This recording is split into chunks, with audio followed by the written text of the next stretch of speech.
sorry if I'm a little out of it, or I seem like I'm a little out of it. I'm on several medications that cause drowsiness. So together, I've just been sleepy for the last like 24 plus hours, and I just did a stream. And I will explain why in a bit.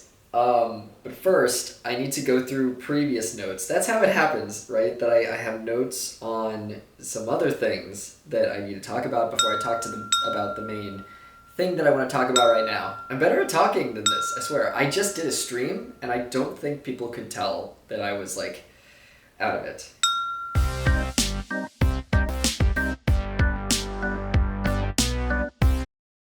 So now that the jock itch is gone, I've been feeling sexy, or I was before. And I jerked off, and I could feel where the rod is in my penis. I never thought about that before, but like near the tip, I can feel where it is. And that might not be a good thing. I don't know, because I never noticed it before. But then what I'm about to tell you, a couple days later, we'll see. And I also did try magnums, and they do feel better. I did some experiments where I got a magnum condom and I got a regular condom, just a Trojan standard lubricated brand, and I compared them. And I found that the band is a little bigger on the magnum, where it's at the base of the dick. The band is a little bigger, and it's also thinner. You know, the Trojan, the band was a little thicker, and I think that makes the difference. So wearing the Magnum felt better. I will be using Magnums from now on. Now, a couple days after this, I woke up and my dick, it has a rod in it, and usually it's like straight on, but like I woke up and it was flopped to the side. And you're tired, so you're not really noticing things like that, but it was like pretty flopped to one side. And I flopped it back or whatever, and then I went back to sleep. And then it was flopped to the other side when I woke up next, and I flopped it back. I started to experience some pain, walking and stuff, and I thought it was just like standard dick pain. I don't know what the standard of my regular dick pain is, because I've just gone through jock itch for 2 weeks. So my normal, I don't know what it is. So I'm like, I think that that's just normal. And maybe it is, and maybe it isn't. I don't know. But I went over to my friend's place, we watched some movies, and as I walked back, I could feel some pain in my dick. And I got home around like 1 a.m. or 2 a.m. and I was like, I'm going to work out because it's my day to work out. So I started working out, and my pain just got worse and worse to the point where it was really hurting, like from just walking and stuff. So I was like, okay, I need to stop working out. And it takes so much for me to stop working out because I work through the pain, like I'm like, no pain, no gain. You just need to get through it. Like, you just have to do it because you have to work out. If you want your body to look a certain way, you have to work out. So it took a lot to get me to stop working out, because I drank pre-workout. I was in it. I was like a couple hours into my workout. But I go very slowly, so a couple hours isn't really anything. Or maybe it's a lot to some people. I don't know. I work my body too much. The point is, it took a while to stop. But I realized I might actually have a problem if I don't stop working out. So I needed to give it a rest. So I stopped. And as I'm walking around my house, I'm like almost throwing up from the pain. Like, if people who have outie chunk in the genital area, I think you might understand if your balls ache or if your penis hurts, like the genital area, it can just make you like, you just feel a certain way. It makes you nauseous. Because it's delicate skin, it's thin skin down there, like, especially with the balls, but like my penis was hurting. I was used to my balls being, sore? Burny, because of the jock itch. My balls were burning, and that had stopped like a day before, 2 days before, so I was like, not used to my penis hurting. It was my balls before, now my penis was hurting. But I couldn't pinpoint where it was. I was trying to feel it out and figure out where it hurt. And through experimentation, I have come to the conclusion that if I tilt my dick to the left, it hurts real bad. If I try to tilt it up, it hurts real bad. If I tilt it to the right, it doesn't really hurt that much, which made me think it had something to do with the fistula, because the fistula is on my right side. And I assumed that maybe I had stretched the skin or something, like, because I woke up and my phallus was leaning towards the side, and my blankets are on top of me, so it was like pushing down lightly, but still pushing it down to a point. So I thought maybe I stretched the skin and I needed to just like let it chill. And it's so curious because I had never felt, like I was talking about before, the tip of the rod. I can feel it in my dick now. And I wonder if I could do that before I jerked off, or if I did something, if it was a combination of things. But the pain fluctuates. I realized that sitting down, if I leaned forward when I sat down, it didn't hurt as much, which I would think the opposite. But I realize now if I'm like sitting like this, it's like stretching it a little bit. Because my dick has a little bit of weight to it, so I guess if I'm leaning backwards, it'll like, you know. So it's a bummer, but I was just experiencing this pain and it just wasn't going away. I was on 4 ibuprofen every 8 hours plus 2 Tylenol every 6 hours, and it still wasn't doing it. I was still in a lot of pain. If I sat still in my chair, it wasn't as bad, but because I was walking, you know, if my dick has a little bit of weight to it, think about if you're walking, it will naturally go upwards or to the left or to the right a little bit. It's bobbing up and down as I walk. So sitting, I didn't want to get up. I was afraid to do things. When I went to pee, it wouldn't hurt. And I'm very grateful for that because as someone who had the suprapubic catheter, I know that it's really hard to pee when you know pain is coming. You know, if you watched the episode of PinkBlue where I was like in pain from that, I was like preparing myself because I know that I'm gonna experience the pain after I urinate, because the urine had crystallized inside of me, and I went to the emergency room and took care of it. But I'm very grateful that that's not the case right now. I'm holding myself pretty good. I'm talking pretty good for the amount of tired I am. You know, I don't know if any of you have been on medicine that makes you sleepy, but it's hard to stay on topic and focus and talk. I think I'm doing pretty good. Anyway, I was experiencing this pain. It wasn't going away. So I emailed the nurses at the Crane Center, because that's how they usually go. It's like you take pictures, you send it to them, you say, hey, this is the situation, how help? And for the first time, they didn't, they were like, your dick seems fine. This might be a question for your surgeon. I'm going to forward him this information. So I go to sleep. I'm just desperate to like conk out. So I take a lorazepam. You know, I'm just like, I don't want to be awake right now. The pain is too much. Existing is too much right now. So I wake up groggily from a phone call at like 1 or 2 p.m. 2 days later from someone with scheduling, and they're like, hey, you know, I wanted to see when we could schedule that cystoscopy. And I'm like, what? Yeah, what? Sorry, when is the, what? You know, like, I don't know what's happening. And, you know, the scheduling person was like, oh, I'm just like responding to this message that Dr. Santucci sent you. And I was like, oh, I didn't see that. I'll check that out. But yeah, when did you want to schedule that? Because they're calling from scheduling, so I might as well schedule it, and if something is wrong, I'll just talk about it later. But this must be what the message was about. So she says that on Halloween, that's the soonest opening. She was wondering if she could schedule it for me on October 31st. And she doesn't say it's Halloween, but I say it in my brain, oh, Halloween. Sure, let's get a spooky camera up in my dick hole. And mind you, I am scheduled to do a convention appearance a couple days later. I fly out on November 3rd, I believe. Yeah, November 3rd I fly out. So that is 2 days after my cystoscopy. But I'm like, cool, no big deal. Like, that sounds great. I read the message from Santucci. He's like, Jesse, I'm so sorry you're experiencing that. In these cases, it's best to just take a look. So let's schedule you for a cystoscopy. In the back of my, and he also says that in the back of my head, I'm thinking about your urine voiding issues, which can cause all kinds of pelvic issues. And I haven't been experiencing any voiding issues since, but I realize I should give the bladder medicine another try. As much as it sucks, what if it just solves the problem? So I am on the bladder relaxing medication. I'm not taking it at night. It says to take it before bed, and I'm realizing with the gabapentin that he has also put me on, that was also in the email, he said I'm going to send over some gabapentin to help you with the pain. And he says it makes people sleepy, so that's why you're supposed to take it before bed. I'm realizing maybe that's what the bladder medicine is that it also makes you sleepy, so that's why they ask you to take it before bed. But I can't take it before bed because if I wake up in the morning, I will be faint. So that's why my brain is all mixed up right now, is because I am on the gabapentin, which makes you sleepy, and I also took the bladder medicine. So I'm a little loopy right now. But I'm doing great. We're doing great. We're staying on topic. I've been a sleepy little guy.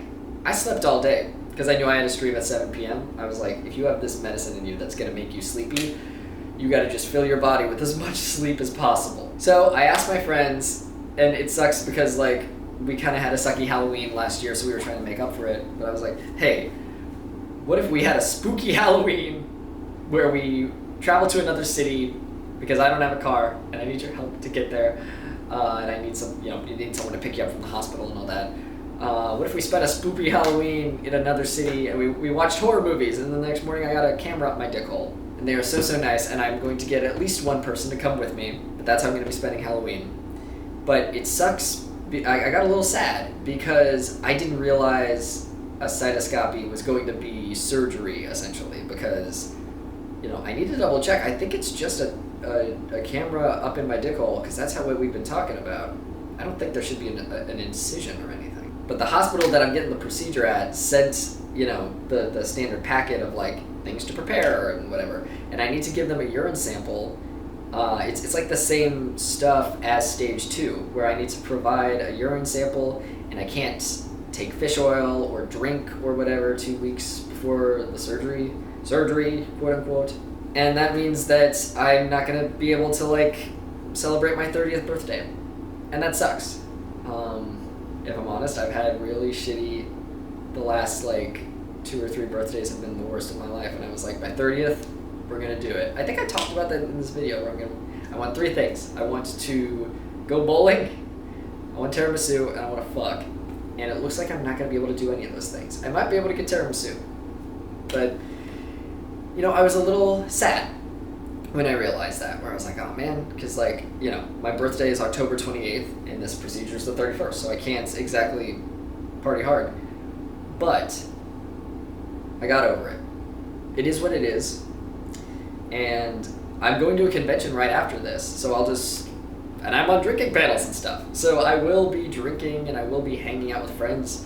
I just have to wait a bit longer. And so I can't drink on my birthday this year. I can't drink on Halloween. But you know what? A couple days later, I will be in another state with some friends that I haven't seen in a while, and we'll have fun then. In the meantime, I just need to chill. And maybe, a bright side, I might get morphine. Who knows? They're gonna give me some fun drugs when they put this camera up my dick hole. I wonder if it's gonna hurt afterwards. I hadn't thought about that. Well, either way, they'll put me on painkillers of some kind. I'll have a good time. I just need to chill for a bit. We will postpone the celebrations, and it doesn't really matter.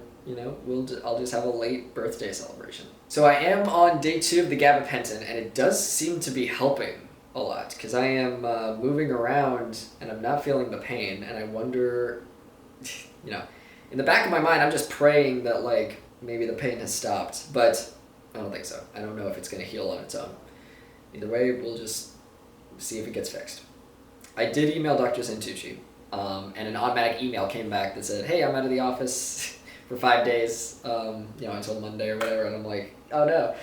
But I will get an answer. I'm just going to do the urine culture and prepare for surgery as it's happening. We will just assume the cystoscopy is happening, and then if not, then they can just throw my urine away.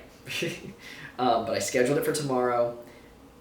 It's going to be so bad walking there, Jesus. Hey there, future Jesse here. I was saying that I was doing so good talking about the things and staying on topic and everything, but I realized I brushed past this. I'm meaning to say here that I emailed my surgeon, and said, hey, I think I know why this was caused, and I told him about the penis flopping.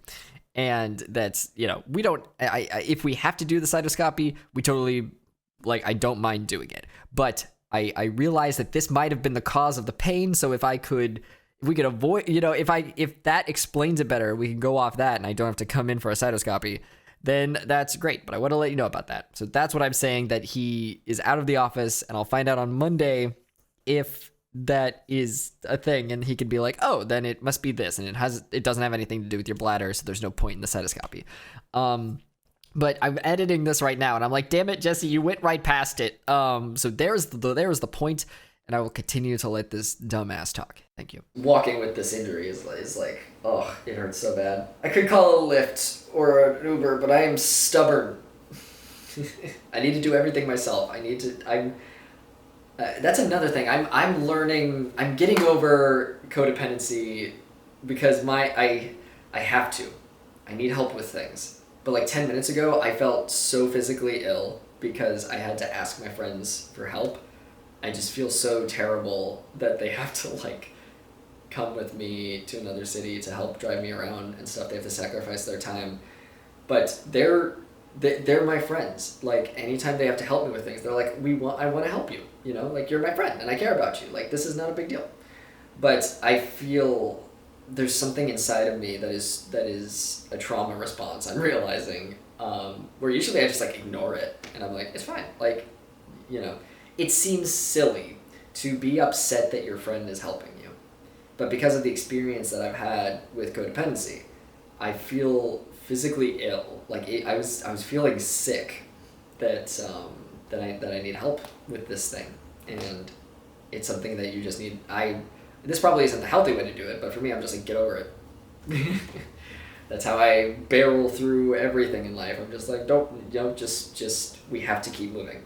It's sink or swim. And this is not the worst problem in the world if your friends are helping you with something. So that's what's happening right now. I also have to carefully curate. I'm going to ask him on the phone call because I'm like, you can't take gabapentin with alcohol. So I have to figure out when I need to stop taking ibuprofen, when I need to stop taking things while I'm at the convention. God, I guess, I don't know what would happen if this is going to involve an incision. I mean, I can't. I guess I will have to reschedule it for the week after I get home or something if it requires an incision, because I'm committed to this convention. Like I can't, the plane tickets are bought. I can't just not do it. I don't think this should require. I think it's just go a camera in my pee hole. But God, I don't know. I made a note. I'm gonna ask them tomorrow. This sucks. But it'll suck for a bit and then it won't suck anymore. It's just a little stressful, I guess. But everything has a solution. I think it's just the not knowing that is stressing me out, and also that I'm on drugs that's making me tired, which makes me. It can make you sad, in a depressed kind of way, but it comes and goes, because your body. When I'm tired, at least, I think, is when I get cranky. So your body, when you're tired, or artificially made tired because of pills, you're going to be like, this sucks, everything sucks. But I have to remember logically, it's fine. If we have plans, if this is going to happen, then we do this. And if this happens, then we'll do this. So I just have to call them in the morning, see what's up, and yeah. I hope we don't have to do another surgery, but if so, we'll just do it. Whatever happens just has to happen. We'll party later, and for now, maybe I will get some fun party drugs on Halloween. We'll see what happens. Oh, and also something I didn't talk about before, my dick is red on the top, near the base of the penis again. It's one of those things that, like, it happened. I talked about it before, where it happened. And one of the nurses said, like, it'll just, or one of the PAs, I forget who, but someone said, yeah, it should just go away with time. That just seems like a skin reaction to the surgery. But it's back again. And because of that, and also the fact that I can feel the rod in my dick, I wonder if something just got knocked around, by the phallus going to the left, or the right, or bending, or whatever, like, at the base. Maybe just fucked with something. I don't know. We'll see. I wish I was recording this with better news. I mean, technically there's better news, but like, I'm recording this because I know I'll forget if I don't do this right away.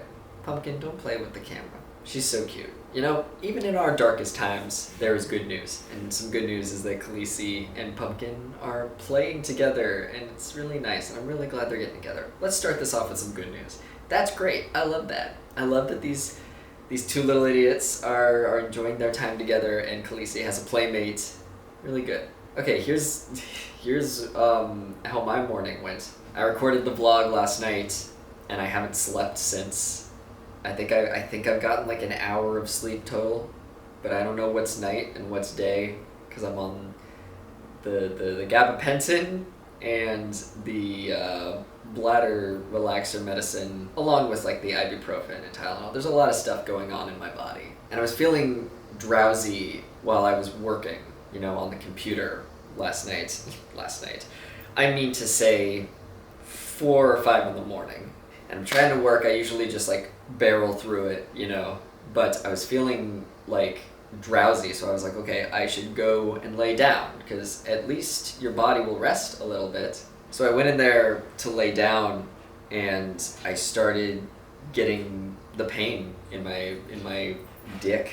But I laid there because I was like, you know, I should try to get some rest. I don't know. I have a lot of like built up tiredness in my body, and you know, I'm not sure what to do.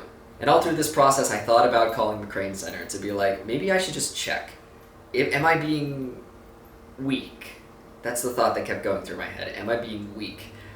Because I would have moments, like right now I'm feeling fine. The pain comes and goes, but when it comes, it's at like a 7 or an 8 on the pain scale. Sometimes it's a 9. And then in that moment, I'm thinking about like, oh, I need help. I should call. I should talk to someone. You know, I'm desperate for it. But then once the pain goes away, I'm like, that's fine. I'm fine. I was overreacting. Everything's fine.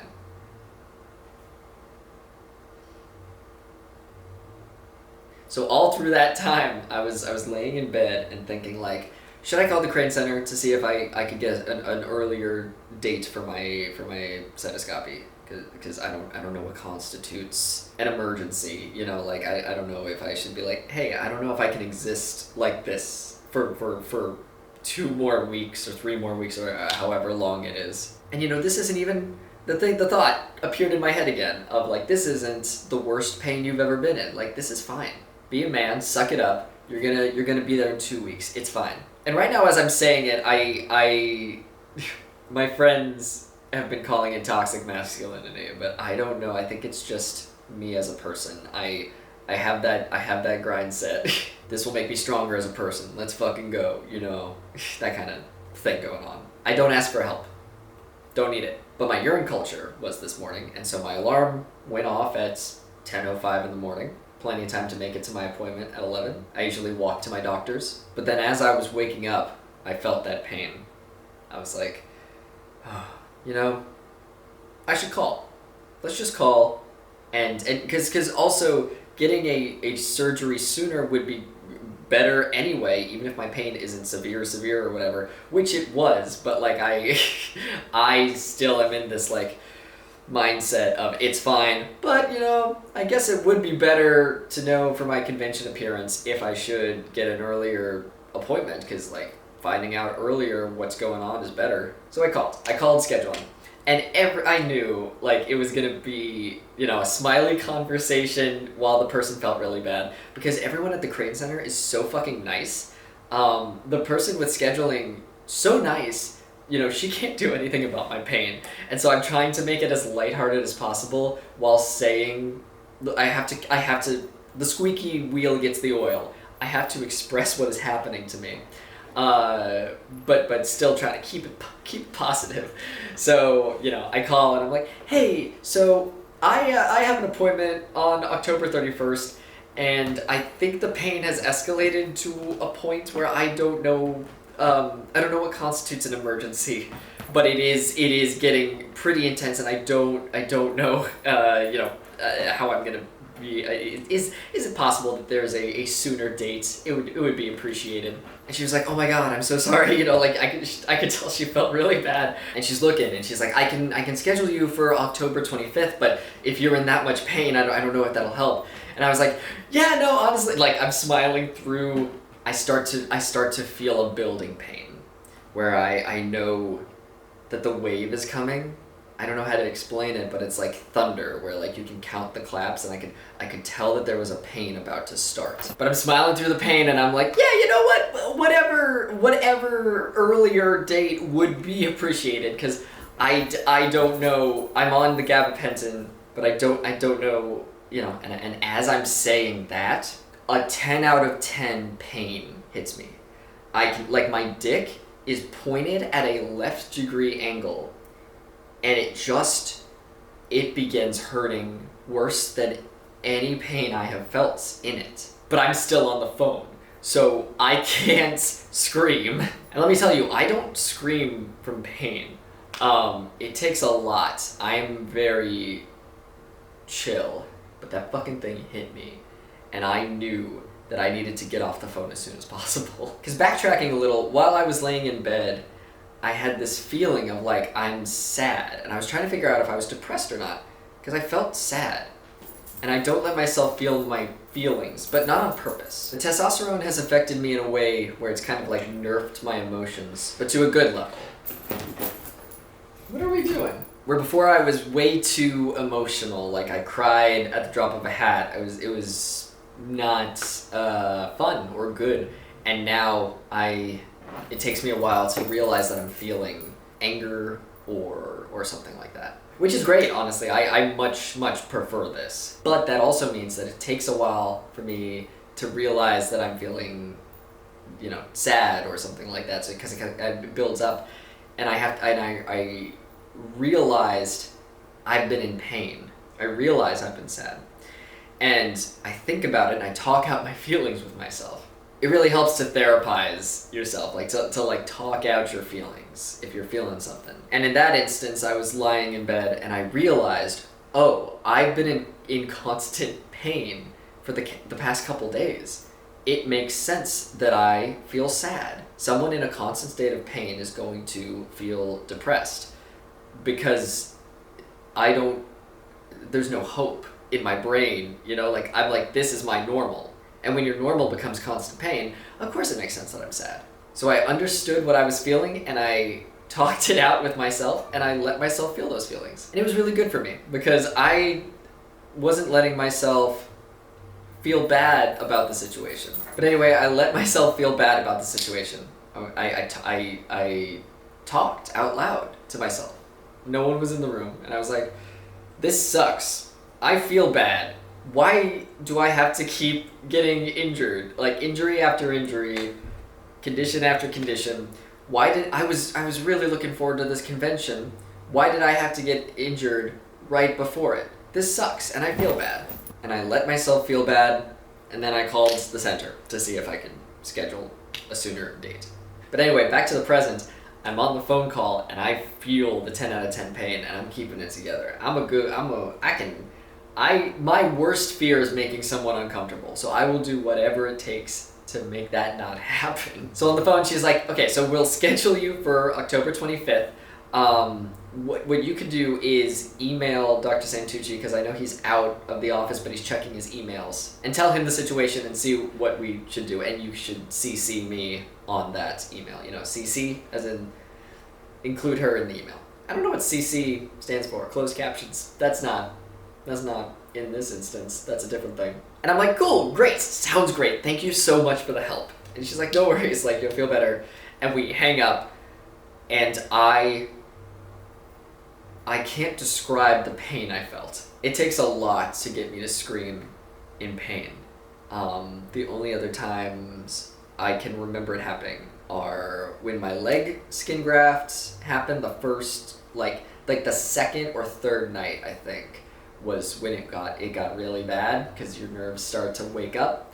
And then the second time was just moaning in pain from when the urine crystallized inside my catheter and I had to go to the emergency room for that. And this third time, I'm just remembering what it was like because the pain was so intense that you just kind of forget it, if that makes sense. Like, in the moment, you're just trying to survive. But I feel it, and I start just moaning in pain. I can't help myself. Like, I can't stop myself from the agony that is escaping my mouth.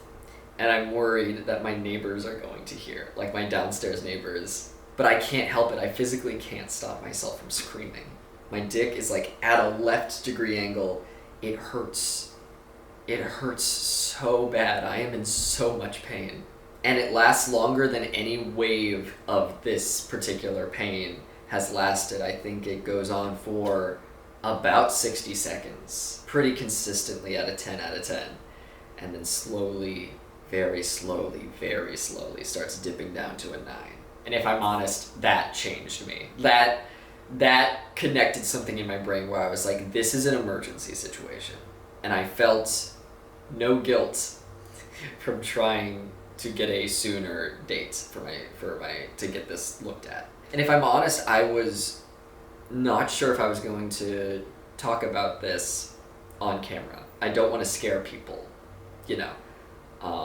But I do want this to be an honest look at things. Why would I make a series about trans surgeries and trans stuff if I wasn't going to show you everything? You know, social media and stuff, we get to curate what we want people to know about us, what the best parts of us. But I do want to show you every part of this. This is not a surgery for the faint of heart. I'm so lucky that I have not had any complications, you know? So I'm fine with getting the cystoscopy. I'm fine with showing this part of the process. Because these are my honest feelings in the moment, you know? And I'm, even in the worst pain, some of the worst pain of my life, I'm still the happiest I've ever been. So that should tell you something. I'm so fucking happy and comfortable in my body. I'm this is just a little speed bump. So it's slowly dipping down to a 9 on the pain scale. And I psych myself up. You know, I'm like, I still have my urine culture to go to. And you know, whether they move my surgery date up or not, I still gotta piss in that cup.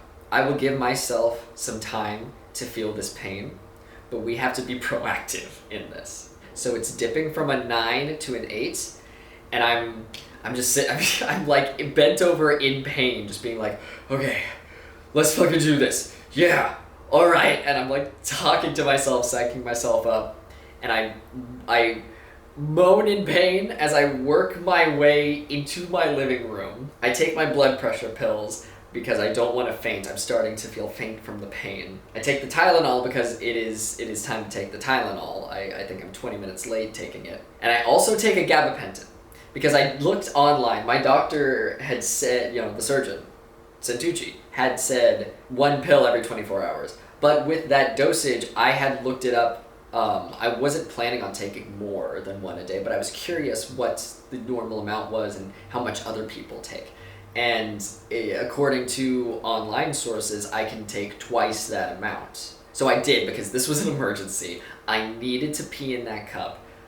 I needed to go. I needed to get to my appointment. I don't have time to feel pain. We have to go now.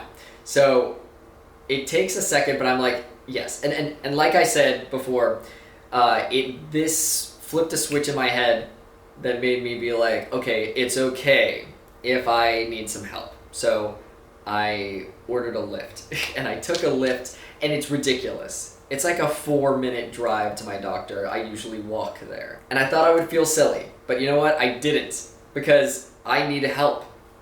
I needed help.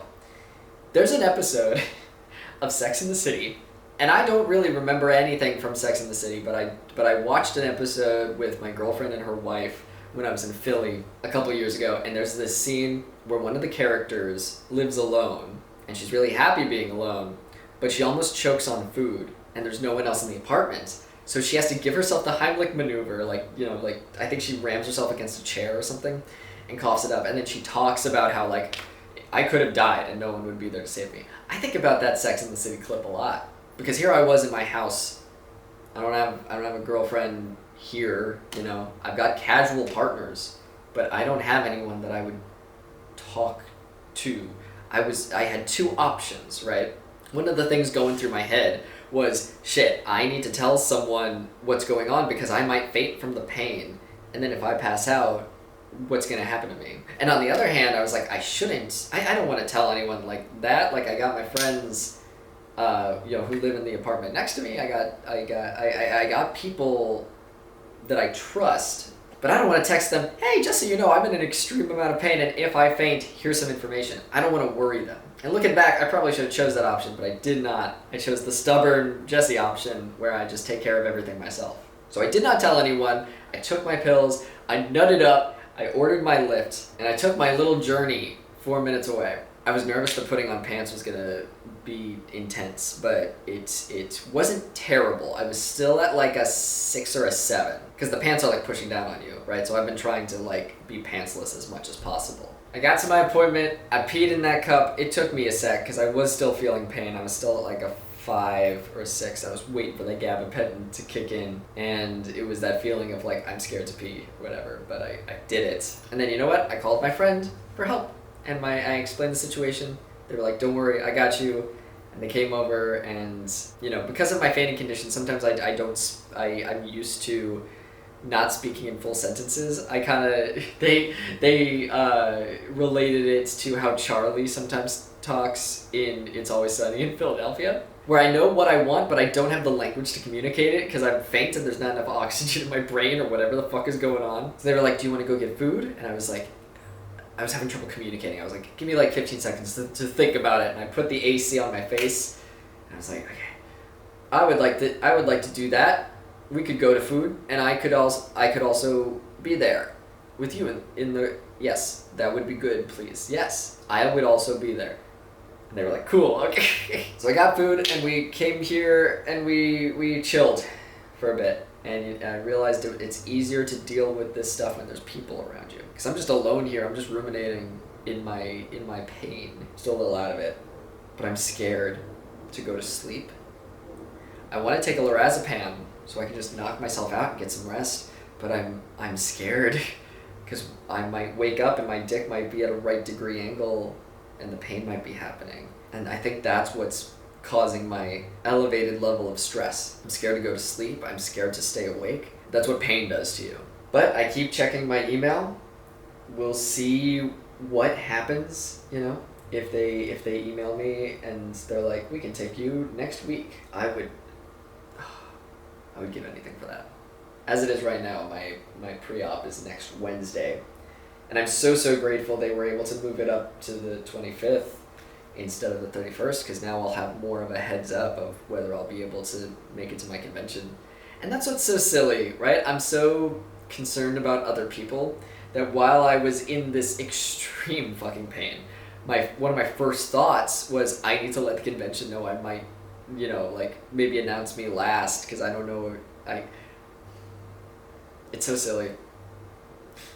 I'm so concerned about everyone else. I'm editing a video, and my friend messaged me and was like, hey, just wanted to see what you thought of the audio. And I was like, yeah, I gotta listen to that audio, and I made a note.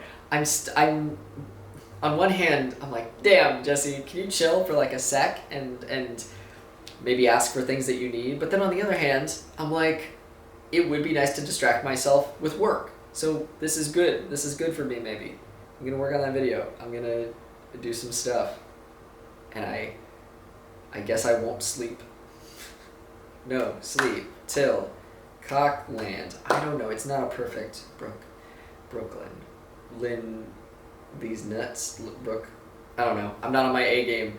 I'm not on my A game with puns. But we're getting there. We're making progress. I'm at a point where I'm asking for help. And that's what matters. Hopefully I will have better news in the next one of these things.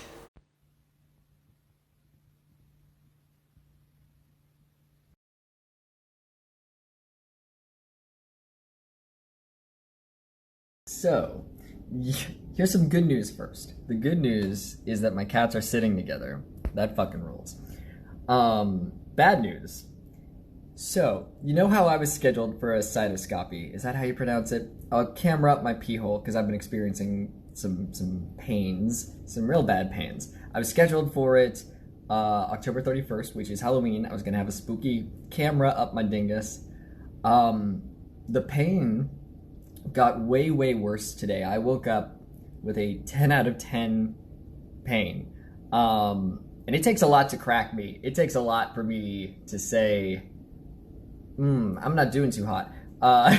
So you know it's bad when I'm talking about it. I usually just bottle it up inside. Don't tell anyone. Wait till it's over, because that's the healthy thing, I'm sure. So we have moved it up to October 25th, which is great. 3 days before my 30th birthday. I thought I would be doing other things on my 30th birthday, but you know what?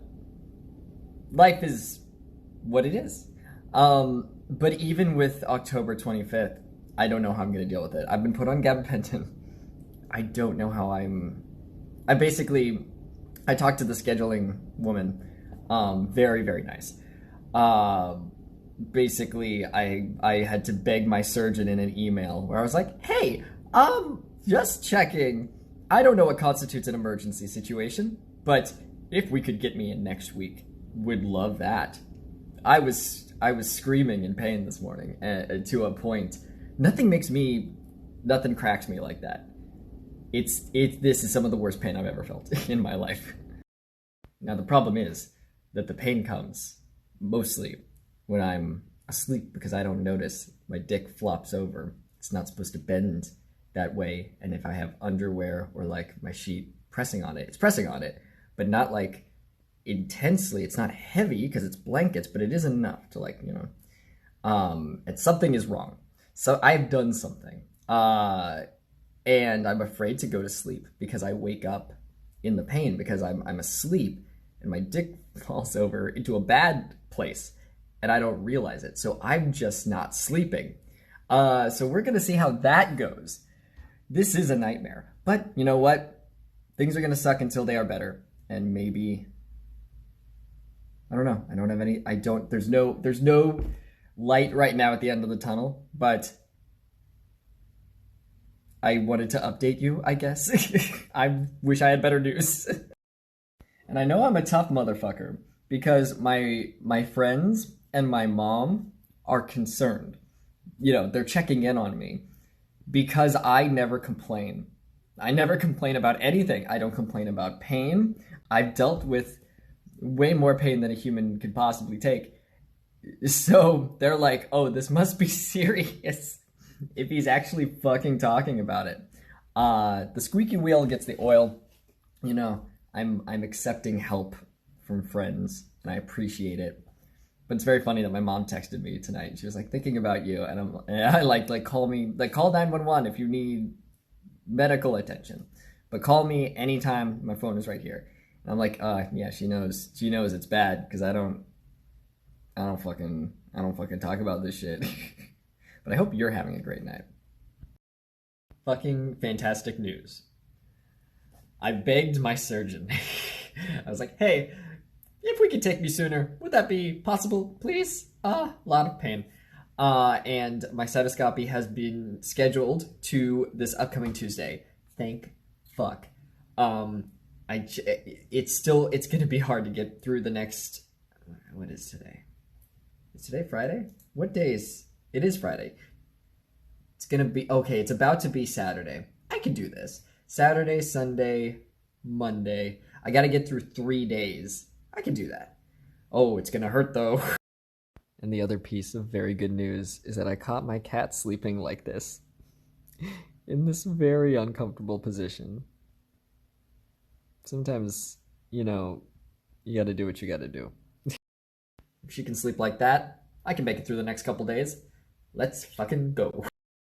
I've also been mispronouncing cystoscopy this whole time. Cystoscopy. Cystoscopy. Cystoscopy. Is there a transdoscopy? I got jokes. I'm on a lot of painkillers. Let's fucking go. I wish I was on more painkillers. I'm not really on that many painkillers. In realistic terms, I'm just on medicines that make you drowsy. So it kind of tricks you into thinking you're on more painkillers than you're on. Because you're loopy, you know. I would love some codeine. That's the shit. That and morphine, when they give you that after surgery, that's the good shit. Maybe I'll get some of that. I don't know what I get for a cystoscopy. I forgot the word again. Test, test. Test-a-rooney. Here we go. I'm here. I'm talking. Is this gonna be good? I don't know. Here we are. Here we are, baby. We are alive. We are doing it. Why am I standing? Good question. I don't know if any of this is gonna be usable. Usable. As a, the bullfights. So, I haven't slept. If that is not clear right now, because if I sleep, the bad pain might happen, because that's where the bad pain happens, where my dick, it'll go sideways or it'll go the other way. I won't know until morning, and I'm not keeping up with my painkillers. If I go to bed, right, and you sleep for like 8. Ooh, my eggs! A hard-boiled 2 eggs, because that's what I learned how to do, what to do with my time. Because I'm just up. I'm just not sleeping. And that's my theory. If I just don't sleep, then I won't risk the 10 out of 10 pain, you know what I'm saying? I was saying before, you go to sleep, I will sleep for like 8 to 10 hours, because I'm also on the gabapentin and the relaxer, so it makes you drowsy. So I'm gonna like sleep for a while. And while I'm sleeping, timestamps are going by, right? Where if I take ibuprofen every 8 hours, and while I'm sleeping, that benchmark I might pass it. So I might be late on taking ibuprofen, as well as the Tylenol. So I think that's why the pain gets so bad, is because I sleep 8 to 10 hours, I wake up, there's no painkillers in my system, and then my dick flops to the side and I get a 10 out of 10 fucking shock, screaming, bad pain. So that's what I'm doing right now, is I'm not sleeping. And we're just gonna not sleep. We're just gonna not sleep. I think that's the solution. But I am going a little crazy, just from like, I don't know what time. My body doesn't understand time and days. When you've been awake for a long enough time, the cats are up, we're up, I'm standing. That's the thing I was gonna tell you, and I didn't, because I forgot, because I'm sleepy. Sorry if you can hear her playing with her toy. Pumpkin's cute as shit. You're cute as shit, baby. You play with that toy. Little weirdo. I love her. So the thing I didn't count on is that if I am sitting for too long, my junk and my taint will hurt, because you're sitting on it for like, I've been sitting on my ass for, I don't know, on and off, maybe like 20 hours now. I've been video editing. I finished a video, and I'm working on another one, because the guy I'm working on it for, he's on vacation. He's coming back in a couple of days. He gets back on Monday, and Tuesday's when I have my my camera penis. So I figure I should get this shit done now. Ooh, who's texting me? I should get that shit done now while I can. So I'm just working. I'm working on scripts. I don't know if it's good or not, but I'm working, because that's all I can do, because it will stop me from sleeping. So I'm standing because my body hurts. I physically can't sit anymore. When you're a video editor and your whole job is just sitting, I'm feeling it, Mr. Krabs. Usually I don't need this released. Usually I just go to bed, and then you recharge. You spend 8 hours not sitting on your ass, then you can sit on your ass some more. That's not happening right now, because we're not sleeping. We're not sleeping. No sleep. No sleep till Dickland, or whatever the fuck I said in the previous vlog. Do you like my shirt? It's technically like a cut off, what's it called? A crop top. It's technically, you can't see that. And I'm sorry, this is a weird angle. I never stand for vlogs, but you know what? Maybe it's like a standing desk. This will be healthier for me. But yeah, I thought about what I could do with my time.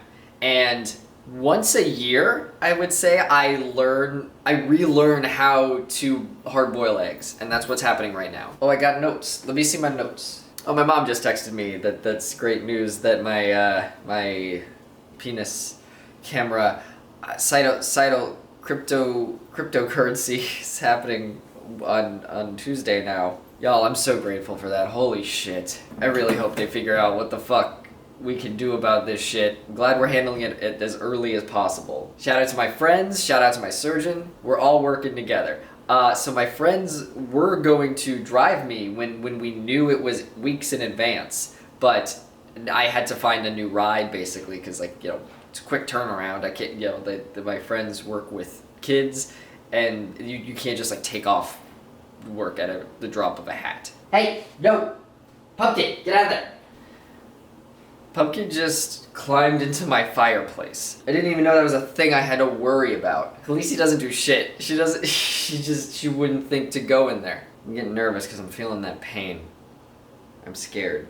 If I lay down, it'll hurt. So we just won't lay down. We just won't sleep. It's fine. Notes time. So, realized I got that urine culture done for nothing, I guess. You know what? I'd rather have it, and it taught us a lesson about accepting help. So it was for a purpose. It had a purpose in this timeline. It changed the trajectory of this timeline, so it is useful. There's a timeline out there where I did not learn that I should accept help from people, and I am sure my life is more difficult. I was looking over the notes in the packet that they send you for surgery, and it says to avoid ibuprofen before surgery, but I can't, right? I gotta be on it. Pumpkin, do not go in that fireplace. Why? I don't have kids. I'm never having kids. I do not like kids. But I feel like I've had kids because I got fucking toddlers for cats. I've got like a spicy chip, and Pumpkin will just cry because I'm not giving her the spicy chip that would hurt her. She's crawling into fireplaces. No. I am fucking done, dude. I've started officially just being on 2 gabapentins a day. It's just, I need it. It is really making a difference. I am still scared to sleep, so we won't be sleeping. I'm just gonna stay up for 3 days straight, right? That's a thing that can happen. I did a 25-hour stream before, so, you know, we got it. Well, I did take a little nap during that stream. It's fine. That's the end of my notes. I'm basically just going crazy, and like I don't have anyone to talk to, so I'm talking to you. Because I don't want to talk about this on social media, you know what I mean? I don't want people to worry about me. So I'll just vlog it here in my living room, alone, like a crazy person. Because that's the same thing to do, right? I do like this shirt. Anyway, I'm gonna go tend to those hard-boiled eggs. Oh, I didn't finish my thought. Quinn, who drove me to, stage 2. Yeah, he drove me to stage 2. Quinn fucking rules. He's driving me to and from my camera thing. I'm just gonna call it camera thing. There's no rules. I'm in charge of my own destiny. I can just call it whatever I want. And I noticed on the paper, like I planned on going there, getting the camera up my pee hole, and then leaving the same day. And I noticed on the packet that they give you, cats are in a box, that they say you can't leave for, they sure are fighting in that box. The packet says you can't leave for 24 hours after your surgery, but I think they're talking about surgery, you know what I mean? I think they just gave me the default packet. It's not specifically for camera stuff, it's for surgery. So maybe it'll be okay that I'm taking ibuprofen, and maybe it'll be okay that I'm leaving the same day. I don't know, I hope it's not rough. Hopefully I'll just be drugged up and I won't, I'll just fall asleep in the car or whatever. Because I was gonna go and stay in Austin the day before my camera thing, and then go there the next morning, but then I realized, I was gonna take a bus there, but why don't I just drive up with Quinn, and then we'll drive back afterwards. So yeah, that's what's happening right now. I wish there was like a conspiracy board behind me or something so I could go but yeah, I'm gonna go eat some hard-boiled eggs, I guess, because this is the time of the reason for the season.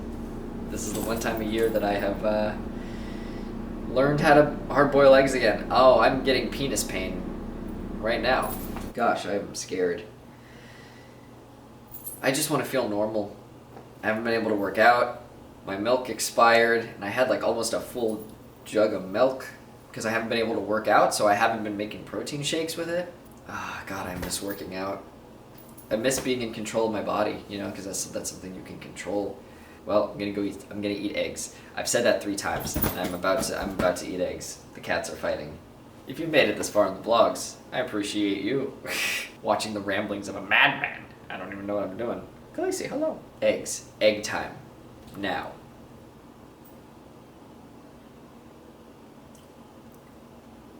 I think the pain is catching up to me. Because I had to bend down. This pumpkin found something and was chewing on it. And I was like, I don't like that. I don't like you putting that in your mouth. I don't know what it is. But I bent down to get it. And oh, I felt it in my taint. Like, not my taint. The genital area. The area where you're like, oh, I need this. I need help. But I did make damn perfect eggs. 7 minutes. That's a magic number. I am notoriously bad at cooking. I will follow the recipe exactly, and it will not be good. It just won't be good. But I can boil an egg, apparently, so I will survive. And, you know, that's a bit of good news. You can always find some good news. You know, Mr. Rogers, his thing was like, look for the helpers. When there's tough shit going on, there's always people helping. And you know, that can be interpreted in other ways. What are you doing, Pumpkin? Ooh, she's so cute. She's going crazy over that little toy. That's another good thing. Shit sucks right now, but I'm so grateful that I got my appointment on Tuesday. I made perfect eggs, and I got a cute little cat running around. And Khaleesi, who's also here. She's cute. She's just not running around. Isn't that right, Khaleesi? Yeah, you're so cute. Can I pick you up? Yeah. Cats are so good. Look at this fluffy little girl. I love you so much. Yes, I do. There are always good things in life. You just gotta look for them. Good girl. Oh, another good thing. This camera battery has 69%. Oh, God, I miss sex. I can't wait to do a sex.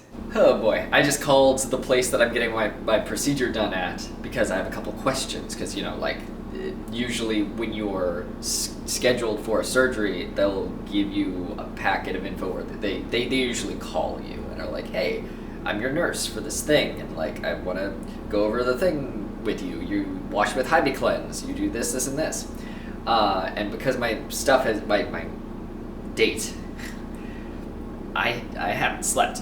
And I hope I was okay on the phone. I left a message and they're gonna call me back. But God, I hope you try your best to fucking be, legible is what I was about to say. That's not the word. Legible but talking words. I'm an English major.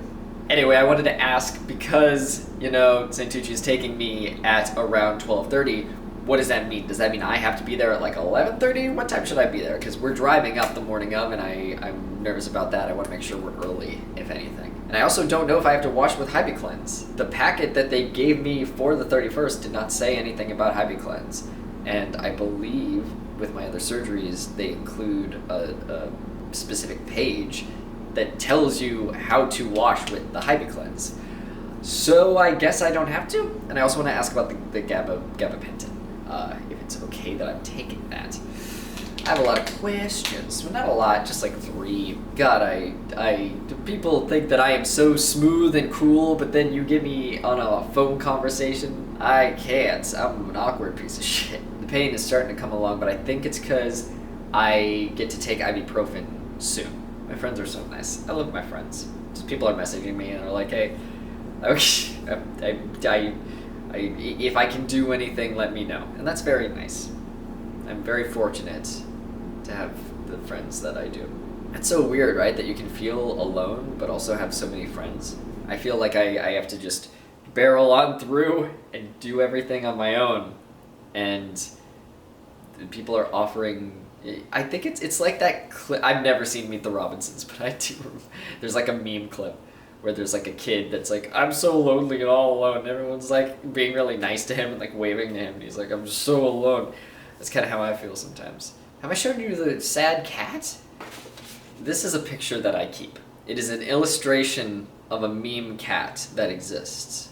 If you want a little peek into how my brain works, I keep this piece of art to remind me that this is what I will be if I choose that path. If I don't ask to hang out with my friends on my birthday, I will just be alone. And that's okay. It's okay to be alone on your birthday. But then you can't complain about it. The last couple of birthdays have been shit, and here's hoping the big ol' 30 is good. I'm turning 30. No. Anyway, I keep this. There are many pieces of art that have followed me over the years, but this is an important one. I can't sit here and complain and be sad if I didn't make an effort to hang out with people, you know? You gotta choose things sometimes. No one's coming to rescue you. You gotta do shit on your own sometimes. I gotta ask people if they want to hang out. If I want to hang out with people, I think that's part of the trauma response to codependency, where before people did things for me, and now I'm so in the opposite direction that I feel uncomfortable when people do things for me. So I'm like, yeah, I'll be alone on my birthday. I don't want to bother anyone. But no, we're fighting that this year. Hopefully, I wanted the 3 things: the bowling, tiramisu, and sex. I don't know if I'm gonna get any of those. Worst case, tiramisu, and then one step up would be bowling. I wonder if I can go bowling. We will see what they see in my penis hole. What if they got Osmosis Jones in the body? Remember that movie? I'm a 90s kid. Yeah, you're so weird. You're like Naruto. That's really cool what you're doing. Very cool. She likes to stand on top of her scratching post like an anime character. Oh, I just want to lift. I just want to fucking lift. You know what I'm saying? Maybe you don't. I wish I could sleep. No sleep till Prickland? I think that's the closest one we've gotten so far, as far as penis puns go. I already know what I'm naming this series. It's Halloweiner. Spooky, scary skeletons. Put cameras down your dick. I don't think I'm gonna make it. I think I'm gonna sleep soon. I've approached that level of tired where I'm like, well, I can't watch a movie. Like, I got some scary movies queued up that I've been meaning to watch. And I can't do that because I want to be able to pay attention. And my brain's not in the right place. I'm like, well, I can't edit either. So I'm kind of just staying up to stay up. I can't do anything, you know what I mean? You've reached a level where you're not cognitive? Is that the correct word? It's popping in my head. I think I might give up. I'm scared. I'm scared of the pain. But we'll try our best, and that's all we can do. I'll keep my painkillers next to me in bed, and in worst case, the pain will toughen me up. Give me some character development. I will get stronger from this. Everything is experience. That's what we say. Holy moly. I'm a tired meatball. That's how we know that I'm tired, is my jokes are just me saying things and laughing at them. They're not particularly funny. I had 2 eggs. That was good. I will see you after some sleep, I think. Oh boy. I tried laying down, but I only got to lay down for like half an hour before the pain overtook me again. And then I remembered that number for the Crane Center existed where you can call about medical stuff. So I called. I was like, hey, is this normal? Because I realized maybe seeing the rod, being able to feel it poking there, maybe isn't normal. I should tell someone, because I don't think a cystoscopy, I don't know how to pronounce it. Cystoscopy. I don't think looking at my urethra or anything is gonna, or in my bladder rather. It's I don't think it's gonna do anything. I think we know what the problem is. I think the rod, something's wrong with the rod. So I called, and they said, I'm gonna get this info to a PA, and they'll have them call me. And I just had to lay there, and I just laid here in pain, just begging for mercy for anyone. Talking it out really helps. I was just I was like, I'm sad. I'm in so much pain and it's making me so sad. Sometimes you hit a point in pain where you're like just begging for mercy and you're just like, someone help me. And that's what I just kept repeating is someone help me. I must have passed out at some point. I grabbed I tried to figure out, I was like, okay, you can be sad for a bit, but now we have to figure out what this is so we can communicate it to people because they don't know what you're feeling unless you tell them. So I started tracing the pain. It hurt real bad. That the head part, where the rod is sticking out. I traced the top of it. I was like, that hurts. It's red on the top too. What about that? So I held it upwards, trying to make it more taut is the opposite word. I don't know. I wanted to make it so the rod was pushing less. And that seemed to help a lot. So I was like, oh shit, I think it's the rod. Ooh, getting a call. That was the PA calling back. I forget where I was in the conversation. Oh. Okay, so you don't know that the PA called at all. I was just begging for mercy. Yeah, I must have passed out at some point because then the PA called and was like, hey, I'm so sorry. I don't know if you've been waiting for long, but I just got this message. Yeah, I'm like, yeah, no worry. Like, I'm happy for someone to be talking to me about this issue. So he asked what was going on, and it felt really refreshing to like from scratch be like, here's all my symptoms, here's what is happening, here's what I think is happening, and he was really cool, really understanding, and he was like, okay, send us some fresh pictures, some fresh dick pics. I know you've sent us some already, but like some right now would be great. Like, to make sure it's the most accurate. So I showed him the angles because I told him like I think it's like poking, So he just called back. We're gonna increase my gabapentin because I was telling him like that it's leaning to the left and all that, and that he asked if the gabapentin had been helping, and I was like, yeah, a little bit. So we've increased my gabapentin. He said he can't put me on, a strong narcotic at the moment, but he's going to talk to Santucci about what's going on. Because in my head, I shared with him, I was like, I don't know if looking in my bladder is the right call. I think I need surgery or something, if it is the rod. So, and him just talking off the top of his head, he was like, I don't know if this will help, but like me just talking, you could try icing it.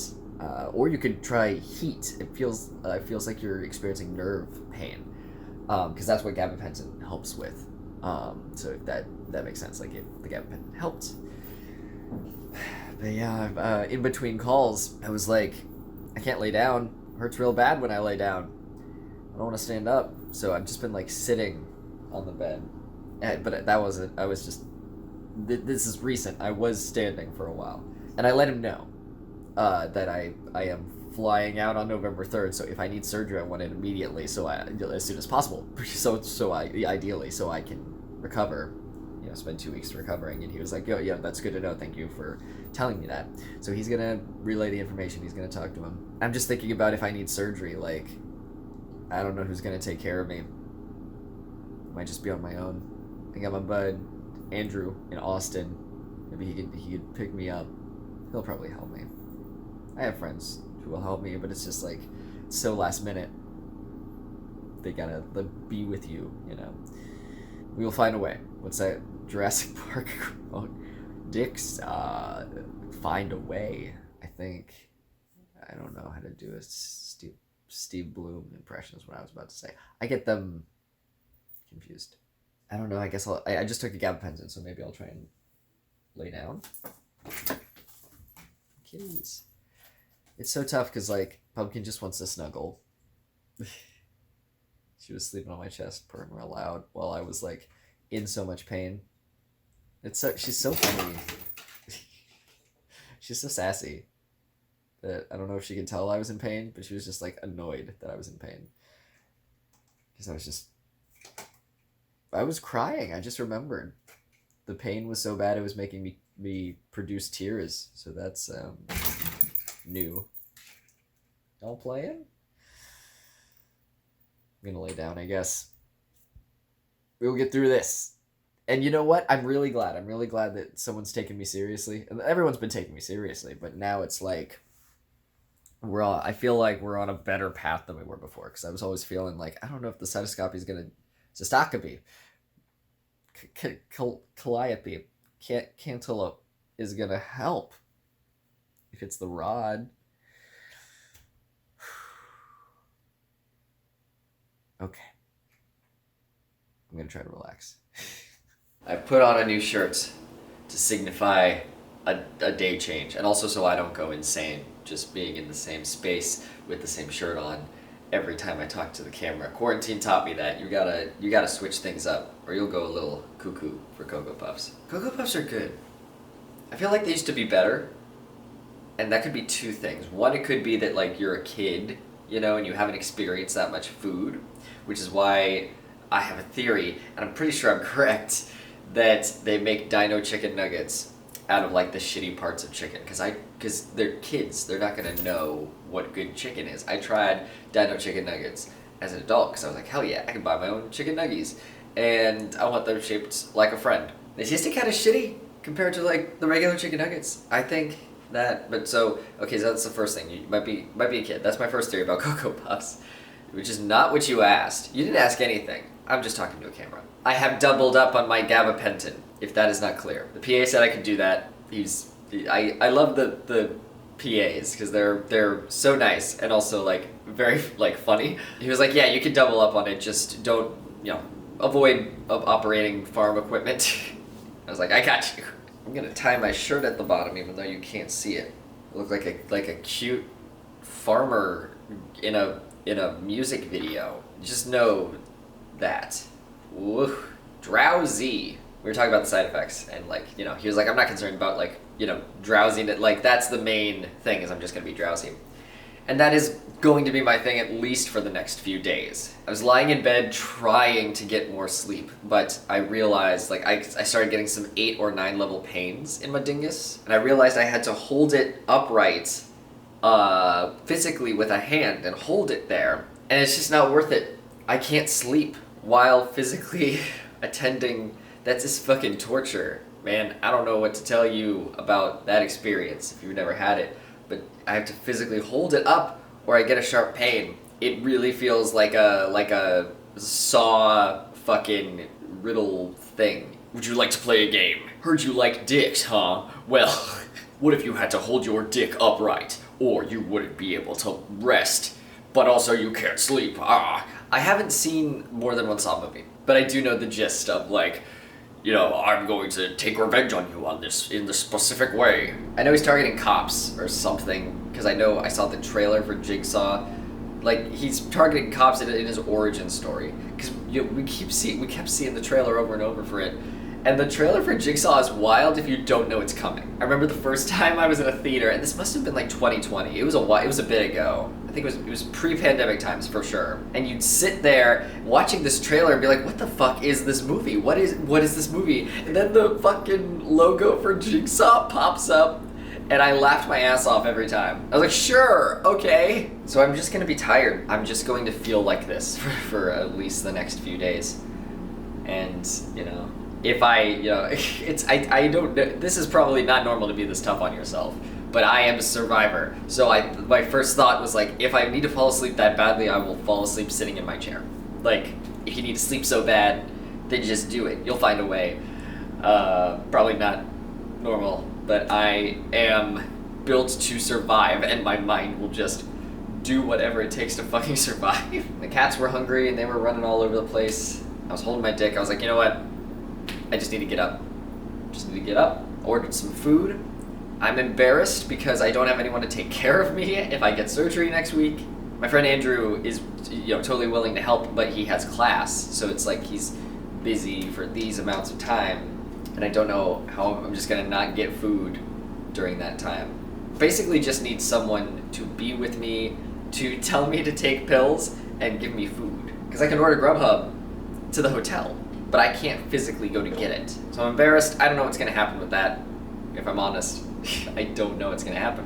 And I was also thinking about my trip if I do get surgery. You I'll have 2 weeks basically. If ideally, if I get surgery on like Tuesday, it'll be 2 weeks and change. So I'm wondering, carrying my bag, will I be able to? I'm definitely gonna get a wheelchair when I'm at the airport, but I wonder. I think you can't lift more than 10 pounds or something like that. I don't know how much a bag weighs. I'll just pack light, I guess. I'm gonna go have that food and I guess watch a horror movie and just stay up. I just have to stay up. Just like my dick is. It's too up is the problem. It looks fine is the problem. Like, it actually looks fine. So that's why I was in denial that something was wrong for so long. Anyway, up. That's the joke. Pain. Damn. Did you chew up this Neosporin? That's no good, baby. If there's holes in it, it defeats the point of the Neosporin. It's an antibiotic. Having cats is fun. Pumpkin loves to steal things. Total barn cat. I'm just finding things around the house with like little teeth marks in them. So it's been about, I'd say, 2 or 3 shots since I went from doing 1 weekly shot of testosterone to half the dosage every 4 days. And I wasn't sure how it was going to affect me, but now I'm realizing, it takes a few days before you realize what the differences are. Now I've got it. I had a really good conversation with my ex, Dash, just now, where, if you followed all of these vlogs, like usually I keep people anonymous, but I feel like this is, about the history of us and things, because I was actively like doing PinkBlue episodes while we were living together and while we were dating. Small recap if you haven't been following along at home, or if you just started at a random episode or something like that, which is also fair. Dash is who I moved in with when I escaped my abuser. They are a wonderful person, and I went on testosterone while I was with them and also left an abusive situation. So I was, going through a lot all at once. I'd never lived with a partner before. I was escaping being codependent. I didn't know how to be a person, and I took a lot out on them. They were like very, very supportive of me. They did everything for me basically because I was codependent in a previous relationship, even though it wasn't romantic. Then I escaped, but there's a detox kind of period. You kind of go through withdrawal. It's an interesting thing because you're still under their thumb. You're still controlled by someone, even though you were like physically not in the space with them. So I was like really shitty. I was really shitty to Dash. I was still in my fuckboy phase. There were hormones going in my body that they don't. Testosterone does not make you more aggressive, but if you have underlying issues, it will exacerbate that. And back then, I had been horribly abused, and I had anger issues. So it was like a perfect storm of a lot of stuff happening. So I was really shitty to Dash, and long story short, eventually the testosterone balanced in my body. I came to a conclusion. I had an epiphany where I was like, I need to get out of this situation. They're amazing. They're so good to me, but I'm not treating them correctly. I've never been out on my own before. I have been under someone's thumb for 9 years. I don't know how to be a person. I don't know how to live. So I told them this. I said, hey, you're great. I need to go off and do my anime time skip and learn how to be a good person. So we split. I packed up all my shit and I moved to Philadelphia from Brooklyn in a span of 5 days or something insane. And that was 3 years ago or something like that. Because I knew if I stayed in that situation, we were getting on each other's nerves. When you're in that tight space. We were also living in a shitty 1 bedroom.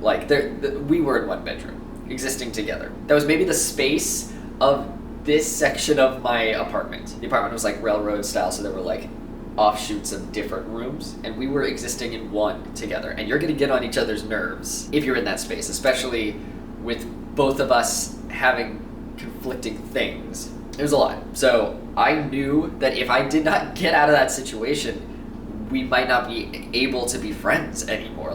Forget relationship. We wouldn't be able to stand each other anymore. I needed to leave that situation if I had any hopes of us being friends in the future. So I left, I went on my own, blah, blah, blah. And we've had conversations since then because, like, you know, I left, I got out of the situation, and I just didn't really talk to them for a while. I distanced myself because I didn't deserve them. I didn't deserve their friendship at that point. I needed to make changes in my life. And we've had conversations since then where they have, you know, we've talked and they've told me that they forgive me, that they, you know, they know that I was going through a lot in such a short amount of time. But it's one of those things where I couldn't forgive myself. And I think I really had a breakthrough with the conversation that we just had. Because they've expressed also that they were, you know, they were shitty at a time in their life. So they understand, you know, we talked and I expressed, like, I really appreciate that. Because they told me how proud of me that they are. For leaving, for doing my own thing, for learning how to be a person, knowing what needed to change, then changing it. You know, I totally forgot this, but, like, you know, they were talking about how when we first met, I didn't know how much money was in my bank account. Like, I didn't know how to do things, because when someone comes into your life and says, you can't exist without me, like, you think they're doing a nice thing by doing things for you, but then you realize later it is codependency, because now you can't leave them. They're doing everything for me. I don't know how to exist without this person. There's a trend right now of, like, TikTok stay-at-home girlfriends, and a lot of people are like, this is a great way to, like, learn a codependency and not be able to, like, go out and live on your own. And I can relate to that a lot. But Dash is so sweet, and they were telling me about, like, how they were just talking the other day about how proud of me that they are. And it got to me. I cried for the first time because of my own emotions in, like, 3 years. Because, you know, being on the level of testosterone once a week that I could not cry on my own. When I was doing bi-weekly shots, could not cry at all, could not produce tears. Then I went to once a week shots, and I've slowly learned that I can cry if I'm playing a character or I am connecting with a character in a show. I can feel their emotions and I can produce tears from that, but it's not really crying. It's more like, I'm gonna produce a tear for like 4 seconds and then that's it. But now I'm on once every 4 days shots, and I'm realizing, oh shit, I can cry now. And I cried. They were just saying such nice things to me, and it was so cathartic. I haven't cried, like, in years. And it was a familiar feeling that, like, I didn't know that I missed. It's like a drain was unplugged. But I was like, thank you, that really means a lot to me. Because if I'm honest, I really appreciate that you have forgiven me. But I don't know if I can forgive myself. Because I told them, I'm, like, haunted by how I treated them every day. Every day I feel shitty about it. Because there's a version of past Jesse that does not represent me at all. And it's because I was an animal that was caged for so long. And then when you let me loose, I was just biting everyone. I was so scared all the time. And I didn't know how to exist. And they said, yeah, I can understand that. And they you know, we talked, we had a good conversation.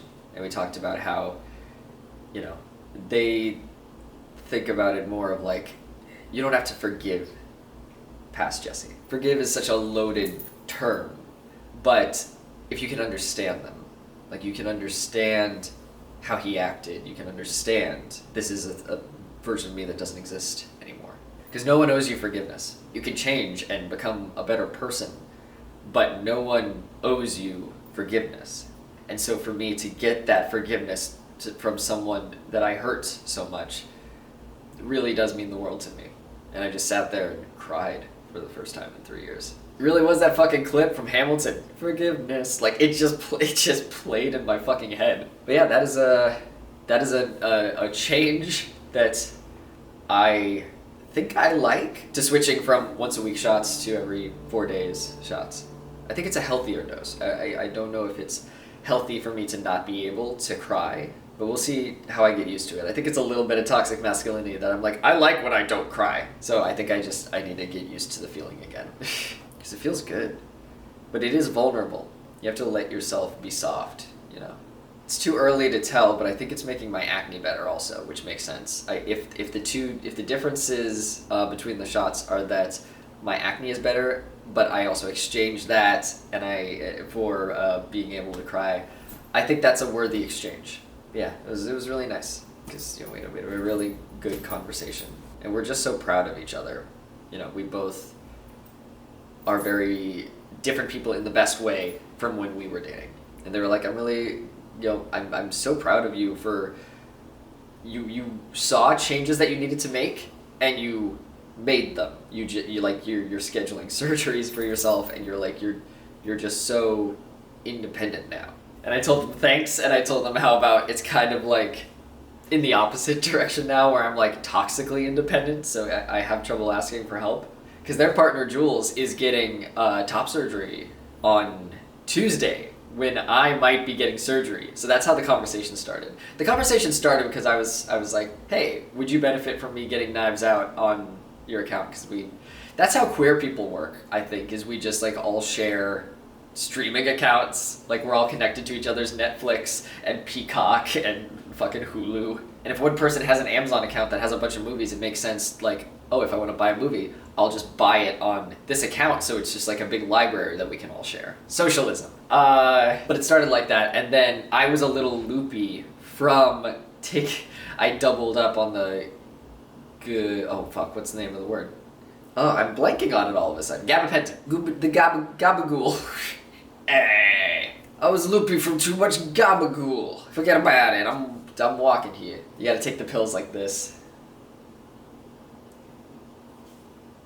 Anyway, I was loopy from it, and it made me more talkative, I guess, more open and honest. Where I talked about how, hey, I might be having surgery on the same day that your partner is, and I'm so grateful that they have Dash, because I don't know if I'm going to have anyone on Tuesday when I get surgery. I'll be mostly alone, and Dash was with me when I got my top surgery, so they already have been through it. I'm just so happy for them, for both of them. Like I know both of them use they them pronouns, so I meant they as in both of them. But when I say they, it might mean like I'm talking about one of them. They plural. But yeah, I'm just really happy for them, and I talked about that. We're both just really happy for each other. They were a stand-up comedian in New York, and they're so good. They're so fucking funny. They're great at comedy and writing and acting. And they got out of the scene because, like when the pandemic happened, they moved out of Brooklyn. So neither of us are in Brooklyn anymore. They're pursuing their interests and like doing comedy for people who actually appreciate them. Because being queer and being in the stand-up scene is like, it's hard. There's a lot of shitty people, there's a lot of predators, there's a lot of people who don't get queer people, so I'm really happy for them that they can continue to like do what they love, just in a space that's more accommodating. They're one of the toughest motherfuckers on the planet, to me, because they did their queer comedy in front of like Trump supporters and shit, in like the South, and tour, like going on like little tours and like doing stand-up for people that might want them dead. I credit a lot of my toughness and a lot of my bravery to them, because you live by example. It was within me. I had the power within me all along. I was naturally a brave, independent person before I got in an abusive situation. So I know that it was in me, but you gotta see it done by someone else sometimes. Then you're like, oh, I can do that. Cool. I was saying I was proud of them. They were saying they were proud of me. We're both living our lives. We're both doing our thing, and that's great. I'm not loopy anymore. I was experiencing some dick pain. It's interesting. Dick pain. That could be a name. It's interesting because I'm not high. The gabapentin didn't make me high, but it made me loopy. I guess it's the drowsiness that comes with it. But it's not like codeine, because I could still tell that my dick hurt. It's just I was more chill about it. I would still prefer to be on codeine, I think. I think that would really help the pain. But cannot get on the stronger stuff at the moment. So yeah, I'm just more chill. I'm just more chill about things when the double dose of gabapentin is in me. I was talking about this with them, and they were trying to figure what's good for like a high watch, and they suggested the Jackass movies. And I was like, yeah, I could see how those would be a good turn off your brain, like just like watch some weird boys fuck up their penises. And it would make my dick feel better if I saw someone else's dick getting punched by like a man in a gorilla suit or whatever they're doing. Those crazy, those weird boys. I feel good, even though I cried. It's a cathartic experience. That's all I have for now. My dick hurts. I'm so tired. I would love to sleep more, but I cannot because I physically am feeling too much pain. But you know what? I'm grateful that I was able to sleep at all. So, you know, I'm grateful. I know it doesn't sound it. I haven't gotten much sleep the last 2 or 3 days or whatever. If you haven't noticed. But yeah, I was trying to sleep more and I physically could not anymore. The cats woke me up because they were hungry. I was trying to get back to sleep and I could feel slowly like, and the closer and closer I get to the time I'm supposed to take ibuprofen and gabapentin, the more my dick hurts. Because you're lying on your back and I can just feel it shifting to the left. And the more it shifts to the left, and the more I feel it shifting to the left, the more pain there is. And eventually it just hurt. So I got up. But at least now I know the tricks of the trade and all that. I straightened it out and I held it there and I carefully got myself out of bed. Like without bending, without rolling, I guess. I used all of my body strength. Which is also a good reason. I'm glad that I got into shape before these surgeries. It really fucking helps. It really fucking helps to have core strength when you're maneuvering out of bed because your dick is gonna fucking shockwave you. I'm about an hour and a half, and I'm sorry I sound congested, it's just because I haven't drank any water. I'm an hour and a half from ibuprofen and gabapentin, so that seems to be the mark of like, you're gonna have a bad time. You should not be lying down. You need to be awake. Oh, I am doing better than I thought I would. I'm very grateful that I was able to sleep some. I'm gonna get some food in me and try to enjoy the day as much as I can. Cause you know, I'm getting closer. It's chugging along. I luckily only have to survive 3 days. And it's Sunday now, so we're getting there. I mean, I say that as if I'm assuming my surgery is going to be Tuesday. Because my cystoscopy was originally scheduled for Tuesday, and I don't know. I don't know if or when I'm getting surgery. But we will just assume that it's Tuesday, and if I have to survive another day, okay. I'm getting my panel stuff for the convention. It's so funny that I don't know when. I'm gonna have to tweet about it, I guess, if I'm in surgery. I'll be like, hey, getting surgery, everything's cool. I will be at the convention in 2 weeks, because that's how my brain works, people, like, you know, I can't let people down. I've already signed the contract, I've already bought plane tickets, and I do want to go to this con. It's not like I'm, like, being held at gunpoint. This is one of the cons that I've been thinking about for 2 years where I would like love to be a guest, and I am. So that's great, and I'm excited. One of my partners is going. A friend of mine that I haven't talked to in like years was like, "Hey, I didn't know you were going to Cytofest. Do you want to be on this panel?" I'm like, "Oh yeah." So like I'm enjoying. I'm making plans. We're all confirmed for shit. The cats are running around. Oh, they're so cute. I love that they're playing because like they fight. But you can tell by body language that like they're playing. Khaleesi has like rolled down, you know, like when you get lower, that's a cat sign for like I'm being submissive. Dom me, daddy. Anyway, I'm gonna get that food because it's a good idea. And you should have food in your body when you take ibuprofen. So I assume I should get body in my food for when I take gabapentin and all that other shit.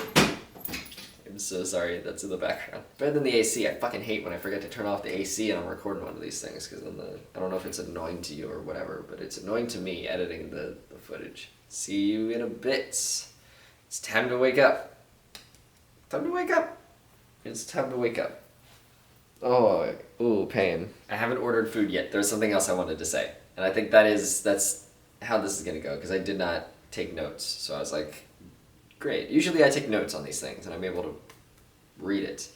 But this might be more free-flowing. I might just turn the camera on and record as things go. I woke up and like my leg was also sore. My dick hurt, but also my right leg is sore. And if you remember, that's the one that like I fucked it up with, I assume was working out. I think I fucked it up from pull-ups. Like I pulled something in my groin, and I'm realizing it hurts so much because like I am sitting in my chair way longer than I usually do. And I usually sit in there for a while because I'm working and stuff, and I mainly sit for my job. But now I find myself like wanting to stand just for some relief, and that's not normal for me because like with my fading condition, I usually am used to sitting as much as possible. But I woke up and my whole groin was sore, like leg wise, the leg area, like the abductor muscle. So I am kind of just hobbling around the apartment like an old man at like a fraction of the speed I usually do, and it's so embarrassing.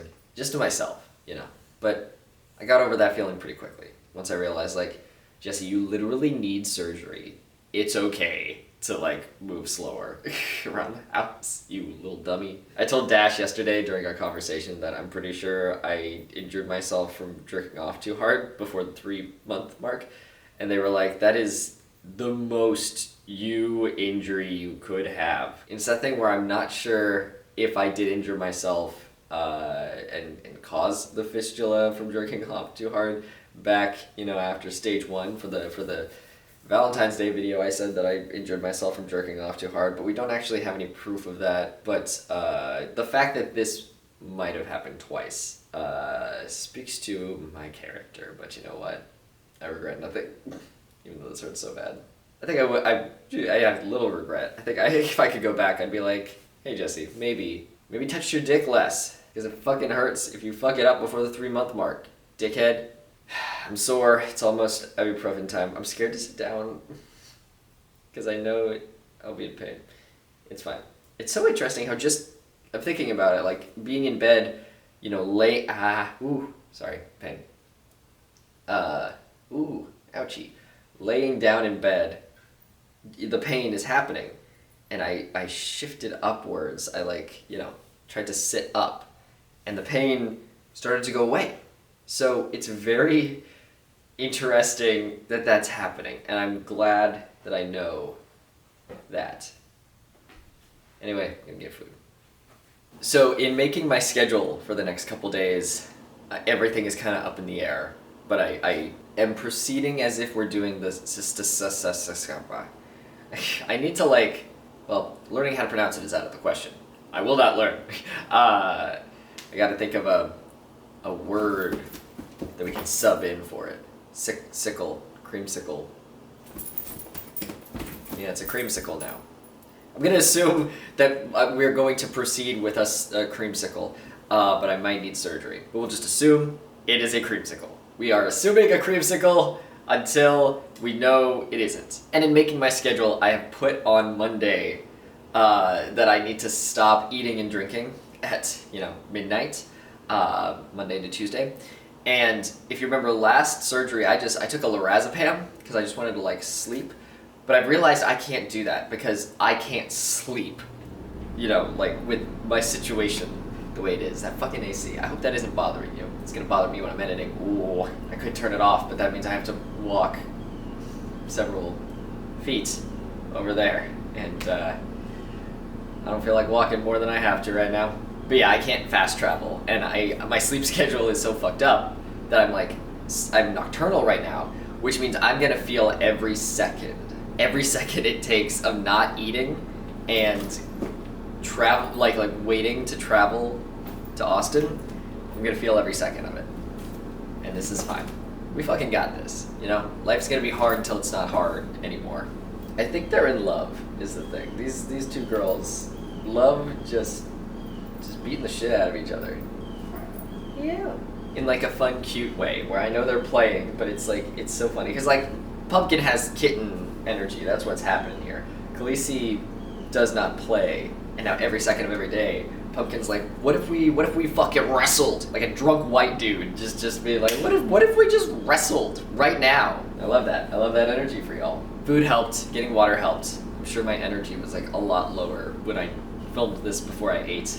I'm gonna take a shower because I do not need jock itch along with this, you know. I'm very grateful that I have the updated COVID boosty because I don't want to deal with anything else. I just keep dealing with like things on top of things, Take a shower, I get to take ibuprofen in 5 minutes. I'm gonna take the ibuprofen and then take a shower. Smart. I'm frustrated for a few reasons, and it's good to talk about them, so let's talk about them. You always feel better after you talk about them. I don't like talking on social media when I'm like depressed or sad or angry or whatever, but every single time that I do, I feel better afterwards. And I think it's just the outlet, like just expressing it. Keeping it inside is no good, so let's talk about what's frustrating me right now. One big thing on my mind is that I'm in pain right now. I have all the medicines in me. I shouldn't be in pain. Guess I'm still feeling it. Whoopsie. Really wish I had some stronger stuff in my body, but I guess we will just feel pain for as long as it lasts. The second thing is I don't know how long I'm staying in Austin, and it sucks because I was about to say I'm taking advantage of my friends, but like they're I'm asking for help. This is an unhealthy thing. We should be able to accept help. Let's get that on the table, Jesse. You're not taking advantage of your friends. You are asking for help, and they are saying yes to it. Okay? I feel like I'm being frustrating, maybe. It's a frustrating experience. The experience is frustrating. I'm not doing anything wrong. I'm trying to make it the best that I can. But right now the situation is that I am still scheduled for a cystoscopy. Cystoscopy. My creamsicle is still fucking scheduled for Tuesday, which means I might get in there, they'll look in my pee hole, and then be like, oh, nothing to do with your bladder. Let's bring you in for surgery. Maybe tomorrow. Ideally Wednesday, like the day afterwards, would be great for surgery. But the problem is I'm planning on leaving, because my friend is driving me to Austin in the morning. I'm doing my thing, then he's picking me up and we're coming back to Dallas. He's not gonna stay in Austin with me if I needed to, and I wouldn't expect him to. I would stay in the hotel by myself, and then my bud Andrew, would, or I could just take a lift to the hospital. I don't need an escort to the hospital. I only legally need a person that I know who is responsible to pick me up from the hospital. I can go there on my own. But I don't know because we don't know. I might go in there for the creamsicle, and he takes one look at my dick and is like, oh, I know what the problem is, or like, hey, we should be doing this. We shouldn't be doing a cystoscopy, so let's schedule you for surgery tomorrow. Or it might be scheduled for Thursday or Friday, which is not ideal because I want as soon as possible because of the flights. Ideally, if I get scheduled for surgery on Wednesday, then I have 2 weeks and change in order to let my body calm down. But I guess if surgery's on Thursday or Friday, it's not the worst thing in the world. It's just like I'm on the teetering of it. Luckily, like, my memory is shit, but past Jesse, thank you so much for making PinkBlue, because I wasn't sure what I was like 2 weeks into the healing process, and I was like, oh fuck, there's not only recorded documentation of how I am 2 weeks after this process, there's videos and images and me talking about it and all this fucking shit that I can just look at. So I went back in an episode of PinkBlue that hasn't come out yet, looked up what my dumb ass was doing at that time. I was able to almost get exactly 2 weeks. Or in fact, I did get 2 weeks because I'm talking about what the process was at 2 weeks in the healing process. And I was like, fuck, okay, I can do that. Like, how I was 2 weeks into the healing process, I can take a flight and make a convention appearance. The most that'll happen is I'm like a little tired. But I was fine, I was healing fine. And y'all can't see it because I crop it out. But I was able to, like, what's the opposite of enhance? Unenhance the footage so I can see what my dick looks like when I'm, pantsless talking on the couch and doing vlogs. And I looked at my dick and I was like, great, it looks great. Like, it's so funny that I can just do that. I don't have to do any guesswork. I can just find what I was like 2 weeks into the healing process and look at it and assess whether I can make a convention appearance at that point in time. And the answer is yes, and I'm so grateful for that. But that means I have to get into surgery as soon as possible. This is also not good for you. I'm not encouraging this. But I did look up when you can drink after surgery, and they said to wait at least 2 weeks. So if we get in as soon as possible, I can do my drinking panels. I just need to take it a little easy. And I honestly can take it easy, because like my tolerance will be way down. I think I could just get one drink in me and get drunk. Or I won't drink, I'll just have codeine in my body and I'll just be high. Whatever it is, I'll be able to participate in the drinking panels that I've been assigned for. Because I'm flying all the way out there. I've been waiting I'm not encouraging this. I'm just saying, like, I've been looking forward to this. I want to enjoy it a little. I'm already sacrificing my 30th birthday and Halloween. Like, Jesse deserves a little cider as a treat, okay? Yes, I'm a dumbass that jerked off too hard and now I don't get to have sex on my 30th birthday. But, you know what? I'll just end the sentence there. And the third thing that I didn't even know was a concern until I started really thinking about it is that I don't know if I'm going to be awake for this procedure. I was trying to figure out how to pronounce cystoscopy, and I Googled it, and I looked at pictures, and it says, like, it said the word anesthetic or blah, blah, blah, and then that made me think, like, oh shit, am I going to be unconscious for this? Are they going to keep me awake for this? And I guess it's not the worst thing in the world if I'm awake for it, but like, Jesus, I don't want to be awake while there's a camera in my pee hole. And then I remembered Santucci's email, which says that I get to the hospital and then they take me right into pre-anesthetic or something like that. The anesthetic was in the name, and now I'm like, am I going to be awake? Am I just going to be loopy? And I Googled it, and there's lots of different answers. So I think I'm just not going to know. Maybe I'll put it on the list of things to ask them tomorrow. I'm calling the Crane Center tomorrow because the hospital won't return my calls. I've been trying to reach them all weekend. I've left 2 messages. They haven't responded. I don't know whether I'm supposed to wash with HybiCleanse the night before my surgery. I don't know what time I'm supposed to show up. I don't know if I can take my gabapentin. So there's things to ask them. And I also threw on the list asking them about, like, should I stay in town? Because, like, worst case, if there's a chance that I can get into surgery the next day, I'll have Quinn, drop me off afterwards, after the creamsicle, drop me off at a hotel, and I can just handle myself on my own from that point. I'll just, like, do the things I need to do. I can handle it on my own, as long as I'm not too high from whatever they give me. And I can come in the next day, and I can text Andrew and be like, hey, pick me up at this time, or whatever. So I'm going to ask them if it's worth staying in town. These are the things that I'm frustrated about. I'm fine with whatever we have to do. I just want to know what it is. My mom called to ask a couple questions. And I don't really want to talk about this with my mom. She's done enough for me. And I don't like people feeling bad for me. She asked if there was anything she could do. And I was like, not really, but thank you. She was like, oh, well, I'm sorry you're going through this, and I'm so proud of you. You're doing great. And I'm like, thank you. I would be so grateful for surgery at this point. I just want to know. I just want to know if I have to do it. I feel like shit, which is understandable. All right, well, I guess I'm gonna go sit down again. I just got so much mixed news. I got so much good news and bad news. Also, I forgot what shirt I was wearing, so I just picked one. So I found out that I am not going to be awake for the creamsicle. That's great. Going to be put to sleep.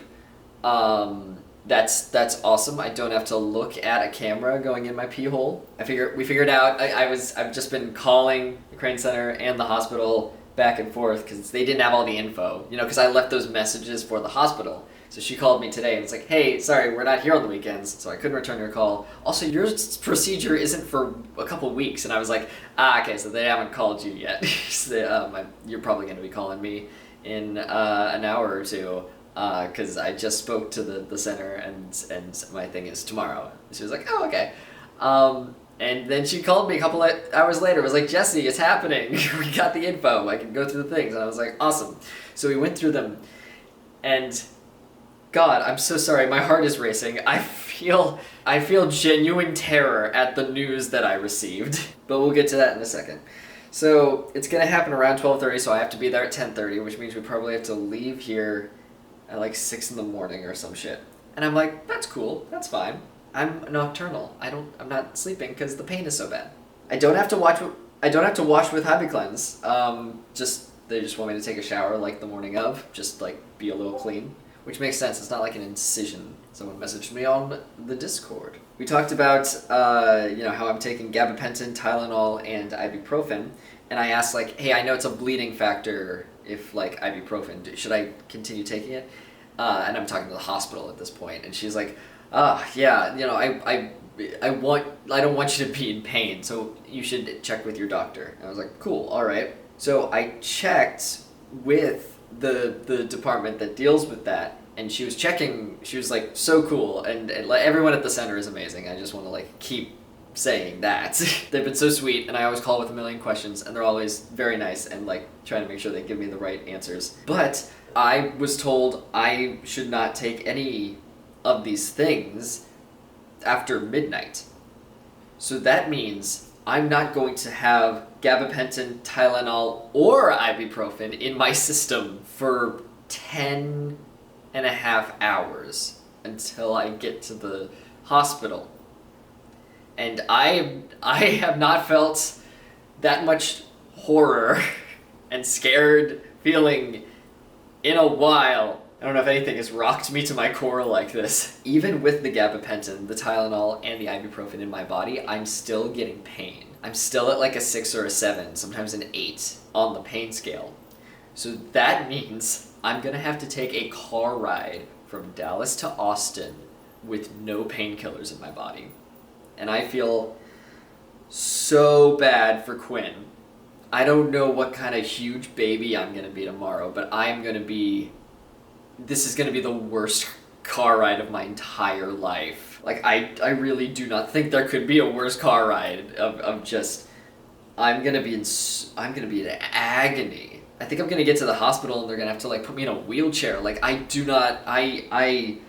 genuinely so scared. And then the other news I received is that the PA, we'll call him A. We're doing the anonymous shit. It's just this PA named A. I know it's confusing because in these stories there's a PA named P and there's a PA named A.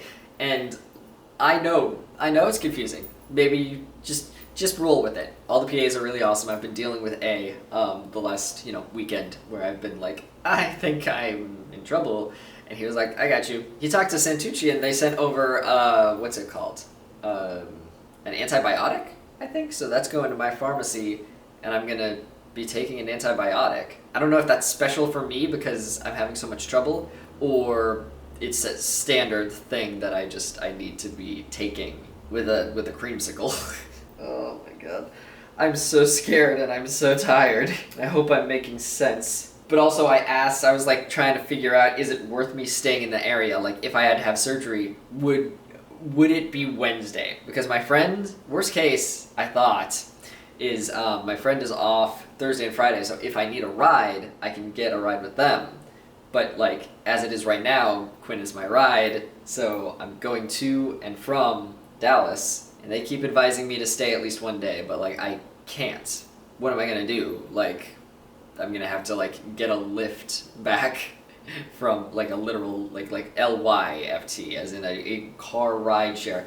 And I checked it would be about $250, and that's a lot of money, but also like I thought it'd be more.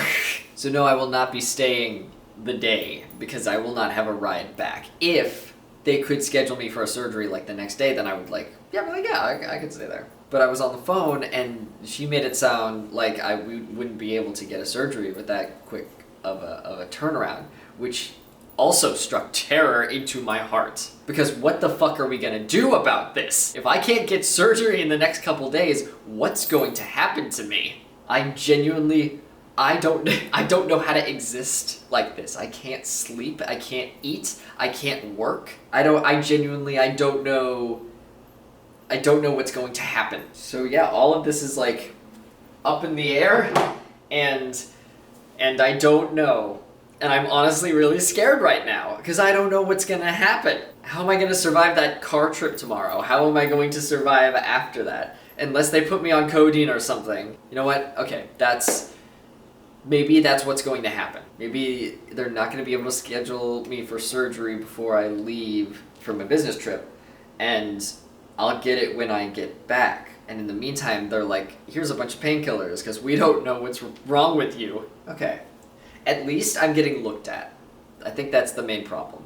Is like, A, it seems like I'm making a list, like I'm gonna say A, B, no. I'm talking about A. Oh, I'm all over the place. A was talking about how they couldn't give me, stronger stuff. So I think that means, like, once I see Santucci, I think he will be able to assess what to do.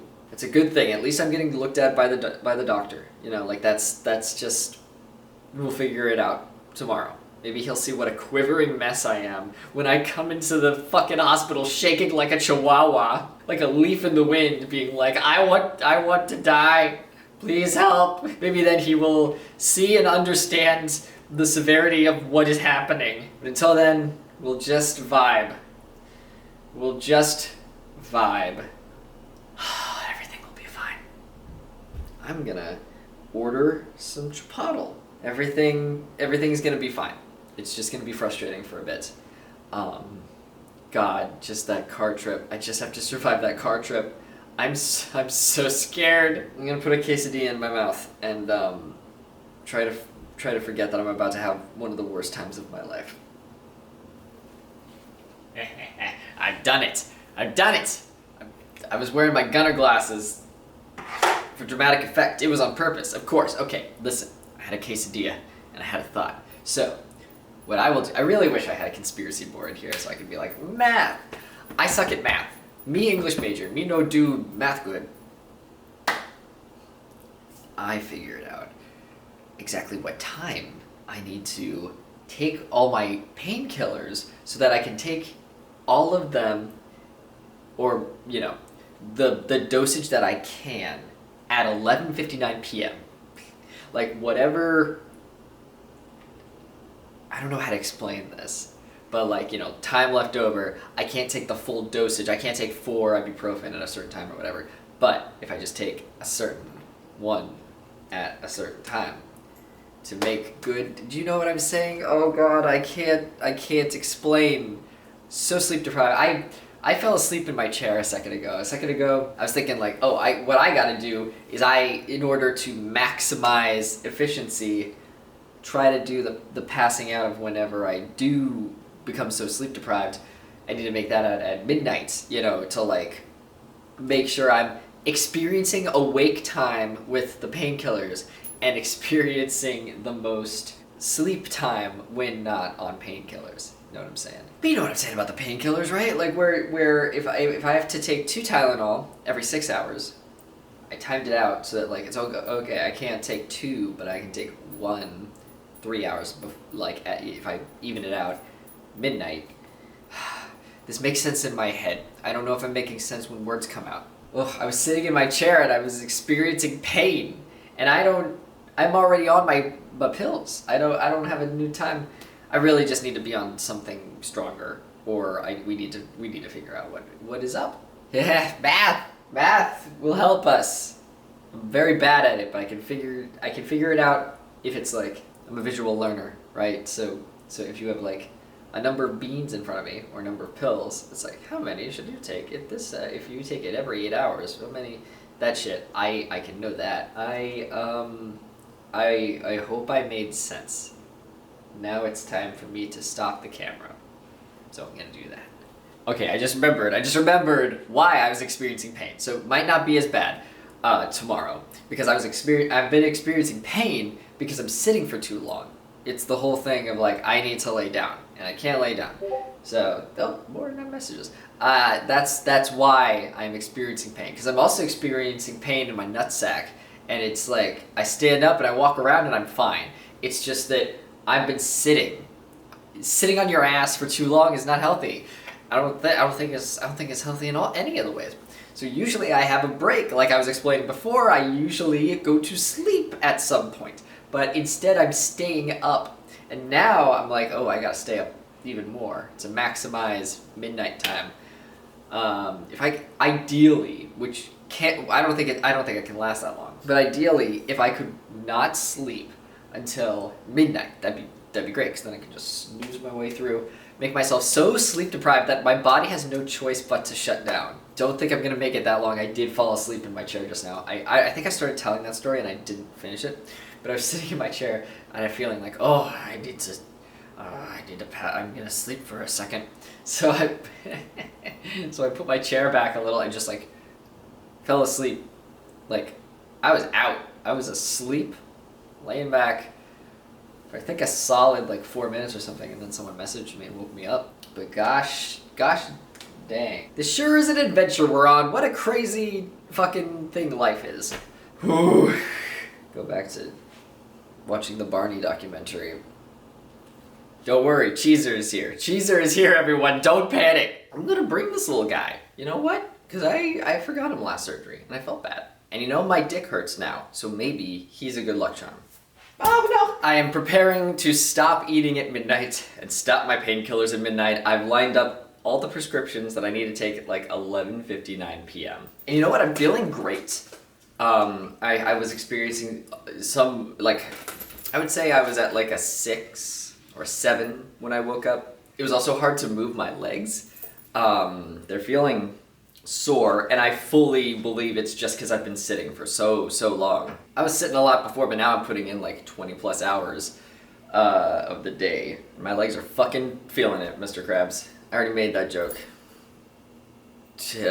I don't think you can be a 90s kid and not constantly quote SpongeBob or think about it in your head, at least. You quote it in your head.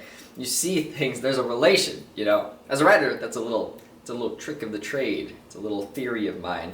When we used to make a bridge series, if you make it the name of something people see a lot, it's free advertising. You make a joke about a mahogany table in your bridge series, anytime anyone hears the word mahogany or sees a mahogany table, they're gonna think of DBZA.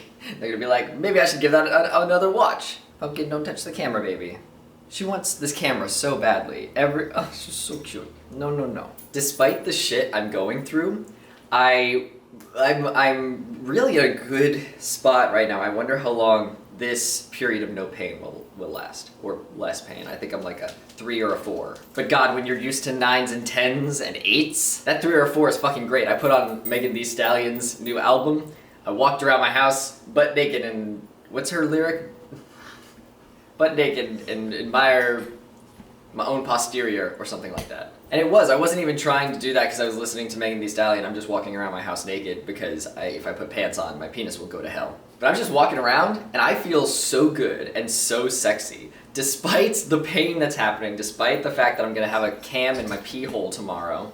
And I think the lesson here is that no matter how much pain I'm in, at least I'm hot. I keep passing mirrors and just like, I forget that I'm so injured and so hurt because I'm a 6 on the pain scale. And I'm just looking at my body as I'm walking around, and I look fucking great. I'm so happy with how my body looks. I feel so fucking hot. I don't think you can not feel hot while listening to Megan Thee Stallion while walking around the house naked. I think that you'll find it's quite nice. In himbo news, I got a new mask because I wanted to upgrade, and I'm going to the hospital tomorrow. And dead ass, I got these, and I was like, I don't understand how this is supposed to. I don't think I'm doing it right. So I looked in a mirror and saw what an idiot I am. No, I looked at Amazon where I'd gotten them, and it's bigger, and I was like, what the fuck? I got some fucked up masks that are smaller, not understanding that this expands. So this part goes up. This part goes down, and it makes a nice little place for your mouth to go. So, yeah, it's cool. I love this design. It collapses, and I'm an idiot. We're gonna do it. You know what? We're just gonna do it. This is a sink or swim event in my life. There are some things that are gonna happen in your life where it's gonna happen. So just make the best of it. I may not like it, but we are going to stop taking painkillers at midnight. I am gonna stop eating at midnight. Between the hours of midnight and 10:30, I am probably going to be in some of the worst pain of my life. I'm going to be on a car trip from hell just because pain is going to overtake everything else. But I'm very fortunate. We're using Scott's car, and it's smooth. I'm really grateful for my friends. Scott helped pick up a couple groceries and a prescription for me today and picked up the Hybe Cleanse. Turns out I don't have to use the Hybe Cleanse. I called them and found that out. I just need to take a shower in the morning, but I will need a Hybe Cleanse in February for my surgery. So I figured I need it anyway, so. And you know what? I might not be able to get surgery in the next few days, but maybe I won't need it. Maybe this antibiotic that they put me on is gonna fix everything. maybe they're gonna see something in my bladder that's gonna explain what's been going on. I would love that. I thought about that possibility for the first time and was like, Jesus Christ, that would be amazing. I would love if I don't have to get surgery. I would love if I just got on a pill and everything was fixed. What if everything just gets fixed before my birthday? What if it gets fixed before Halloween? What if I can go to Cider Fest? Usually, I was not saying the name of the convention, but this episode is going to come out. Oh wait, no, I've already been announced. This is where my brain's been. I'm trying not to break an NDA that I should be promoting the convention, because they announced me. I should be saying I'm going to this convention. Maybe I'll just go to Cider Fest and everything will be fucking fixed.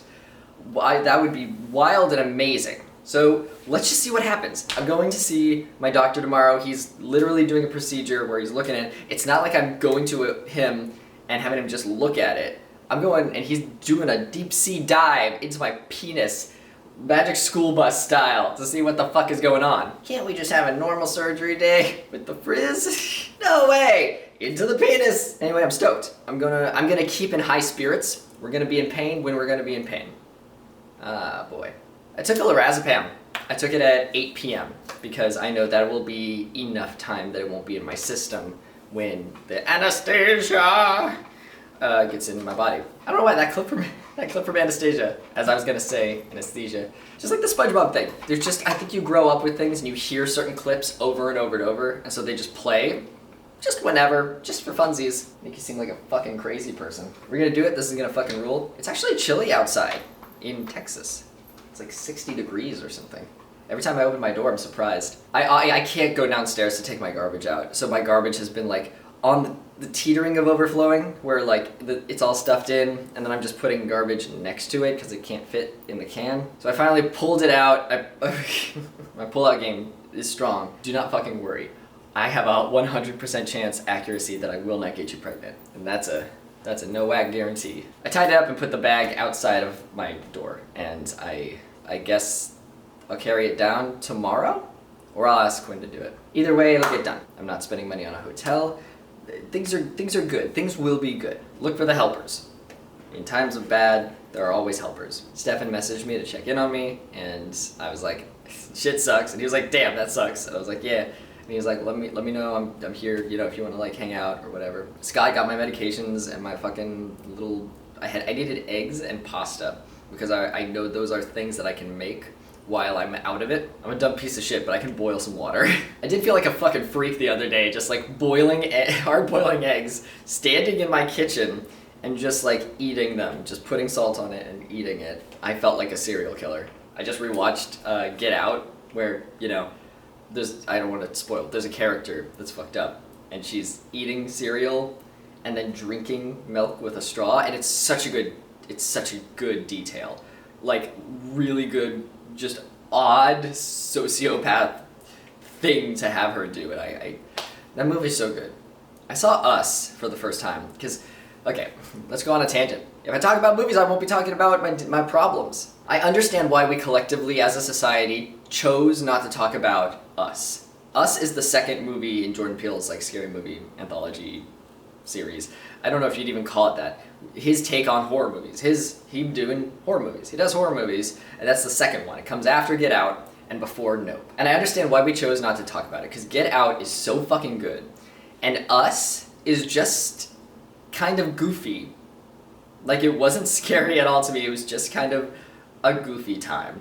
It was interesting, but it's not, for me personally, it's not up there. I watched a Ending of Us Explained video, and that was also cool. Not that I didn't get it. I just like to watch those videos so I get even more and like behind the scenes stuff. But Jordan Peele is so fucking brilliant, and he's a genuinely like cool, weird dude who's making horror movies and is good at what he does. And so I understand why Us came out and I heard absolutely nothing about it. And I understand why. It's because we don't want to put any bad dirt on Jordan Peele's name, because he's great. I think you created a really, really good thing, and then created something that was interesting, but it was just for me it was like more goofy and just odd that it was a horror movie, and maybe that was its intention. something can just exist like that. We can find value in something like that. And there is a lot of value in the movie Us. But for me personally, I get it. I get how we were like, good job, man. And then we're patiently waiting for the next thing. Because Nope is, so fucking good. Nope fucking rips. I've seen it 3 times in theaters. Fucking pipe dream bucket list shit. I would love to be in a Jordan Peele movie. Holy shit. And in order to get there, I need to go to the hospital tomorrow and put a camera up my ween hole. Halloween hole. Halloween hole. Halloween hole. It's a Halloween hole. If I just keep repeating it, it'll make sense. I'm gonna put that album back on and try to feel better about my life. My life. Ah, fuck. Oh, also, when I told Quinn that I was gonna be in the worst pain of my life and I apologized in advance, he was like, is there anything we can do with like icing or heat? And I was like, unfortunately not. I am probably just gonna be reaching in my pants to straighten out my dick, because when it leans to the left, that's when the pain gets really bad. He was like, I will bring a towel for privacy. And I was like, thank you, I appreciate that. I wouldn't have thought of that. Bros, if you're gonna touch your dick in another guy's car, make sure you bring a towel. It's polite. He's gonna be driving, he's not gonna see. But yeah, very unconventional way to prevent pain. What if they were doing that in the medieval times? You know, that sounds like a medieval time thing where they were like, just do cocaine about it. Or like, here's some leeches, it'll make your blood good. Or let's drill a hole in your head and let the ghosts out. I have a really bad cough and I have lesions on my face. Oh, have you tried straightening out your penis? What? Yeah, like have you tried? Is it leaning to the left? You want it to be straight on, my boy. That's why all the Victorian children died. Things are gonna be good. I have done it. I did the countdown to midnight.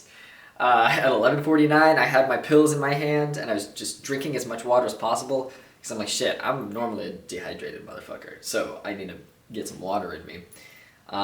You do the countdown, 11:49, put the pills in your mouth, you know, you do it, and the 15-minute mark before was like getting food in me. I got as much rice and steak and shrimp into my body as much as possible. I was also drinking a protein shake. So just putting all the good shit in me that will help fuel me while my body's dying tomorrow. Now, I did just take a bunch of painkillers all at once because I lined things up. So hopefully I should be feeling good right now. I've been so sleepy the last hour, I want to say. It's because of the lorazepam. The lorazepam hit me harder than I thought. In a good way. I would love to ideally start feeling really good from these painkillers. Start feeling like, hey, maybe we can trust that we can lay down right now and it won't give you severe pain. And then the lorazepam will come in and be like, yeah, dude, he'll wingman. Be like, oh, we can do it. Yeah, let's all 3 of us, let's just go to bed. And then I can drift off to sleep land and not spend time being hurt. God, I was almost like falling asleep at the computer. I was waiting. I was like, I need to stay up to take my pills and this shit. So my bag is packed. Cheeser is there. Don't panic. Cheeser is there. I think all that's left to do is just hang out, see where the night takes us. I've been trying to edit these vlogs as I go, and I was editing the last batch and was like just so tired. I don't know if I'm gonna get through it. I should though. We'll see. I haven't talked about this publicly yet. I don't like people feeling bad for me, so I don't know if I will. There's a circle in Twitter where you can tell people that, you know, mutuals and stuff like that. You have to add people physically to that list. It's like how Instagram gives you private stories. But yeah. I don't know who's gonna know or when. I've been talking about this openly in my Instagram stories, but nowhere else, I believe. Because I feel like Instagram was the place to do that. My Instagram and Twitter audiences are different in that Twitter is more there for like funny, happy, dumb shit, and Instagram's more like life advice, life updates, it's more real, shirtless selfies. I'm feeling calm. I don't know what to do. I'll turn off the camera, I guess. This might be the last time I see you, I don't know. And for now, you know. I'll see you after doing shit. Maybe. Or before. I don't know. I don't know. Have a good night, though. I'm turning off this camera seeing what we're gonna fucking do with our night. Cheeser is all ready to go. I am just sort of tiptoeing around the pain. You know, I haven't felt the real bad pain yet. I woke up and things were okay. And then I turned on my side and didn't feel pain, and I just kind of slept there for a while. But then my right leg started to hurt because I was on my right side. And I realized, oh, there's nothing I can do about this because I'm dehydrated. I'm used to, like, when I'm dehydrated, I'll get Charlie horses. After a night of drinking, your leg will just seize up. And you just have to, like, bend it in a certain way and hold it there and just wait and shiver for, like, a minute until it passes. And that's why I apologize for my voice right now. I'm very congested because I need water, and I don't have any water. Or I cannot drink water, so technically. I'm yes, okay. So I prepare myself. I'm like, you know what? Okay.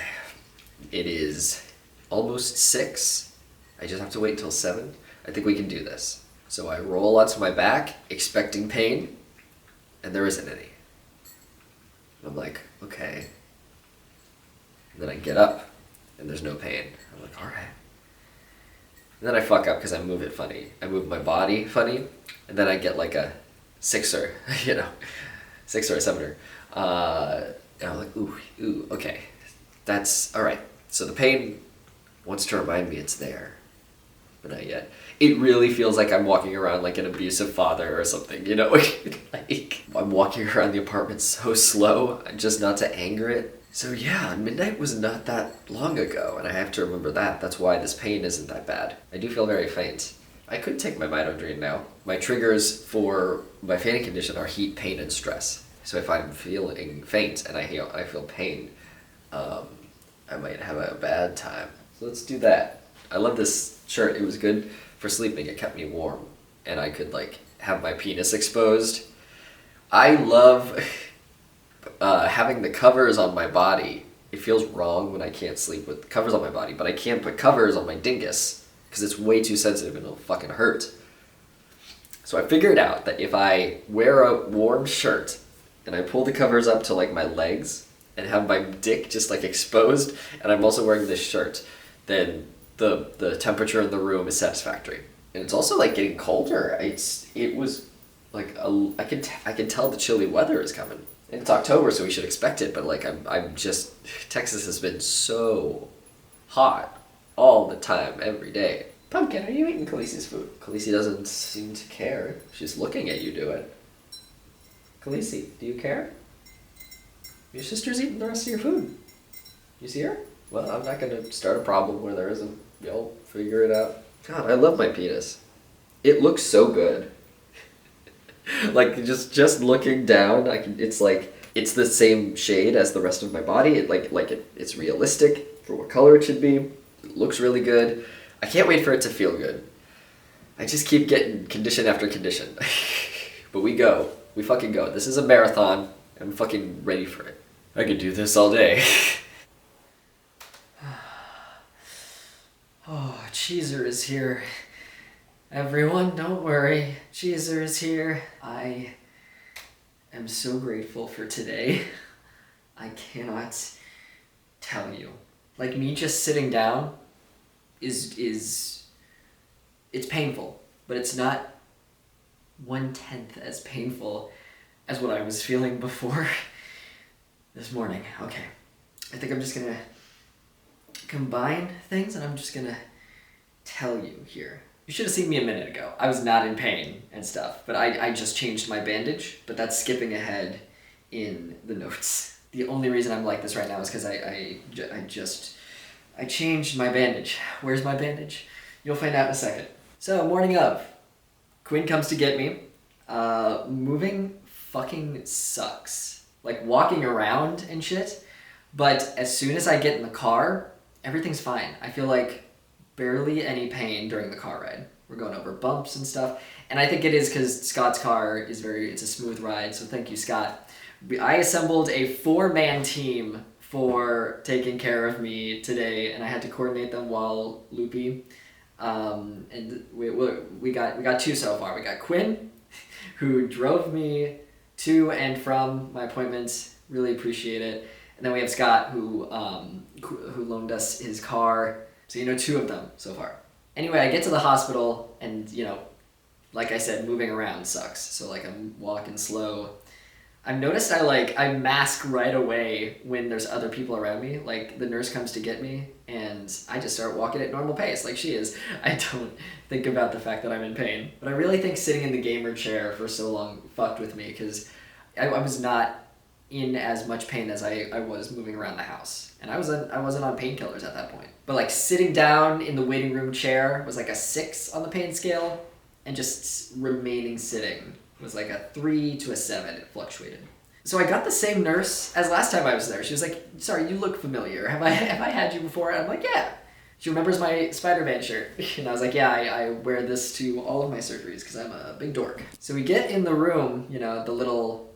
I get the same room that I do before. I call it a room, but like it's like a bed and then a curtain and then a bed and then a curtain. I get in the first loading dock bay area. And I was there last time. I get leg pumpers. I know there's a better word for it, but those things that I had during stage 1 that like puff up and down on your legs to stimulate them to make it so you avoid blood clots? And I get to take them home this time. I'm supposed to wear them for a couple days, and they're free and they're battery powered. Real cool. And I'm like, yeah, we might need the warm blankets to do the IV on my arm. And she was like, "I thought that was you." But yeah, basically explaining that like we don't know why I'm here. I'm here for a cystoscopy, which I learned to pronounce. I nailed it on the first try, talking with her, and then I fucked it up later. But I got it right once, and I think that's what we should focus on. I talked with the anesthesiologist. He's cool.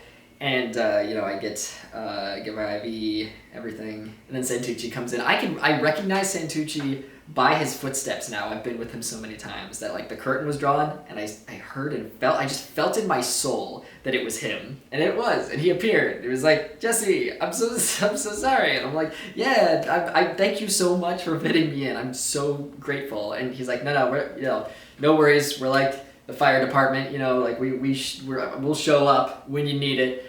And what I thought would happen, happened. Where he took one look at my dick and was like, "I know what this is." So he says that the rod is infected, and it's just something that happens sometimes. That's why they say to expect complications. And I haven't gotten any complications up to this point, so I'm very grateful. I'm fine. I'm in pain, get this thing out of me. Because he's barely touching my dick, and then touches my leg with the same pressure, and he's like, "This is how soft I'm touching you. Like if you're in this amount of pain." So I was in so much pain. I was like a 9 or a 10. You gonna play with that as I'm recording this? Okay. It's better than her running around. She's got kitten strength and kitten zoomies, and I'm honestly really scared that she's gonna like bounce on me because she did that earlier tonight. She's done it before. She'll just full speed jump onto the couch and run across whoever is sitting here. And I'm honestly really scared for that because of my injuries, but we haven't gotten there yet. Anyway, he's barely touching me, and he's like, "Yeah, it's I don't know, like you can tell your phallus is like swollen, right?" And I look at it, and I'm like, "I guess it is. It's like a watched pot." I told him, I use that expression a lot, but I'm like, "Yeah, I guess I didn't notice." And then he asks me to just hold my dick still upwards, and he starts touching my balls, and he's like, "How does this feel? Does this hurt?" And I'm like, "No, it doesn't hurt at all." And he's like, "Okay, so it's just the penis." Holy shit, I don't know if you saw me intercept that. I am never mean with her, but when it comes to this, I need to teach her not to jump on my open wounds. It sucks. I'm so bad at being at scolding and like being assertive with Pumpkin, but I cannot let her. I can't even imagine what would happen to me. Like it would get infected. She has kitty paws. There's a little bit of poison in their talons or whatever the fuck, and also she's been like in the litter box. I cannot let her hurt me. So I will fucking football style defend you. I'm sure there's a word for defenders. What's that? There's a position in football. It's not the quarterback. Anyway, so I ask how long it is until I can get the rod put back in, and he says, we'll let you heal up for 6 months, and then we can do it then. And now you can decide whether you want the pump or not. And I was thinking about it, and I was like, oh, I guess I do have the choice. Now that I've experienced the rod, do I want to do the pump? And I said, well, the risk of infection is still higher than the rod, right? And he said, yeah, and I'm going to guess a number. It was I think it was 15%, where he said, now that, like, it's better this time. Now that everything is hooked up and installed and, like, made, the risk of infection goes down by 15%. So it's really up to you. And I said, oh, well, the rod still has less of a chance of, like, malfunctioning, right? And he said, yeah, it really is just person-to-person case. You know, some people, of course, they're going to swear by the pump if they've gone 15 years and it hasn't broken. And some people, one guy has used the pump like 60 times and then it broke. So it really does show you that lightning can just strike whenever, like, you know, it's really up to you. And I thought more about it, and I think I'm going to go with the rod again. I do like that my dick is soft now that they've taken the rod out. It's interesting to see it down again, but I just want to go for distance and time, I guess, and I think the rod will give me that. It's give and take, you know? I can't go in hot springs or anything because I think they're going to think that I'm hard, but also I hate the thought of something malfunctioning inside my penis. I mean, I've just had to deal with that for a week, I guess.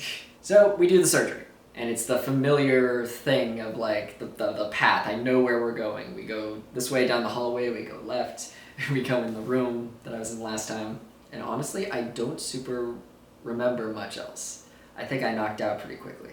Because when I wake up, I have a breathing thing on my face, and I'm in the purgatory room, as I call it. We hang out there and chill and get fed graham crackers until you're safe to go. They did not make me prove that I could pee before I left. Usually it's a requirement of, like, you have to piss before we dismiss you.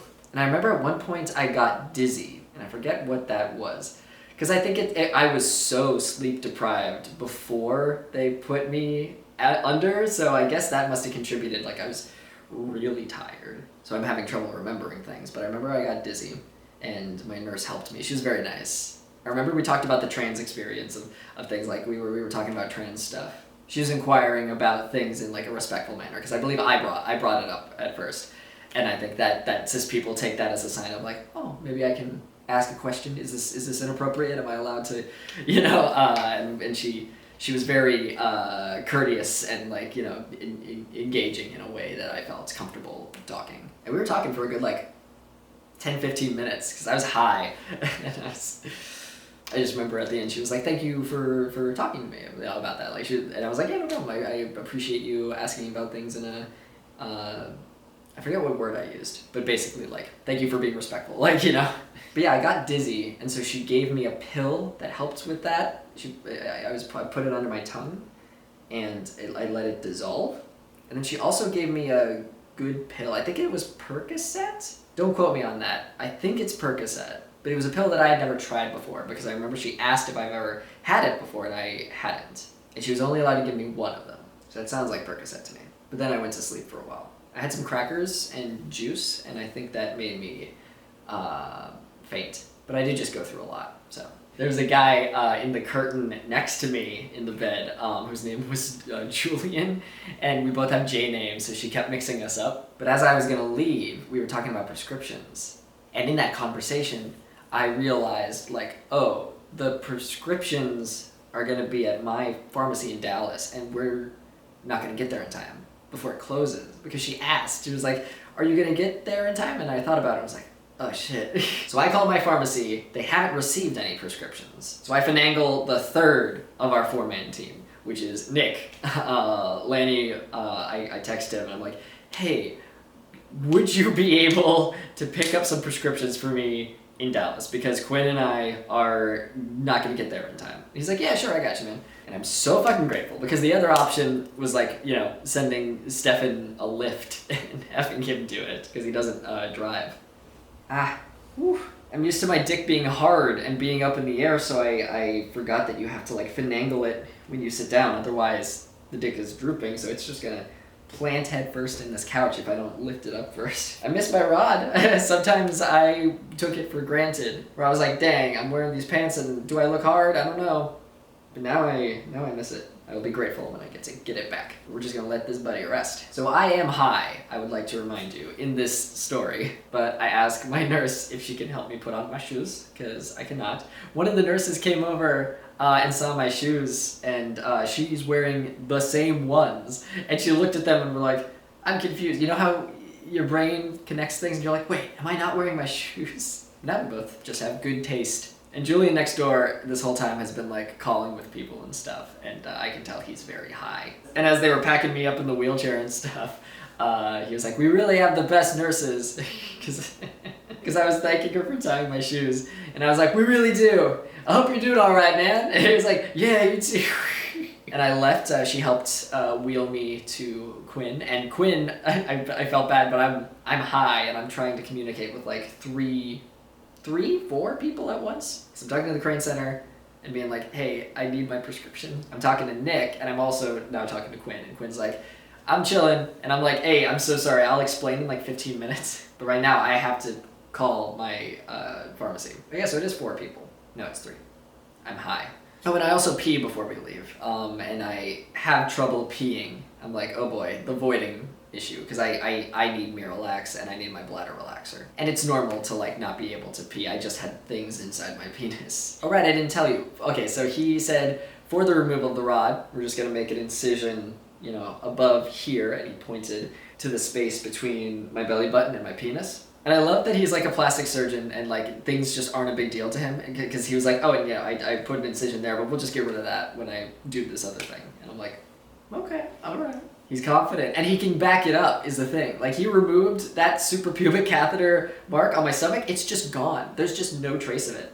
So I fully believe this man can just perform fucking miracles. It's so funny to just casually be like, oh yeah, just let me do magic. He's great. I love it. I trust him. And I'm like, cool, let's do it. So I have an ABD pad on this area, and you know, it's an ABD pad, so it's kind of big, so I can't tell what it looks like underneath. Oh, and as I'm talking right now, I've been talking a while, but my throat is sore, and that makes sense because they put a tube down my throat. So Quinn and I head off on our adventure. We get some Wendy's, try to find another place to pee. I try to pee again. It is very slow, standing there for a good 6-7 minutes and just slowly getting it in there, and there's blood a little bit, which makes sense. So the whole journey, I'm like in and out, just sleepy feelings, like I'm asleep, that I'm not, and we're listening to an audiobook. So I'm like, it's interesting, it's like falling asleep during a movie where the character's doing something and then all of a sudden he's somewhere else. And I'm like, oh great, that happened, and then I fell asleep again. I try not to go on my phone that much in the car because I don't want to risk getting motion sick. Oh sorry, I'm high. I forgot that like the nurse who helped me out, she wheeled me to Quinn's car and helped me in, and you know, packed up all my stuff for me. She was very, very nice. And she was like, be safe, you know, I'm thank you for talking with me, I'm glad I met you, like kind of thing. I'm high, so I can't remember her exact words, but I was like, thank you, you too. This was very nice, thank you for taking care of me. I'm very like, I don't know, I guess I'm a comfortable person. You know, I'm chill and I'm overly polite, so I think she could see that in me, and I appreciate that. I appreciate her and she appreciated me. It was really nice. Like I'm just thinking about how amazing it is to be treated like a human being. I'm just not used to it. Like my experience with like the Crane Center and like the hospitals that they use and stuff have been the best experiences with any kind of healthcare ever. Everyone is genuinely like, they're just so genuine. Everyone is so genuine. Everyone really cares about you and like listens to you. And I feel like that's something doctors just don't do. There's way more horror stories about doctors not listening to people than there are good stories, unfortunately. And I so fucking appreciate that they listened to me when my pain kept escalating. Because I forget who said it. I'm not sure if it was Santucci or if it was a PA or someone, but someone was like, it's good that we caught this because like that could have gone septic. So I'm glad that they listened to me when I was like, I don't know what's going on, but I'm in extreme pain. I'm just really grateful. I'm grateful for my friends too, because the fourth person in the team is Stefan, because it's late at this point, and I'm like not wanting to make Nick stay up because I don't know when his bedtime is. But Stefan and I are horrible goblins who stay up all night, and Stefan lives next to me again. So I was like, hey, Nick, you can, I'm going to ask Stefan if you can drop the medication off, and then he can give it to me. So that's what happened. 4-man group. And I was high the whole time, and I coordinated everything. Because if you remember, I was on gabapentin when I started this journey. So I was high when I was messaging Scott, and Scott picked up medications for me too. Everyone's so nice. I just really appreciate it. My dick is in no pain right now. That's just insane. My abdomen hurts, which I'll still tell you about in a bit. I know I keep alluding to it, but I'm fine. I'm trading abdomen pain for penis pain. There's no pain in my penis, and I noticed as I was just walking around that I figured he would do this, but there are some spots where stitches have been removed from my dick. Wow, yeah, that's great.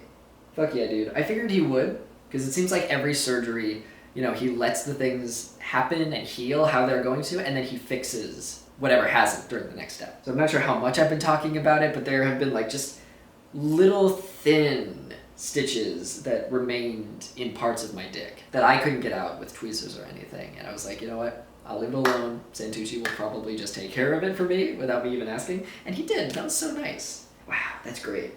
I'm so stoked about that. But I'll be honest, once I've gotten home and, peeing and taking my dick out and all that, it was a little scary at first just to see it deflated, It's still chonky, it's got girth, but I wonder if that will affect what condoms I use. Maybe a regular condom felt bad because it was the beginnings of it getting infected. If you remember, I tried regular condoms and it was too tight around the base for me. So I got some magnums and those were more comfortable. So I wonder. We'll see. When I can finally fuck. Yeah, it sucks that I did not make my arbitrary goal that I made for myself of being able to fuck before or on my 30th birthday. But I don't care, genuinely. I thought about it and was like, oh, I don't care. Because I'm happy. So it's okay. I'll have sex next year. And I can still have sex. I can still get blowjobs. I can still do stuff with my dick. And God, I'm so grateful. Because this is the best case scenario. The absolute best case scenario. Remember how I wanted to get surgery ideally on Tuesday? And I did. I got surgery on Tuesday. It's funny that getting surgery on Tuesday was my initial goal. Because I leave for my convention in 2 weeks from now and change, to maybe 2 weeks and 2 or 3 days. And then all this other stuff happened. Me progressively more and more being like, okay, surgery's not going to happen Tuesday. Is it going to happen weeks from then? Am I going to have to wait till I come back from the convention? And then by the end, it's the same. It was a circle. It was like, oh, you can't get surgery on Tuesday. And I was honestly expecting an incision lower down, to the right of my dick, where, the skin area, I don't know how to describe it. But the area where they went in before, the other 2 times. But the incision was made, and I have realized now, which I will tell you about, because they told me to change these ABD pads when it is filled up too much. So I did that. I was like, that's pretty full of blood. I should change that shit. So I washed my hands, I got some ABD pads, and very slowly removed the ABD pad, because it was stuck to me, because blood does that. And he told me in advance, he was like, we're gonna cut you here, but we can't close it up cleanly because you gotta let it ooze. He explained it better, but there's a level you have to let it come out. And I had that in mind. I was like, okay, it's gonna look bad, but it won't look like that forever because he will just make magic and just make it go away. So I'm in the bathroom, slowly removing it, and it is certainly an open wound. It does look the way that he described it. It looks like I just got slashed by Freddy versus Jason or one of those murder boys. It looks like Michael Myers just cut me across my stomach it looks like a horror movie effect. It's not neatly closed. There's no stitches. It's just kind of there. So that's why I was shaking a little bit when I came to sit down, because I took care of it, but it did make me briefly a little lightheaded. Whew, even thinking about it now, I don't think I want to think about it. Nothing really gets to me. So yeah, but I do feel very cool. I do feel like an action star. But yeah, he cut right where it kind of sucks, but he will get rid of it. So that's even better news. But he did cut on that area where the lift line was, like directly on it. I checked. It's like directly on the lift line. For the past couple of weeks, I've been taking care of it. I've been rubbing CBD Solve on it for 30 seconds at a time, twice a day. And then he just comes along and just slices it. But it's fine. It's good news because this is better news that he can just get rid of it. So that's even better. God, I just had to stand up in order to change the camera battery, and I got spooked because there was like something between my legs that was warm. It's my penis. It is my penis. I'm not used to that, but it's a familiar feeling because that's what it was before the rod. Is my dick would just be between my legs, like touching them. I know my dick is between my legs. You know what I mean. So the medication that was prescribed to me was hydrocodone, and thank God I got some codeine. You know, actually, I'm thinking about something. Does hydrocodone have codeine in it? According to the Recovery Village, does hydrocodone have codeine in it? No, hydrocodone does not contain codeine. Hydrocodone is a distinct and separate opioid from codeine.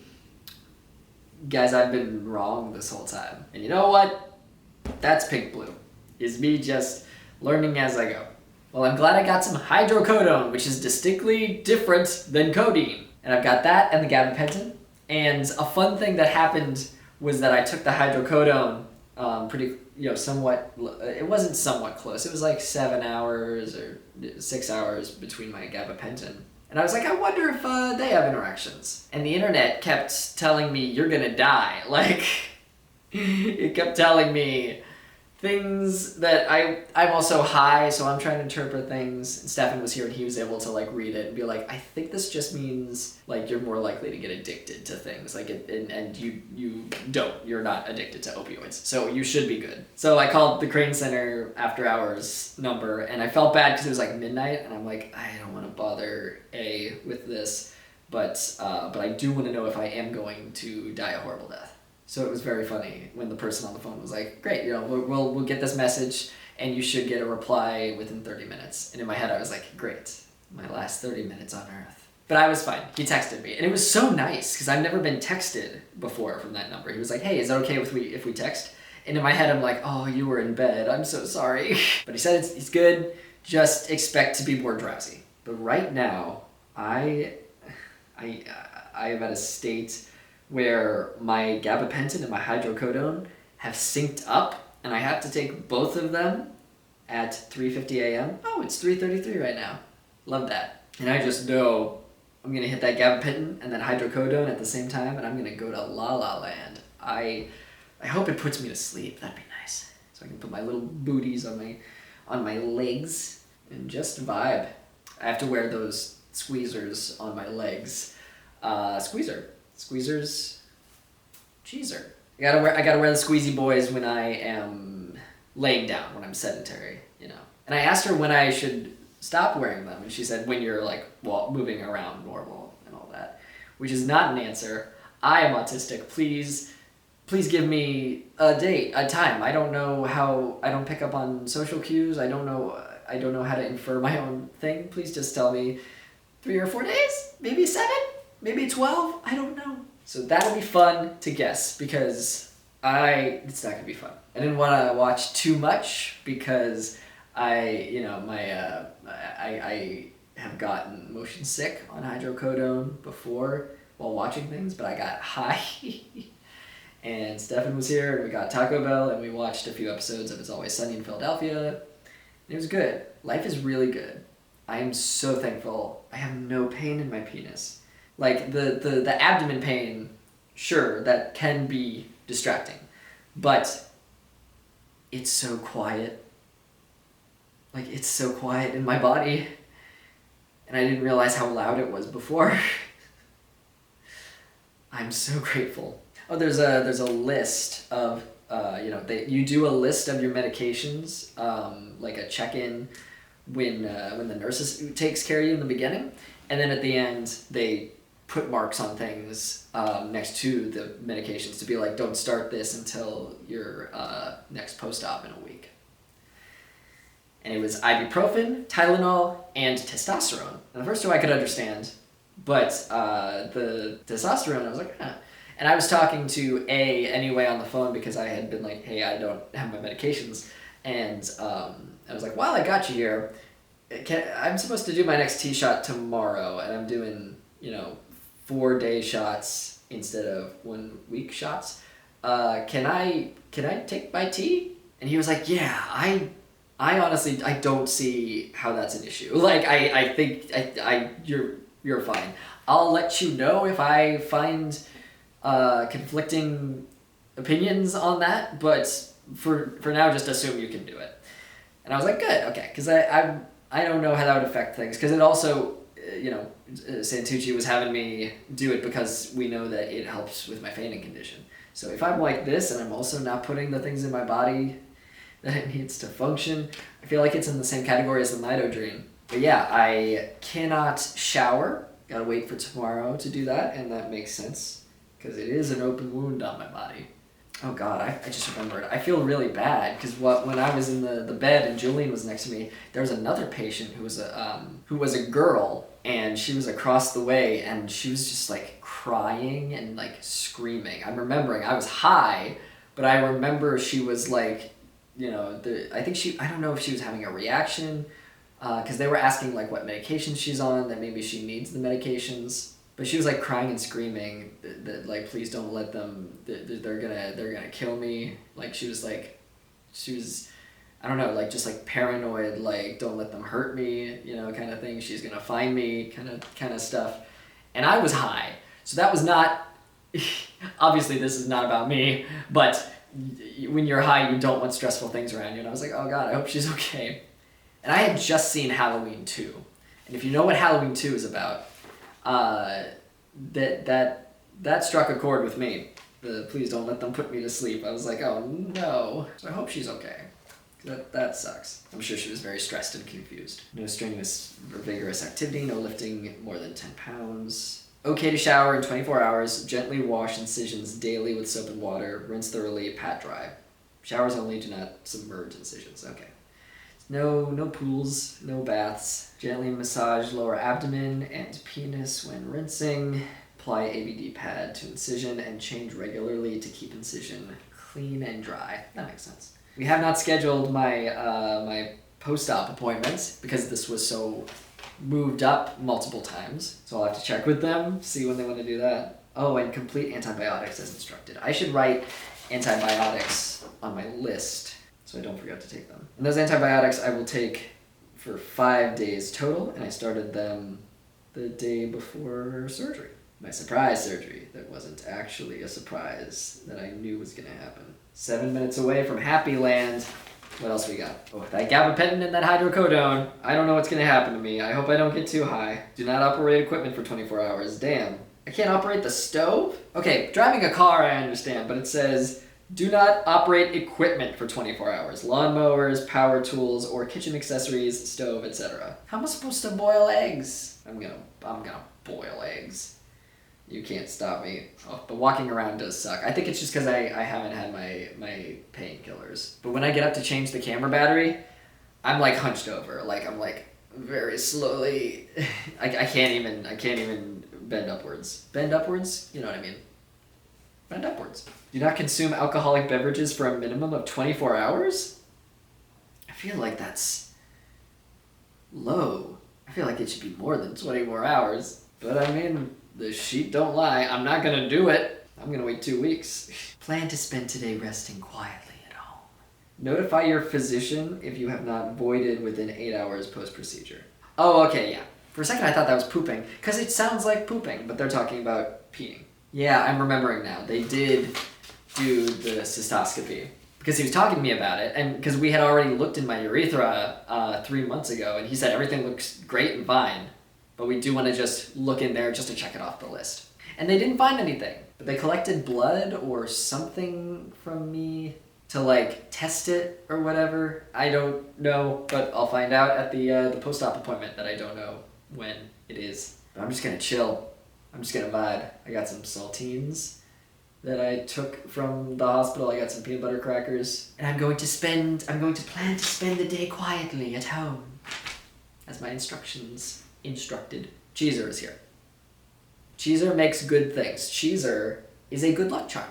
The one time I did not take Cheezer to the hospital, my rod got infected. So I did not risk anything, and I brought him with me. And you know what? Everything went way better than expected. So, I love this little guy. I hope that whatever you're doing and wherever you are, you're having a great night. Because miracles can happen, apparently. I'm so fucking lucky. I can't believe how lucky I got. Yeah, I can't, like, have penetrative sex with my penis into people, you know, at the convention. Like I was planning, I'm gonna see friends, I'm gonna see people, you know, that my friends that are wink wonk. And I didn't plan anything or anything, but I would have liked the option. And sure, I can't do that, but I would have traded it. I would have traded it to not have, you know, the other side cut open or something wrong hurting my penis. I'll do this ab injury. I would trade it, and I did, and I'm so grateful. I'm so fucking grateful. Holy shit! I'm gonna take some pain pills and boil some eggs. What do you think, Cheezer? I gotta get used to my penis being between my legs again. I can like feel it. It's warm. It's a nice feeling. It's nostalgic because I experienced it for a long while. Now it's back for a bit. I gotta say, because my working theory that I was going with was that I jerked off too hard and hurt my penis, and I felt responsible for it. Hearing that it wasn't my fault was so validating, and it really just made me feel like in the third act of Knives Out. So validated. And I will be bleeping that, because spoilers. Watch Knives Out. This has all been an elaborate commercial for Knives Out, paid for by my good friend Ryan Johnson. Shout out to my bro Ryan Johnson, who I totally got paid to do this for. That was a joke in case YouTube is listening. Sometimes I tell jokes. Welcome to day 1 of recovery. And I wonder how many times I'm gonna say that. There's been a lot of day 1s of recovery for me. I have discovered that crop tops are ideal. I have realized that sometimes shirts are difficult to wear.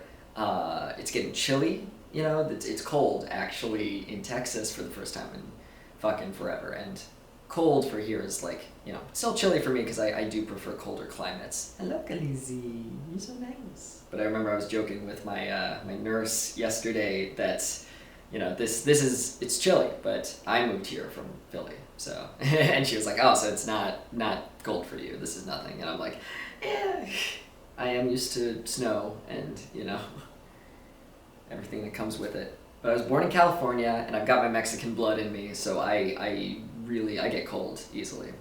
You're so sweet. Yeah. So I've been trying to wear shirts, and you saw in the vlogs where I would wear a long sleeve shirt, but I have to like tie it, you know, like a country girl in a music video. I'm in my slut era. I think I'm going to be in my slut era for a while. Khaleesi, you're so cute. We can't step on the no-no zone, okay? But you're so cuddly. She's so happy that her sister's asleep and can't bully her. Yeah, you're getting bullied by a 6-month-old. I got a toy for Pumpkin, so that'll help. I know this isn't what the video is about, but it's good to know what's happening in my life at the time that I'm talking, I suppose. Kittens just have so much energy, so you gotta play with them. Like, otherwise she's just going crazy, running around the room. I think I've cut it out of the vlog so far, but there were 2 instances where I'm not wearing pants, right? So my legs are exposed, and she will just bolt. Like, she will, at full speed, jump onto the couch, run over my legs, and run over there, and then do a lap. And she's just dug into my legs, and there are like scratch marks on my legs because of that. And it's scary because like my dick is here, and especially right now with my like open wounds that I have an ABV pad over. Like cannot have her doing that. But Stefan was over yesterday, and it happened, and he was like, ah! I'm glad to know that someone else can be frustrated by the situation, because, like, you know, he was polite because it's, like, not his cat, and he was like, hey, would you mind if, like, while we ate, if she could, and I was like, yeah, I'm gonna put her in my room. Because I'm scared and frustrated, like, I don't want her, like, doing that. I don't want her knowing how to do that, and then, you know, continuing to do it after she's a kitten. She's gonna get bigger. She has no spatial awareness. So I got a toy. We're working on that. So the booties are actually nice. The booties that go around the leg and like pump it, it's just kind of calming, like ocean waves, because it goes in and out. And I remember I talked about that when I was in stage 1 in the hospital. They had booties on me. They were the loud poppers. Like they were just like when they deflated, there was a distinctive like, and it would scare you sometimes. Eventually I got used to it, because 1, I was on drugs, and 2, I was on drugs. But it's actually really nice. Like, it feels like a massage. These ones are a lot more chill. I was lying in bed, and Pumpkin was like snuggled up next to me, and it was like really nice. If it was raining outside, like, ooh, that would have been perfect. The hydrocodone is working great to get rid of my pain. And I don't feel any pain in my dick, to the point where I was a little scared. Because I've been feeling nonstop pain for a week, mind you, and now all of a sudden it's gone. My abs hurt where the incision is, but my dick, no pain. And it got to the point where I was like, can I still feel my dick? And I keep going back and forth being kind of scared of that. But then I'll touch it for a bit. I'll be like, hey, how we doing, buddy? We don't have to like get horny, but I just want to make sure we're good. The nerve endings are good. And every time it's like, yeah, I'm good. Just give me a minute. Which makes sense, because it did have like a bone essentially pulled out of it, so that's fair. I still need to shit. I'm reminding myself of things, because all through my recoveries, my mom would be there. So if I was here, I'd be like, I feel like shit, and my mom would be like, oh, you should do this or this. And I'm like, that makes sense.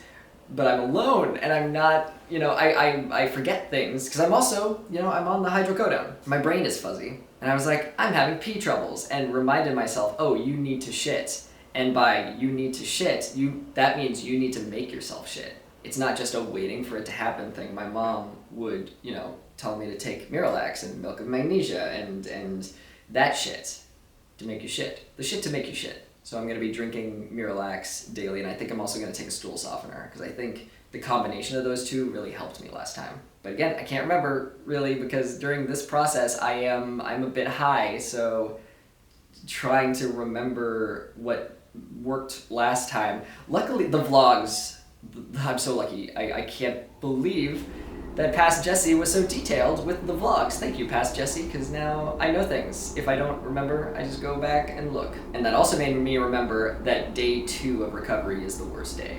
I've been pretty fine today, but I wonder how I'm gonna feel tomorrow. I'm hoping this recovery is gonna go by pretty quickly, or they're expecting it to, because they only gave me enough pills for 4 days total. They gave me 20 pills, and if you do the math, if I'm taking them every 4 hours consistently, then it works out to that. I might be able to stretch it out a little more if I don't take them while I'm sleeping. But yeah, I hope this is a quicker recovery. Maybe day 2 won't be as bad, or day 2 will just be the worst day, and then smooth sailing from there. But yeah, after I wake up and I like get pills in me, I'm feeling fine. I'm walking around the house faster than I was last week. Last week it was difficult to like, oh, my dick hurt so bad. And also, you know that leg injury I was talking about? So I think I told y'all about how I've been dealing with a groin abductor injury on my right side, and it was there consistently for like 10 weeks or something ridiculous. It was a while. I remember I got it like right after I started working out again, and it just wasn't going away. And when I called with the PA that I've been talking to during this process, he asked if there was anything else going on with my body, and I like mentioned it because I was like, oh yeah, I have had this injury for this amount of time, and we kind of just brushed past it and kept talking about other things. But I'm walking around today, and I've realized my leg is completely healed. The groin abductor whole area, it's like I wasn't even injured in the first place. So I really wonder if that was a sign of the infection and it was just like coming in slowly, because it was the groin area, like maybe my friend was joking, I told them about this, and my friend was joking that like maybe my groin was tired from holding it up, you know? And I was like, yeah, my dick's just so chonky. I just got such a massive hog. But honestly, that could be it. It might have, I don't know. But I'm gonna tell Santucci next week at our post-op, which I emailed them about, because I wanted to email them about two things. The first is, hey, my stuff got rescheduled twice or 3 times by this point. So I don't think I was scheduled for a post-op next week. It would be on phone call because I'm not in Austin anymore. Could someone help me with that? And also the second thing, I was like, I don't know who to contact about this, but I need to figure out what my insurance said in response to the appeal. If you remember, the dick bone was not approved by them, so I had to raise money for it. And then I borrowed the rest from my company, who was gracious enough to help me out with that. Because they provide me the insurance, and I think they want to make sure I'm taken care of. I'm like, I don't sing the praises of any people that I don't give a shit about, but like, honest to God, Team 4-Star has like taken care of me in ways that like I can't even express how grateful I am. They genuinely give a shit. So they're like, yeah, we'll help you out with this. And I need to figure out how the insurance responded to it, because I realized while I was like a couple hours ago, I realized like, oh shit, I got the rod out, which means I'm gonna have to get another rod in, which means my insurance is gonna be shitty again. And I got pissed. I was like, oh no, we gotta take care of this. So I'm ready to fucking fight. I'm ready to throw down. So I emailed them about that also. I was like, also, I don't know who to ask about this, but how do I find out how they responded to you? Because if you remember, the Crane Center are the people that appealed it. I didn't appeal it. They emailed back and were like, hey, can you pay for this? Because in a lot of instances, it's just a touch and go, like, it depends how smart they are. And apparently my insurance is very stupid, because they denied it because they don't know what it is. Which is just fucking stupid, but it's also transphobic in this instance. I'm not one of those guys that goes around just being like, that's transphobic. Yeah, this is, because if you just don't know what the surgery is, you can't just deny it because you don't understand it. They called it cosmetic, and yet they approved the testicular implants. It's fucking stupid. They're idiots. So we're gonna get this figured out before my next surgery. Not just for me, but for every trans person who has maybe tried to get, that makes me so mad, because I was thinking about that. Every trans person who has tried to get that, and what if it gets infected? Then you gotta do it again? It's like, I guess I'll just give up because, I don't have the money or the means, or I don't have a lawyer. So I'm gonna fight. And I got a lot of cool people on my side. I got a lot of awesome lawyers on my side. So I'm gonna take care of it. I will fight for you, but also for my dick bone. It is important to me also. Also, I'll just like go back and forth to my bed, take a little snooze, and come back here, because the medicine is making me sleepy. The painkillers, rather. But also, I keep getting motion sickness. I can't stop. Like, I'm trying to watch things. I'm in the middle of Misery, which is an old movie, and I keep watching it 5 minutes at a time, and I want to watch it more, but I get so motion sick. And I'm putting food and water in my body, but it's not enough. I just feel so sick. So I think it's just podcasts for me for now, or podcasts. And I was thinking about audiobooks, but I think I'm too high. I don't think I can follow an audiobook right now, so I'll be tuning into some cool podcasts. I think I've finally given up on using the computer. I tried a thing where like I have 3 monitors, and I tried unplugging 2 of them, the ones on the sides.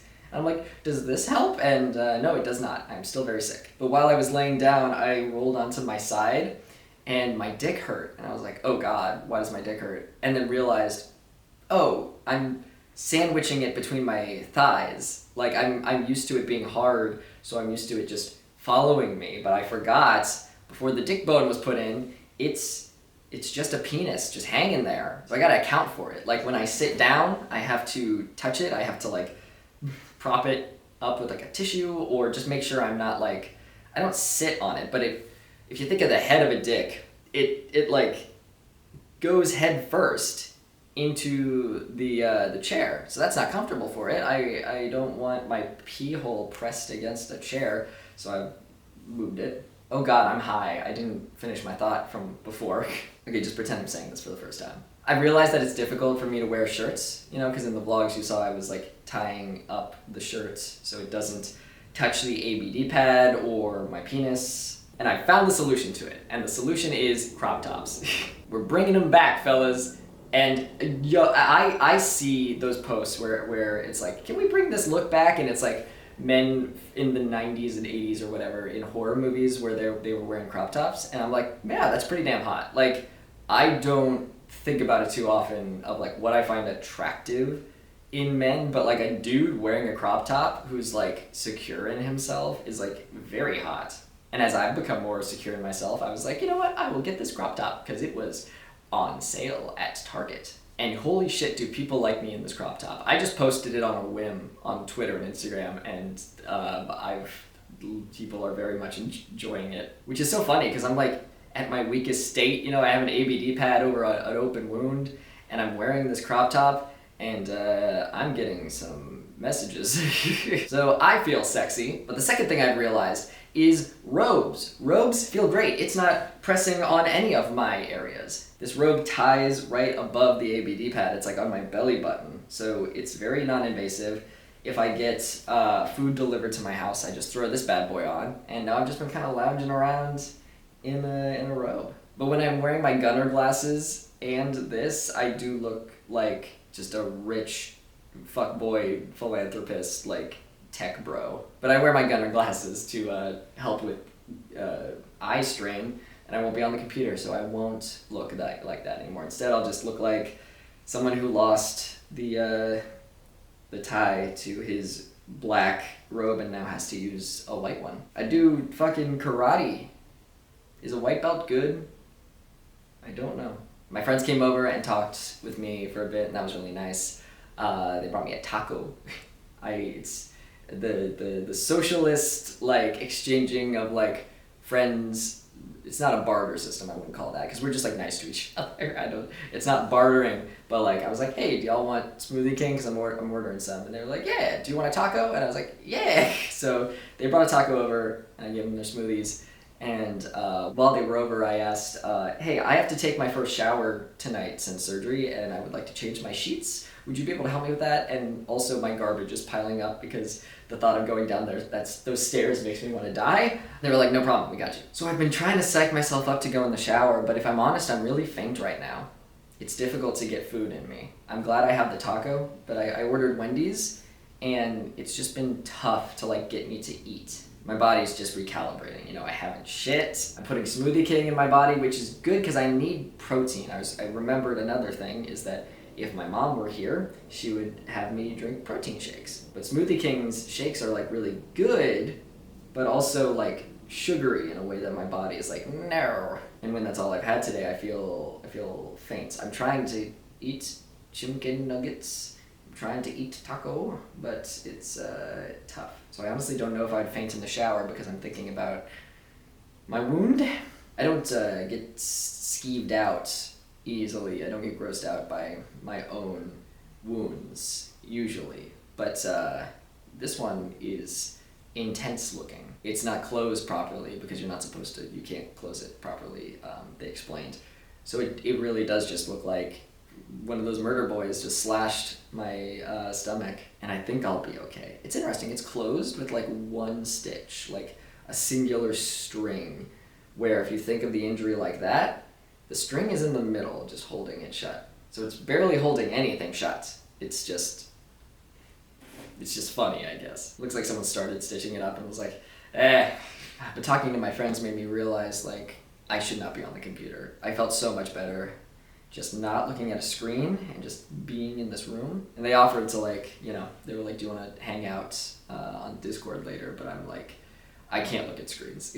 But I am supposed to gently wash my incision and also my dick in the shower. The instructions say that to gently massage. I have taken my antibiotics for the day. I'm staying on top of that. I'm making a list of things I have to do every day so that I don't forget because I'm high. Number 1, we're gonna drink a protein smoothie every day. Number 2, we're gonna get that Miralax and the Colas, is that what it's called? Kolache? The stool softener. We're gonna get that in my body. 3, we're gonna shower every day. I know it's gonna suck, but just get in there. I'll have fun once I'm in the shower. Once music is going and I'm jamming and it's nice warm water, I'll feel great. But like, the thought right now of getting in there sucks. But it is purely just because I'm motion sick right now. Number 3 or 4, I think 4, we're gonna not look at screens, Jesse. I don't care how bad you wanna write or watch misery. Oh, my throat is dry. Wow, I feel like shit right now. Kind of just came on all of a sudden. I'm exerting myself, you know. I was talking with my friends for a while and standing, and I'm talking to this camera, so that makes sense. But I do feel great. Like today, I woke up and just was thirst posting on Instagram all morning. I was saying that I'm enjoying this trend of difficult times just making me more powerful and hotter. I just feel so sexy. And I guess that is a state of mind where like, you know, once you gain up your confidence, I can do whatever. Sucks my dick bone was taken out, but like, I'm gonna chill. I'm grateful that there's no penis pain. Oh my god, I'm so grateful there's no penis pain anymore. I don't know when I'll be able to edit this video. Usually I edit things as I go, but I don't want to get sick. So you know what? That's fine. We're gonna build up the footage and we'll edit it when we can. I'm gonna rest for a bit and then take my dang shower and prepare for day 2. Wonder how day 2 is gonna go. I have greatly underestimated how good self-care is for you, and I think I do that a lot with these surgeries. I was so into that shower. Like, I felt like a new man afterwards. I had to get, you know, completely undressed, which includes the padding, and you would be surprised how much the padding does for you to just, like, if you're not seeing your whole body. I feel like it's another article of clothing. So I took it off, and I saw that they shaved everything. They shaved my pubes. They shaved basically under my belly button downwards. I still got hair on my balls, but everything else they had to shave. And that's a bummer sometimes because like I don't really experience dysphoria, but I will experience dysphoria from having no pubes, I've noticed. But it's fine, it's whatever, I'm used to it at this point. It just sucks because I'm like growing like such a lovely bush of a happy trail, and then every time I have surgery, we gotta just get rid of it. But it's good to know that I can grow it and it'll just keep coming back if you shave it. I know there's like that big, I think one of the biggest confusing questions of my life that I've noticed is that no one quite knows whether shaving it helps the hair grow or doesn't. Ever since I was a kid, I've heard rumors of like, yeah, you should shave your beard so it grows back thicker. And then some people are like, no, that doesn't do anything. So I don't know. I've Googled it. I honestly don't know the answer. Maybe we never will. So I get in the shower and I make it a little colder than I'm used to. I really like a hot shower, but I make it a little less hot because I'm nervous about this wound. Because I'm looking in the mirror and I'm like, it doesn't look like I should be washing this wound. It doesn't look gnarly, but it does look open. So I gently get in the water and I test it where I'm like slowly going into the stream and letting it run over. I'm taking some in my hand and I'm pouring it over, and nothing hurts. It's like it's not even there. So I get in the shower fully. It's totally fine. I'm like, okay. So I wash myself. There's music going. I'm getting into it. I'm singing in the shower. It feels great. Gently massaged the incision and then washed my phallus, as they said too. I washed my hair. God, it feels good. Just a little self-care. Just a shower the day after surgery. It means so much. What a world of a difference. And hey, while I was washing my dick anyway, I was like, let's stroke it a little. Because I want to, you know, just curious how much feeling I have. And oh boy, it kicked in right away. I wasn't like horny, but I could feel like, oh, a familiar, this is how I used to jerk off before stage 2. Or rather, yes, before stage 2. I have so many surgeries, I'm having trouble keeping track of what they're called. This is just gonna be called the Halloweiner surgery because I said so. Yeah, I was feeling it a bit. I was feeling sexy. Afterwards, I got out of the shower. I looked in the mirror. I feel good. I feel really sexy. Just self-care. Self-care is the answer. When you're living in your own filth and you're in the same socks as yesterday, it makes a difference to your mental health. But I feel really good. Like, I don't just feel good, I feel hot. And I realized, looking in the mirror, I look good because they didn't give me anything to make me bloated. They didn't do anything really to like my dick, so I'm like, you know, they took the bone out, but I might be able to masturbate somewhat soon, like days from now if I wanted to. The only concern would be the incision. It wouldn't be the dick itself, which is really cool. And all of a sudden, I didn't feel any weird feelings because of my shaved pubes. I was just hot. I was just a hot dude in the mirror, and I didn't know I could reach that level of euphoria. So if you feel hot, everything else about you will be hot. Pumpkin, that's not yours. That little shithead just walked in carrying this plastic spoon. Just in her teeth, just walking, just being like, I found a thing. She's so cute, but she has so many toys. So many toys. But also I realized, going back to the bathroom, I patted dry my incision because they said to pat it dry, and I patted it with the towel, but there's still just a little water in there because it's a crease if you think about it, so there's like just a little drops of water in there. So I patted it dry with a clean paper towel, and then I dried my balls and penis with the blow dryer, and I figured any excess heat would dry the incision more. Like, you don't want to dry directly on the incision, but I figured if it's drying that happens next to it, it'll feel some of that heat. So that'll help to get rid of some water, because the point of the ABD pad is to keep the incision dry and clean. So I don't want to like trap water in there, But as I was drying it, I had to dry it different because there's no dick bone. So I had to lift up the penis manually. And it felt good. It didn't feel wrong at all. It felt great. I wasn't worried that I would experience dysphoria from this. I guess I just was like, I've had it too good. There has to be something. I feel fantastic. Like, I just feel like, I guess it's guilt or something. I feel like something should be wrong, but I feel great. And I realized I could move my dick easier, I think, than with the dick bone in it. It hurt more. And I'm just so grateful that he got rid of the stitches, around that were still in the head of my penis. It feels so smooth and so nice. It's like a silky smooth penis. If you think of like the softest skin that you have, that's what my penis feels like. It's so soft and nice. How many times can I say soft and nice? 3. Also, I wanted to offer a little tip if you have an ABD pad and it's not sticking to where you want it to, because mine kept falling off on the left side. The tape was stuck to my skin fine, but then it wasn't sticking to the ABD pad. What you gotta do is you just gotta make the tape longer. If you get longer tape and attach more to the ABD pad and then onto your skin, it has less, it has more to latch onto. So I fixed that, and I'm pretty sure I remembered that because that was a problem I had in a previous surgery. It's all coming back to me. We're working it. I feel really nauseous right now, so I think I'm gonna stop. But I did have some milk of magnesia and a kolache, however you pronounce it, the stool softener, and I drank Miralax. So I'm feeling sick, but maybe I'll shit. I think I'll go lay down, I guess. I should be drinking more water, maybe. The answer is always to drink more water. It's the hydrocodone. Of course it is. It always is. It makes me sick when I have too much of it in my system. I forgot. I'm not gonna take it for a while. I feel great, so I'm just gonna lay down. Do I wear the same shirt? Do I wear a different shirt? I'm trying to separate the days. Well, it's different because I have acne cream on my chest. No, that's son of a bitch heater. Okay, it's the heat. It's not air conditioning this time. I feel pretty good. I feel in high spirits, if that wasn't clear. Honestly, me walking around the room is fine. Like, if I'm just walking around the room, I do not feel like I'm injured at all. And I'm not on any hydrocodone. I'm not on any painkillers right now. I just felt like shit to the point where I was like, I'm just gonna get it out of my system. Because I remember the problem last time was that it didn't hurt me as much at first.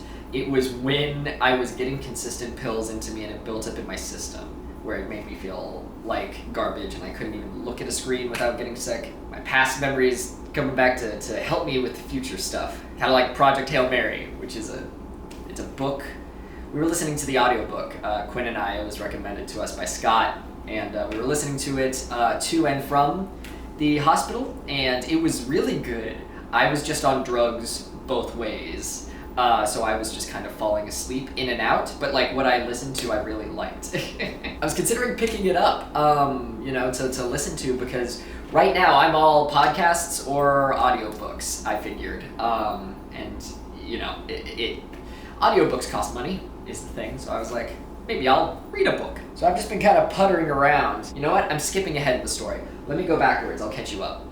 You're probably wondering how I got here. Record scratch. So when we last left our hero, I was going to bed because I felt shitty. And before I got into bed, I drank some water and I ate a couple crackers, because I do have some Ritz crackers in a Tupperware next to my bed, because, it's just good. What do we say here? Just drink water, have a cracker. We have many recurring themes in these vlogs, and that seems to be one of them. I've kept the cup from the hospital just because it's nice to drink out of a straw. I just keep refilling it. So I drank some water, I ate a cracker, and then I went to bed. Put on my little booties, and I fell asleep. I woke up like 5 hours later, feeling great. Still a little nauseous when I looked at my phone screen. Like, I felt okay, and then I started, you know how you do when you wake up, you pull out your phone and you start doing shit on it, and I started feeling sick, the more I looked at my phone screen, and I was like, shit, still in my system. But I felt the rumblies in my tummy that were like, oh, I think I have to poop? Great. I need to do that. Maybe my piss will be regular if I gotta shit. But as the rumblies were happening, I was drawn back to a past memory where I don't know what stage it was. I think it was stage 2, but I kind of overkilled it with how much poop stuff I was putting in my body. Because I remembered in that moment, I drank milk of magnesia, I had a stool softener, and I drank Miralax. And that's exactly what I did last night. And in my previous experience, I think I just was shitting just forever. Just shitting, going back to the toilet, just like I kept going. And that's kind of what happened tonight, but it was it was tolerable. But I got up, I took off my booties, and I shat. And at that moment in time, I realized I don't need to take hydrocodone. It was, the last one I had taken was, or the last time I was due, it was 10 p.m. and I woke up at like 3 a.m. and felt fine. I was in minimal pain. And going back and forth to shit, I was like so thankful that I could shit. I was like, thank God. And when you shit, you squeeze, right? Your whole body tenses up. And I think my second or third time to the bathroom, I saw blood on my dick. Now, I will remind you, I'm wearing an ABD pad right now, so I realized, like, oh, my dick isn't bleeding, my incision is bleeding, which makes sense because I'm tensing my whole body. Yeah, that makes sense. And I was like, oh God, I don't want to look at this thing, but I do have to just confirm it. So I lifted up my bandage ever so slightly, and I looked, and I was like, yep, don't need to see it anymore. And I closed it up and was like, okay, yep, And we can't really help that. We have to squeeze in order to poop, so, It hasn't happened again thus far. Some days you just gotta clean the blood off your dick and start the day again. And that's what I did, no big deal. Really hungry, so, which makes sense because I was like not eating, and now I'm realizing it was because I was nauseous probably. The hydrocodone just made me feel like shit, so it was difficult to get food down. I ordered Wendy's, like I said, and I could barely eat it. My friend brought over tacos. I could hardly, I took like a bite, and I was like, I feel like shit. But I got a little bit of my smoothie down. But other than that, I hadn't eaten, so I made some pasta noodles, some shells. I don't know what this is. I guess a little shell. And I realized I have some books, so I was like, I'm gonna read a book, because I don't want to risk looking at any more screens. I already have to look at my phone. So I was like, we're not going back on the computer. I'm going to sit here, I guess. And I'd rather sit here and not do anything than go on the computer and get sick again. Because you're gonna get sick, Jesse. Don't risk it. So I went into my book collection and I was like, you know what? I should reread Catcher in the Rye, because I'm writing a show that has similar. It has elements where it would be useful for me to reread Catcher in the Rye. Because I need my 29-year-old 2022 take on it, because Catcher in the Rye is a book that has changed a lot how we view it. First time I was into it, it was like, this is a book you gotta read in middle school or whatever, high school, I don't know. Then the next time you examine it, you're like, Holden Harfield, wow. Holden Caulfield sucks. What a nasty boy. Then we've examined it again, and I've heard some friends be like, we gotta go easy on him. He's a kid. He's a literal kid, and his brother dies. You know, it's understandable his behavior. Let's give him a little time to like cook. You know. And now I was going to read it. I own it. I bought it. And as I sat down, I was like, you know what? I really just feel like having someone read this to me. So I went on YouTube. Just to see, because a lot of audiobooks are not available for free or on YouTube, but I just out of curiosity, I was like, I might as well check. And there's a really good reading of it. I'm listening to this guy read it, and he's fucking spot on. It wasn't the first result that came up. I went with the second one, because God, this guy's fucking killing it. Like, all of the voices he's doing are spot on.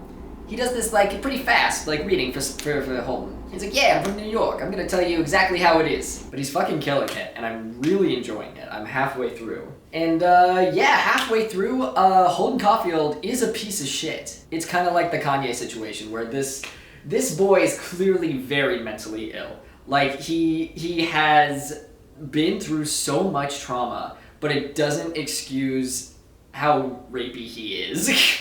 Like, he just aggressively hates women and is constantly, like, calling women idiots and morons. But I can tell something's going on in this kid's brain, where, you know, every other sentence he's like, I hate this guy. Do you want to hang out with me? Like, he doesn't like anyone around him. And it started to get a little triggering for me after a while, because I realized that this is just my abuser. He's a total fucking just the worst. He's narcissistic. He thinks he's the best person on the planet, and also just so obnoxious. And it's the Kanye situation, because it's like, listen, this guy is saying a lot of bad shit. He's doing bad shit. He is mentally ill, but it doesn't excuse his actions. Like, I need him to get help. I want him to get help, but we can't excuse it, because but you know, it's insulting to people with mental illness. There's so many people commenting on the situation that are like, yeah, I'm mentally ill. Like, he's going on anti-Semitic, like, tirades on fucking Twitter, and we can't just be like, oh,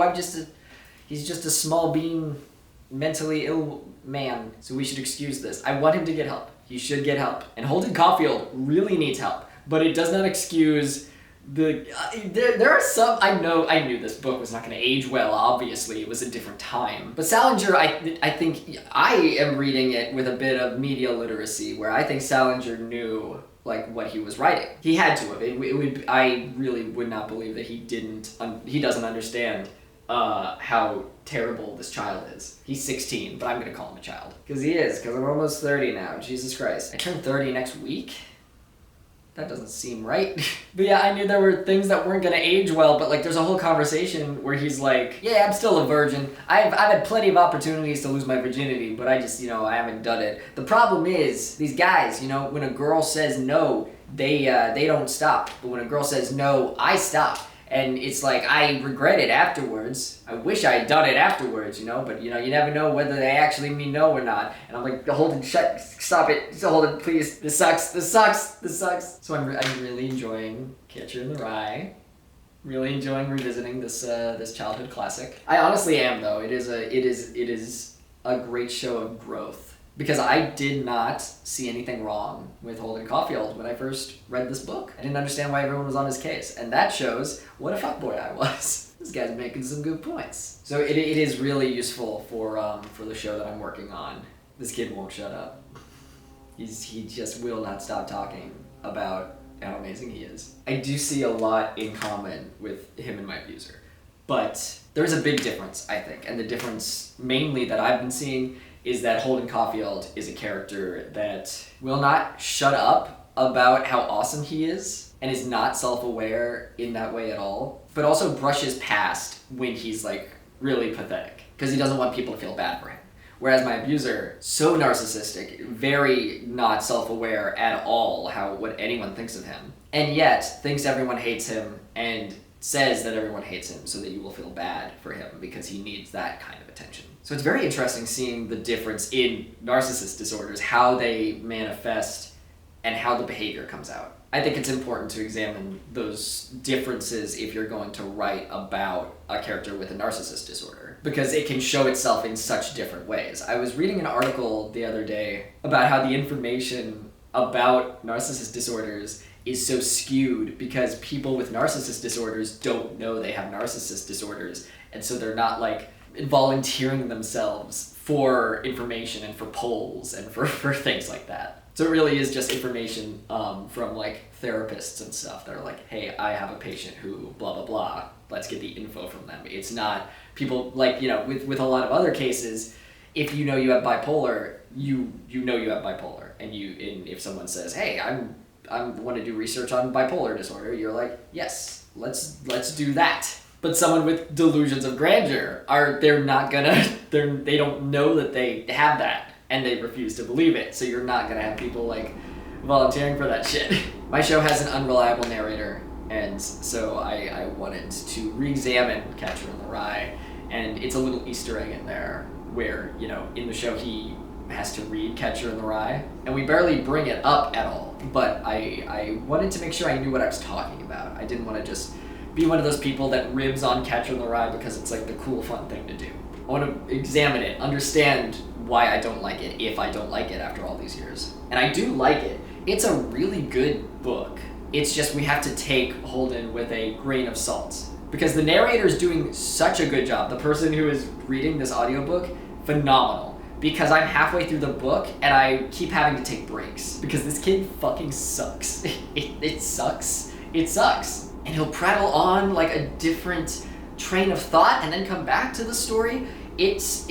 I don't like listening to it, and yet I must, you know? And it takes a really fucking good voice actor to get me to hate a character this much. I'm doing fine walking around the house, and I would love to check my mail to see if anything is in there. But the issue is, I think I'd be fine walking outside. I just don't want to put pants on because I've got this ABD pad. So I've been trying to figure out, I can't go out there in my fucking robe. I need to put on pants of some kind. But maybe I will. I'll figure out if I want to take a little walk. Because I think a walk would be good for me, right? Like, it's day 2 of surgery, and I'm scared, you know? Because, like, this is supposed to be the worst day, so why do I feel great? Is it going to take me by surprise? Is it going to strike at any moment?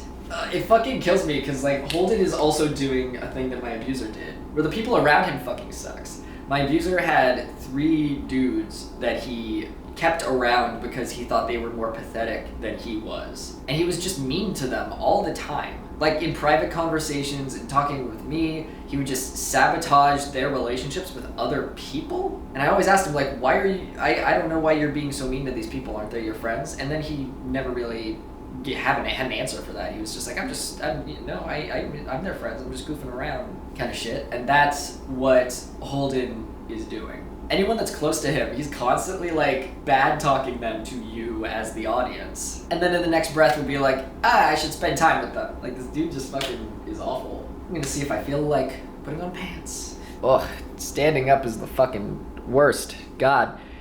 Once I stand up, right now I just look like a fried shrimp where I'm like bent over, and I will slowly gain the ability to get up straight. There we go. Okay. I think that took like 10 seconds total for me to like regain the ability to stand up straight. It's just standing up after sitting has been the worst. Okay. Goodbye. God, I hate how floppy my dick is. Like, I know that's totally just a me thing. I loved how it was before, you know, when I had just experienced stage 1, but now that I've experienced stage 2, I'm like, I would love this to be hard. I have to like be careful sitting down that I don't like, you know, I've talked about it before. That's one of the big reasons I think I'm not gonna get the pump. I am perfectly fine being hard 24/7. So it's day 3 of recovery, but we're gonna go backwards to day 2 because I had a few more notes about it. I went for my little walk that I was talking about. I went down to the mailbox and it wasn't terrible. This is a lot better of a recovery. I think this might be the easiest recovery that I've been through. My dick doesn't hurt, but it is a little sore, which makes sense. Like, you know, I keep checking in with him.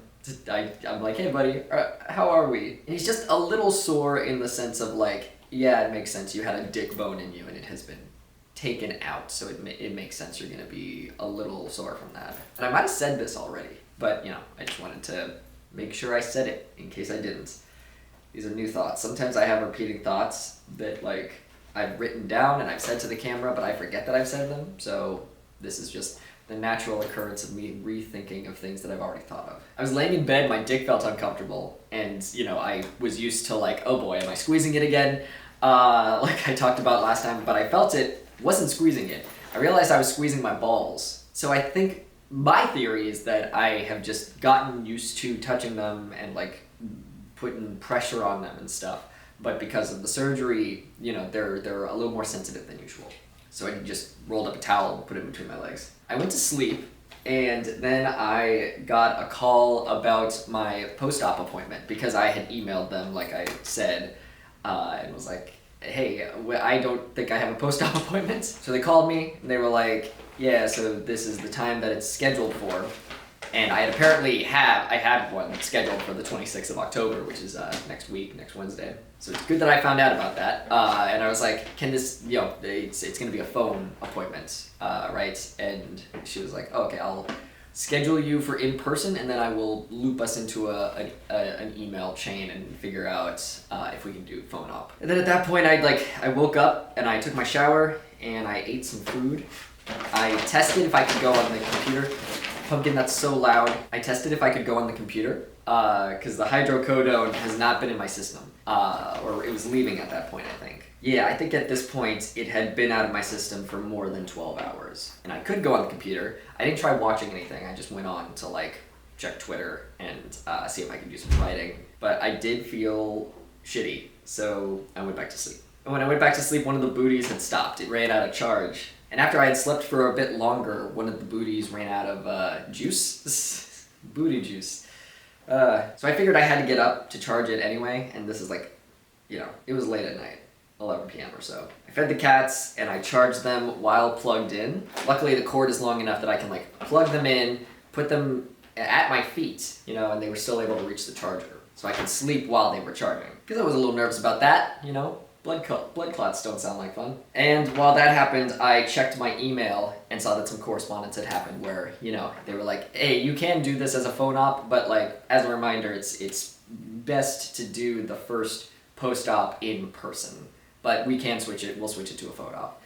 And so I was like, I'm gonna be anxious about that shit. And sorry, I am a little out of it, because I hope I'm saying things good. I've just been sleeping most of the day, and detoxing the hydrocodone out of my system because I just don't want it in my body. It's not worth it. I'll just deal with the pain. The pain is minimal. I'd much rather be able to watch things or write or do things. I'm bored, and it's creating a little bit of a depression, because if you're just sitting, not able to do anything, your brain's gonna get sad. And I think I go through this every time I get put on hydrocodone, where I'm like, this is the best. I love being high. And then days later, I'm like, this sucks. I want this done now, please. So I stayed up for a bit longer to like do research and be like, okay, if I have to go to Austin again next week, I've exhausted all my options. My friends have been so gracious to me. I do not have any more options to ask for help. So I either need to take a bus or figure out something else. A Lyft is an option. It is expensive. It's, $500 around both ways, together. So it'd be around $500 total. And I was like, okay, we'll put that as option B. What about option A? And I thought about it and was like, shit, okay. So I looked at the bus schedule. There is one bus in and out every day. Megabus is great. I don't get road sick on it. What's that called? Motion sick from sitting on their buses. But I am gonna be up close and personal with people. I saw the seating arrangements, and I am going to be in a tight contained space with multiple Texans. Many, many Texans. And if I get COVID right before my trip, I might not know it, I might get my friends unknowingly sick. And if I don't, if I just get sick, then I'm fucking with the convention that has already promised that I would be there. So I'd have to pay back the amount of money that they are giving me for my convention appearance. Basically, I don't issue a fee. I just ask that they pay for my flight and, travel and stuff. And this con fucking rules because they're also giving us a per diem. Really, really nice when conventions do that. So I want to make sure I'm doing my best for them. And I did the math, and with me taking a bus, even if I wanted to, even if I thought COVID was risk-worthy. The bus schedule makes it so that I would not be able to get to Austin, have my appointment, and then take the next bus out. I would have to stay there overnight, which means I would have to book a hotel, which means I'd have to pay for a hotel. So everything added up would be around $300. And so really thinking about it, I was like, okay, that's comparable to the lift, where I only have to risk being with one person, exposure to one person, and we wouldn't be next to each other. So this is just like a cool, fucked up birthday present to me, because my birthday is 2 days after that. This fucking sucks, but it could be worse. But at this point in the story, I haven't accepted it yet. I'm just frustrated and anxious. And I have a big ol' headache because I'm not taking hydrocodone, I'm not taking any painkillers, I'm just stressed out and I feel shitty. And I know I have this big decision to make. So I go back to sleep. I realize that I have until morning to like tell them if I want to switch my phone appointment back to an in-person appointment, because I'm going to be awake at goblin hours and they are not. I'm detoxing the hydrocodone.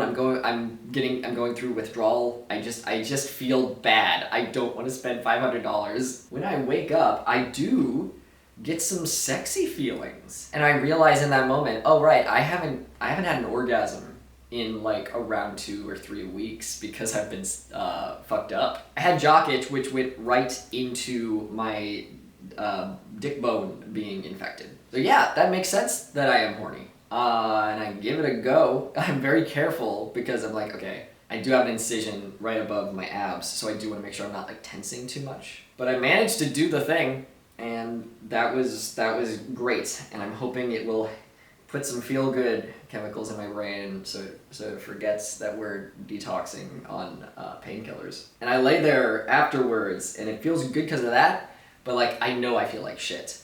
And I know it's because I'm dehydrated. It's because I've slept most of the day, so I need water in my body. And that's when I accept that like I'm going to be anxious about this situation if I don't have the post-op in person. So no matter what, I need to have the post-op in person so I can at least send that email, no matter what other decision I come to. So I send the email saying, hey, I'm so sorry, would we be able to switch it back? I'm sorry for the inconvenience. I'm just, you know, they said that it should be in person, so I understand that.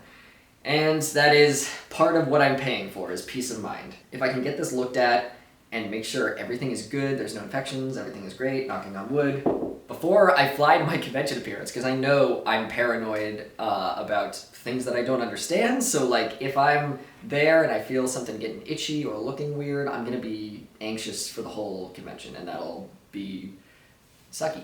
It defeats the point. So yes, okay. We're getting a lot out of our chunk of change that we're spending, but God, I hate it. I don't want to spend it.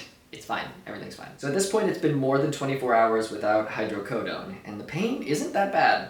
Like I said, this is doable. It's even better than yesterday, where like yesterday I was standing up and I was like a fried shrimp, like I was talking about, where I'm like bent over and it takes a bit to like unfurl myself. But I would say it's increased by comfortability and quickness by 70 or 80%. I'm doing not terrible right now. My head just hurts because I just feel like garbage. But I start pumping water into my body. And this is where I make the note where I start feeling depression. It makes sense. I don't feel depression about the dick bone. It sucks. You know, I realize like, you could feel sad about this, Jesse, if you do. And I thought about it and I was like, you know what? I'm fine. I spend a couple seconds feeling shitty about it, but I know the risks, and you know the infection rate is low, so that like we're just gonna do it again. We're gonna heal up, we'll be back on our feet in no time, and I'm ready for the next step. And you know, I can do other things in the meantime. I am able to work out and stuff eventually once this heals and I get the A-OK. I was watching Misery for the first time. I'm not sure if I talked about this on camera, where I was watching it 5-minute chunks at a time because I kept getting sick. And I just was able to finish it. And what a good movie. It's one of those that like pop culture referenced a million times over, so you don't really watch it, because if you're around my age, you don't watch it because you're like, oh, I feel like I've seen it already, because everyone makes jokes about it. But it's genuinely really good. It's a really good example of a movie that doesn't treat its audience like it's stupid. They let you infer a lot about what is happening, and like it's not a guy narrating to himself and like spoon feeding you like everything, which I appreciated. It's a good movie for people that just want to turn their brains off and just watch a scary movie. And it's also a good movie for people that are like, you know, that have some level of media literacy. They'll get more out of it. And it's like I'm a writer who is injured, so I could relate to Paul. Just sitting in my house, you know, our situations are quite different, but I can understand the frustration. And I feel so bad because I am one of those people that knows actors from different things, like not what you're supposed to know them from. So I saw Paul and was like, oh, it's the dad from Elf. He's a really good actor. Hell yeah. Now I have a new appreciation for him. But yeah, things could be worse, is my point. I'm so grateful for what is happening right now. And also just every moment that you're not being abused, you just feel on top of the world. Like, I'm so grateful just remembering just little things of like, oh, I have a whole new life. I'm considering, I don't want to speak too soon about something, but I am going to be possibly, maybe, kind of, we're considering moving, and I think I've talked about that, where it's going to be a new chapter of my life, and I get to like do an LA chapter of Jesse's life. And I wanted that so badly 8 years ago, and I was never allowed to have it. I'm just so grateful. I got my dingus. I got a job that allows me to like work with cool people and do cool things. I got the news that I got cast in a thing yesterday that I really wanted, and I'm really excited about that. I don't really allow myself to want things like acting roles, but so when they happen, I realized, oh, cool, I really want this. I hadn't thought about it until then. You gotta let yourself get cast first. But yeah, I also get to watch things again right now in the timeline, and that's good because you get bored, you know, if you're not able to watch things. I'm halfway through Catch on the Rye, so maybe I'll finish that audiobook. But I've compiled a list of things that I'm gonna ask Santucci, and I get to get voodoo donuts.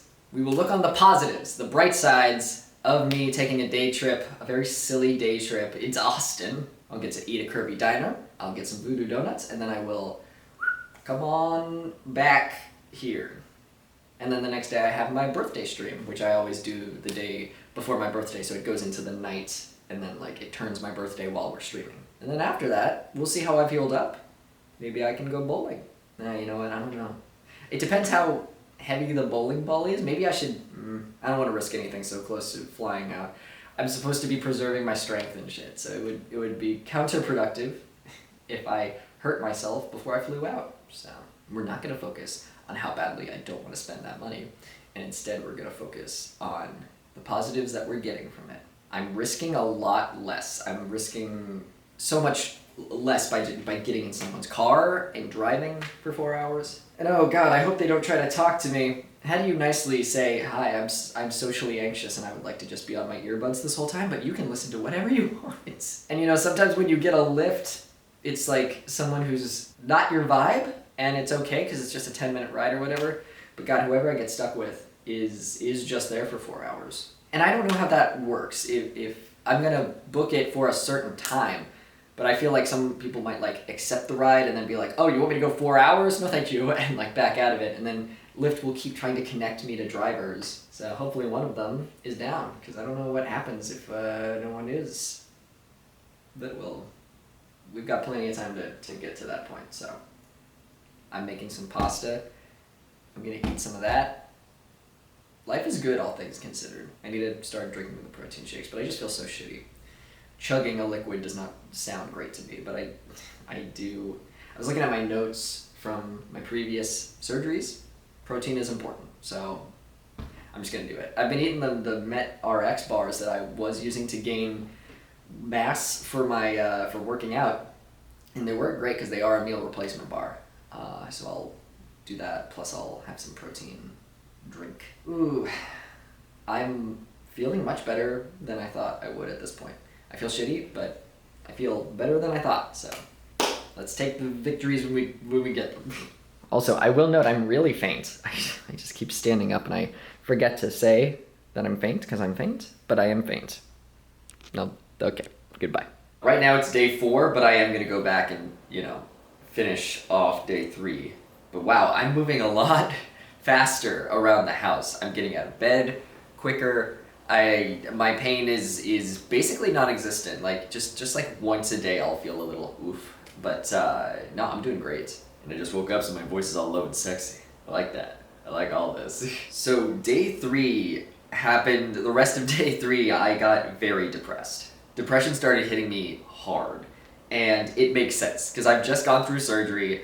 I'm very, like, let's fucking go. Like, I don't think about what is happening to me as it's happening. I'm a survivor, so I'm just, like, focusing on how to get to the next step. And sometimes that doesn't let me process what is happening. I'm like, we'll process it later. So it finally caught up to me, plus the fact that my body is recovering from a trauma, plus the fact that I'm not eating well. I'm trying so hard to get protein in my body, but like I just feel like shit. So my body doesn't hurt, the incision doesn't hurt, but I still feel like crap. Like the thought of, I tried to make a protein shake of just protein powder, water, milk, shook it up, and I wanted to throw up just thinking about drinking that thing, so I did not. And I also realized, like, I don't know how much of the previous vlog parts that I'm about to mention, I don't know if I'm going to keep all that in there, because I realized, I came to another conclusion, so I don't want to waste anyone's time talking about a thing that doesn't happen, but basically,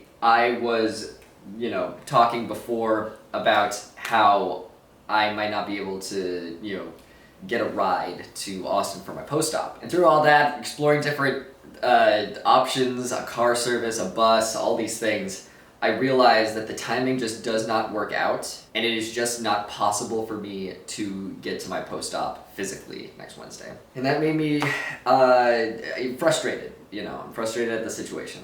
I wish I could just teleport, But all of this concocts into just like, I'm sad. And so I took a lorazepam.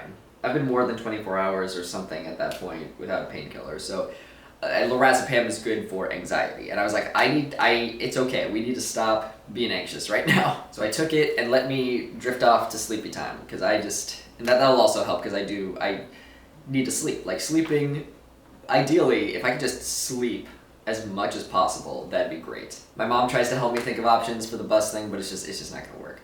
And she's like, okay, you know what, and this is where I get my, like, I'm fortunate that I get my, okay, everything, we just have to accept the situation from her. She's realistic about those things, where it's like, sometimes you just try and try and try, and something still doesn't work out, and that's okay. You just have to accept the situation as it is. And so I had to accept, okay, I'm not going to my post-op in person. And that's okay. We'll just deal with it from there. Because we can't start dealing with it until we accept that. We can't move forward until that happens. And she said, you know what, your surgeon fucking rules. I'm sure he put you on a really good antibiotic and everything's gonna be good. And she asked what the name of the antibiotic was. I gave it to her, and she was gonna talk to her doctor friend, nurse friend, I forget. But she gave me back the information. It was like, yeah, that's a really strong, good antibiotic. You just gotta be careful, she said, to make sure you drink water, because your pee can crystallize in you, and my nurse friend knows how that happened to you with the catheter. And I'm like, oh boy, yes. So I am chugging water like a motherfucker, because I do not want to experience that again. But it's tough to chug water when you feel like shit, so we're working on it. I'm gonna make a protein smoothie after I have some pasta with some chicken. I need a friend to help take me to the grocery store, but I don't want to call on anyone, so we'll see what happens with that. But it's day 4, and I woke up and I feel a lot better. I'm sleeping a lot, and my sex drive has returned now that I'm not in constant pain. That's nice. Imagine that. Imagine when you're not in constant pain, you'll want to fuck. But I jerked it again. And my dick hurts. There has to be a classier way to say I jerked it, but you know what? I've said it so many times in these vlogs. Anything else would just seem childish, I guess. I milked the one-eyed cow. We're gonna say jerk off. I jerked off, felt great, getting those like building orgasm things again, where after surgery you kind of get those where you're not fully orgasming, like quick, it's more like a slow burn of like, I'm just gonna keep going, I guess. Can we finish soon? Which is understandable, because your body's gone through trauma. And I realized a couple things. One is that my dick hurts on the top of it and I realized that's where the rod was, so that makes sense. It's like healing that. And the second is that my dick did not have a head last time that it was soft. I don't know if I commented on that yet, but that's pretty cool. This is the first time I'm seeing this edition of the dick. Oh, and lastly, I know I was a little concerned about the lift line where I was like, did I make the right choice? And in the end, I was like, yes, I did. I did need the lift. And now I totally don't regret it because we had to cut into the lift line anyway to take the rod out. So yeah, I'm so grateful for that. I'm so fucking happy with my choice. I realized also when I'm not sure if I told you about this, but when Santucci was going to judge like what to do, like when I first saw him in the hospital a couple days ago, you know, on Tuesday, when he was like, I'm barely touching you and you're really, really hurt from that. So this thing I think needs to come out. I was like, oh yeah? I'm like, yeah, no, I trust him. I'm just like, I just want to make sure it's the right choice because I'm like, oh god, I'm in so much pain. I can't make choices for myself right now. Get it out of me. Get it out of me. And one of the things he had mentioned was that, you know, my dick had swollen. It was bigger visibly. And he was like, you don't notice that? That it's like, it's gotten noticeably bigger. And I was like, oh right, it's like a watched pot thing. You know what? I think I remember telling you that I had said watched pot. So maybe I've already told you about that. But I measured, and I am 3.5 inches again. Which is just a reminder, you know, it's like, hey, my dick is gonna fluctuate size and length so much right now. Not worth keeping track of it, really. It is for like internal purposes in my brain, but yeah, I'm so glad that this experience has made me so much less body shamey, because I learned to love myself, and I know that I don't give a shit about anyone else's dick size when they're with me. So why couldn't I figure it out for myself? Let's hate on men, like, to a similar degree that we hate on women. Let's, like, make everyone hate their bodies so no one is happy. And now through masturbating and being with other people sexually, I realized, like, oh, I don't care what size my dick is, because when you're in someone, thrusting in someone, you don't notice that. You're just like, cool, I'm having sex with someone, and this feels very good. And if they don't care, then who cares? This is a weird thing. This is a weird thing that we've done culturally. Back when I had an extender that, like, you know, went on the bumper and then the extender, which went onto my T-dick, I was 6.5 inches. And honestly, sometimes that was a little intimidating, and it was more to handle in bed. Where when I was thrusting into someone, I would have to move more out of someone in order to thrust in them again. And now thinking about having, you know, about half that, 3 inches less, really relaxes me and makes me feel like I will be able to focus on other shit during sex. Because when I had a 6.5 inch dick, that's all you could focus on. That's all you just needed to work on maneuvering and making sure you weren't hurting the person and making sure, I needed more core strength for that. And now that there's a shorter distance between my pelvis and their hole, that's a dehumanizing way to say it, but you know what I mean.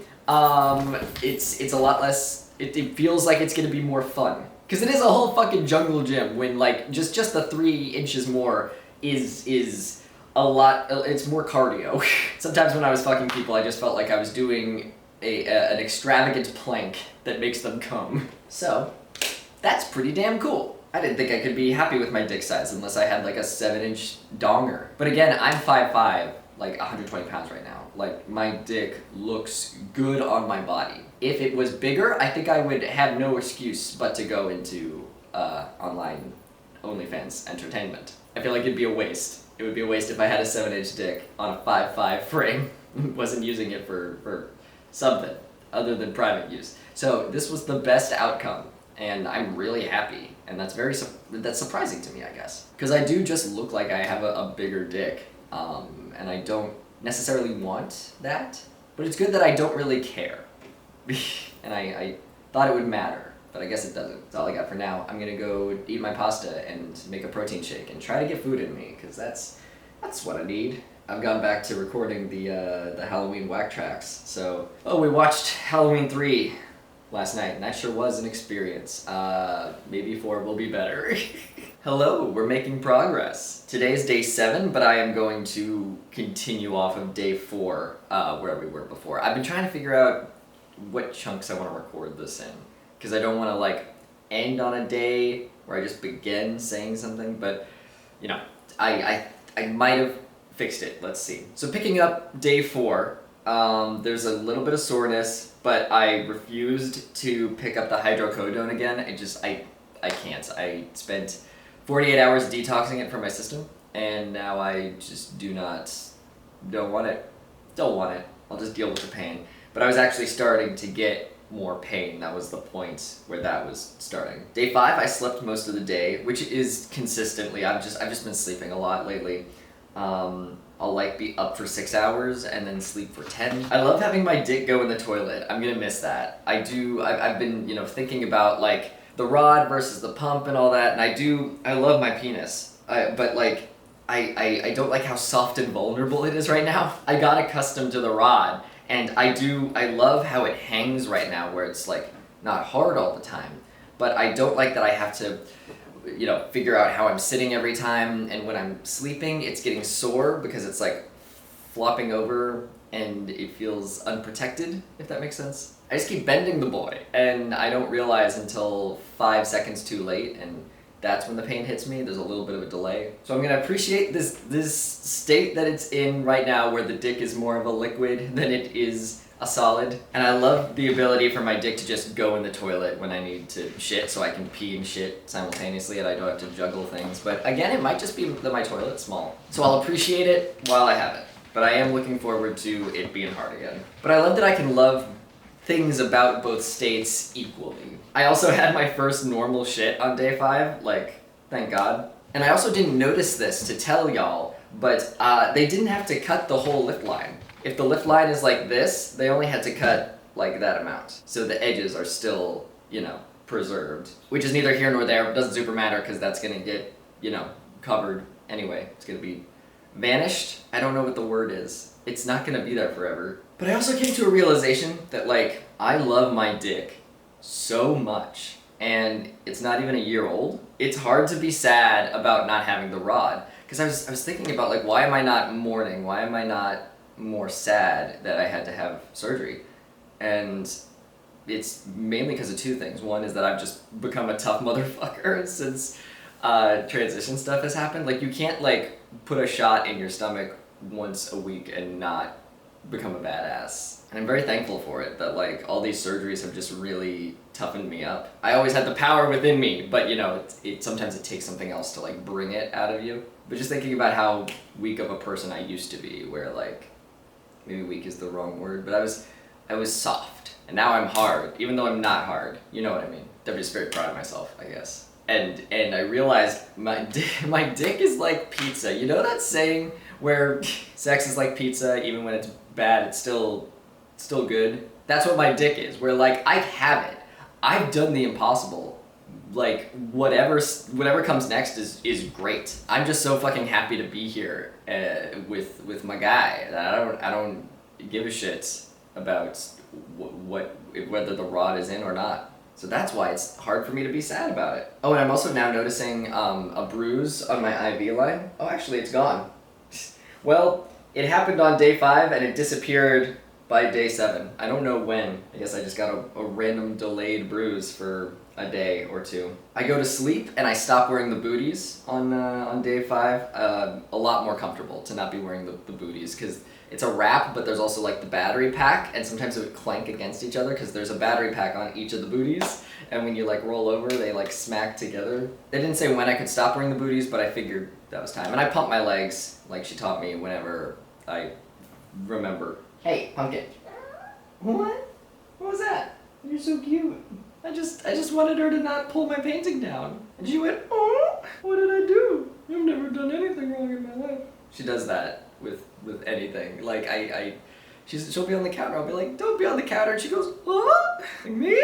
I have never done anything wrong in my life. Yeah, my dick is so nice and soft right now. It's really tempting to do the pump instead of the rod, but I've realized it just won't work with my lifestyle. Like, I fuck too much. When you weigh the rate of infection versus, the pump can also break, it just seems like with my lifestyle, if I fucked less, then I think the pump would be a better option for me. But just with both factors, the rod is what I need to have with how I am. I'm okay with having surgeries, but it puts me back with like work and like live action stuff that I'm trying to do. So even though the infection rate is lower now that everything is assembled and they can just slide it in there and like drop the little the pump in the testicle in the ball sack, they take out a testicle and then they replace it with the pump. You still have to factor in that like I might pump it up like 50 times and then it breaks, or I could pump it up a lot for a while and it wouldn't. But like it's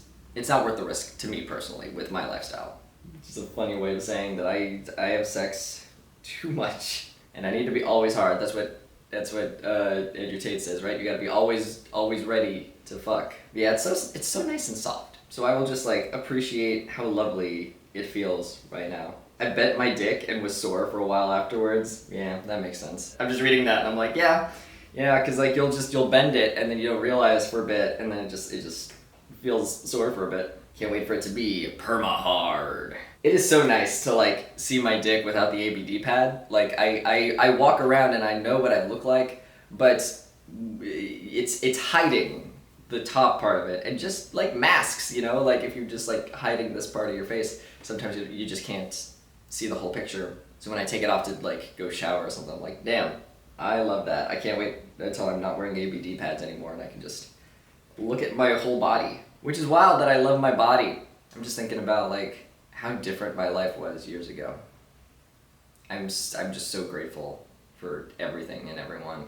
I got interviewed on a live stream today where we talked about transition stuff. It was raising money for breast cancer, and someone was asking about like what should someone do if they want to transition or go on hormones, but they're nervous about like their current opportunities. And it made me think about how I used to be and how I was just living for other people. And when you're not happy, nothing else matters.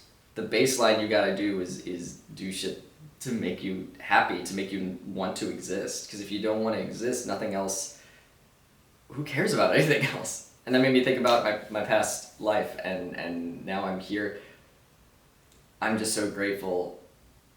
Like, not even just transition-wise, but like, just, it's so nice to not be horribly abused. Like, it's just so great. You can just walk around and not be sad all the time. It feels amazing. God, it's just a crazy thing.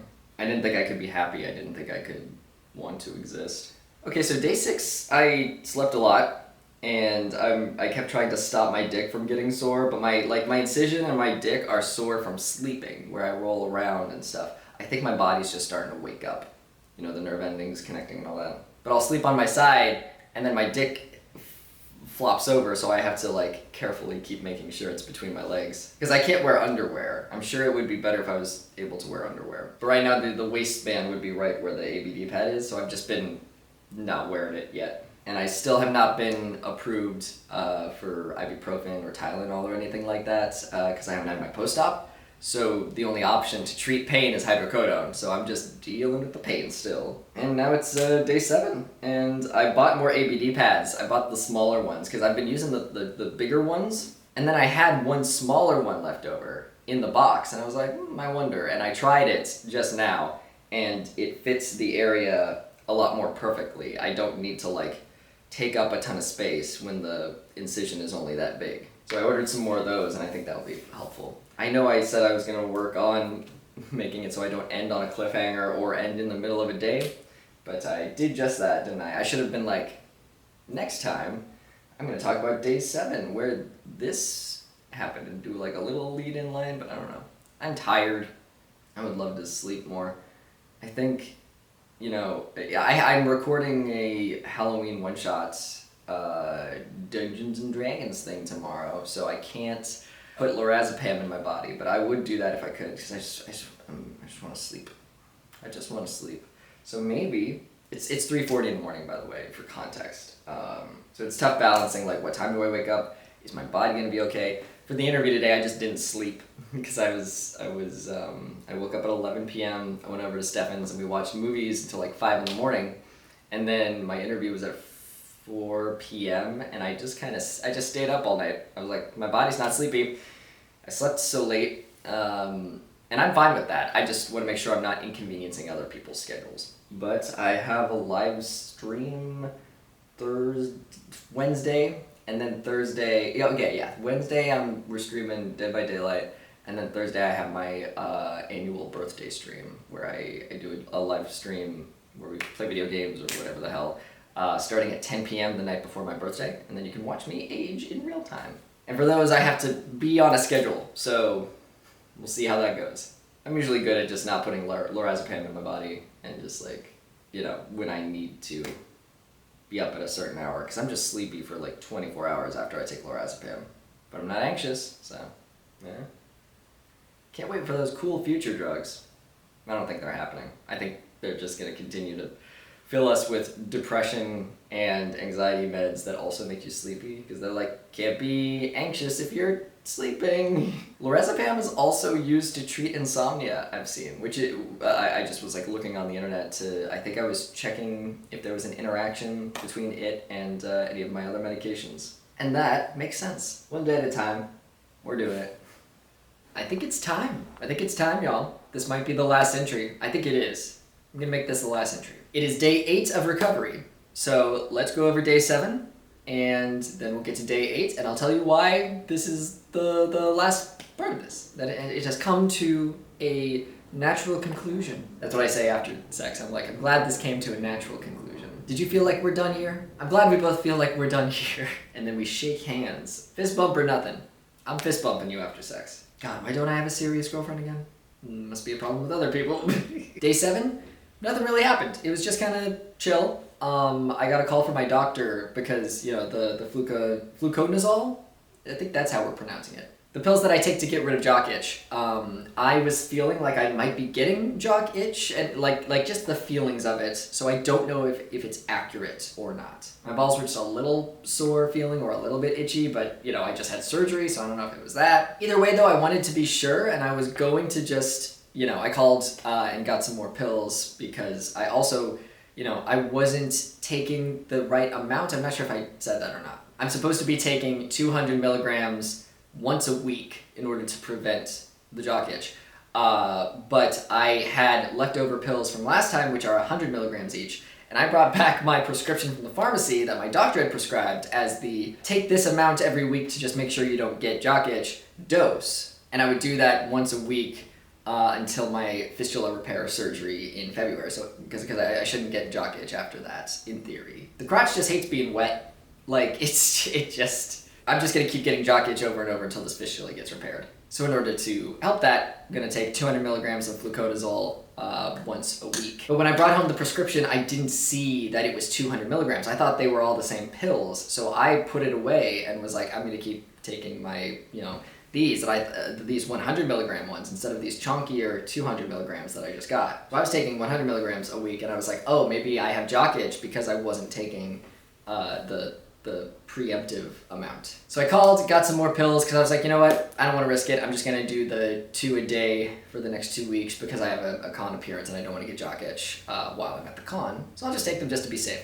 But my doctor called and was like, hey, cool, I sent you the pills, but I just also wanted to let you know what the long-term effects of this are, because I don't want you, we don't want you to keep taking them. It's better to be on the preemptive dosage of the 200 milligrams once a week because there are some side effects. And the most common ones are dry eye, dry membrane stuff, and hair loss. Hair loss was apparently I don't know if she said common one or one that people complained about. But that was enough for me to be like, yes, that is correct. I probably should not be on, I don't want to risk that. Not that hair loss is a big deal or anything, I don't give a shit. But if I can prevent it, then I should. I'm very fortunate that my birth father has a full head of hair, so my genes are good for that. So I don't want to give myself side effects. And also dry eye, I already struggle with dry eye because of LASIK, And the drops they've been giving me for that have been great and very reparative. I think it's just when I'm looking at screens that I just have to lubricate once or twice a movie while I'm just sitting there watching it or staring at screens or whatever. Should be doing it once an hour. But yeah, now it's day 8. Last night I went and recorded a Dungeons & Dragons one-shot with my buds, Nick, Quinn, and Stefan, and that'll be going up on the gaming channel, and that was really fun. But I was sitting there in sweatpants with my ABD, I was about to say CBD, my CBD pad. That'd be dope if you could absorb it through there, so then I don't get high, but it would, CBD is good for Healy stuff. But I was sitting there with, I'm not used to wearing pants, right? I'm just like lounging around here, bottomless, a terrible way to live. I gotta have my bottoms. But my sweatpants were kind of like rubbing against it, and I'm used to like being able to look in my pants, make sure my pad is good if I'm just watching movies, but I was on camera, so I had to be selective about it. Only did it when other people were on screen. But just know, if you're watching that, I was sometimes looking in my pants to make sure my APT pad was correctly positioned. And by the end of it, it was kind of pushed down, so Stefan and I went to watch a movie afterwards, and I was like, hey, do you mind if we stop by my place first so I can fix my pad? And he was like, no worries. So we got a ride here, I fixed it, and then we went over and watched the movie, and then I came home and slept because I was very tired. Because we're all meeting at a certain time to record the thing, and right now my sleep schedule is I go to bed at 11 a.m. or something. Oh, hello. Yeah, hi. You're so sweet. Who's the baby? Whoa. Yeah, very cuddly. I love you too. Oh, you're so purry. Thank you. Oh, yeah. Khaleesi, I'm recording a thing. Yeah, you're very cute. Yeah, you're so cute. I believe you. I believe how cute you are. You don't have to convince me. So, I forget what I was talking about. But I think there's fur in my eye. I think last night reset my sleep schedule because I woke up at 8:30 this morning, or rather I woke up at 8 this morning on my own. 8:30 in the morning was my post-op call with Santucci. And again, this is day 8. Oh, sweetie, I gotta get my phone. So I had my call with Santucci, and it seems like I made the right call, or rather, there was no consequence to me not traveling for this post-op because everything was handled on the phone. So he just, asked me like how I'm feeling, what I am on a scale of like the pain scale, and it all went real well. I was like, yeah, I only was on the hydrocodone for like 1 or 2 days. I'm like a 2 or a 3 on the pain scale. It really only hurts when I'm like moving around, and barely at that. And he was like, yeah, that's awesome. And we talked about, he had used a phrase called pain out of proportion when I had come in for the surgery, and I didn't mark it down in my notes because I forgot what it was. But he said it again, so I was able to remember it this time. But yeah, we were just talking about how I came in and it was like hurting so bad. I was hitting 10s on the pain scale, and there wasn't signs of like bad shit, if that makes sense. I'm not sure how to say it. It was pain out of proportion because it was like, there was no like pus coming out or anything, but it hurt as if it did. So he was saying when they cut me open, like there wasn't any like huge signs of infection or anything, but it's good that we got that out of me. So he said when they cut me open that he checked out my urethra for me, and my urethra is great. It's like it looks like $1 million.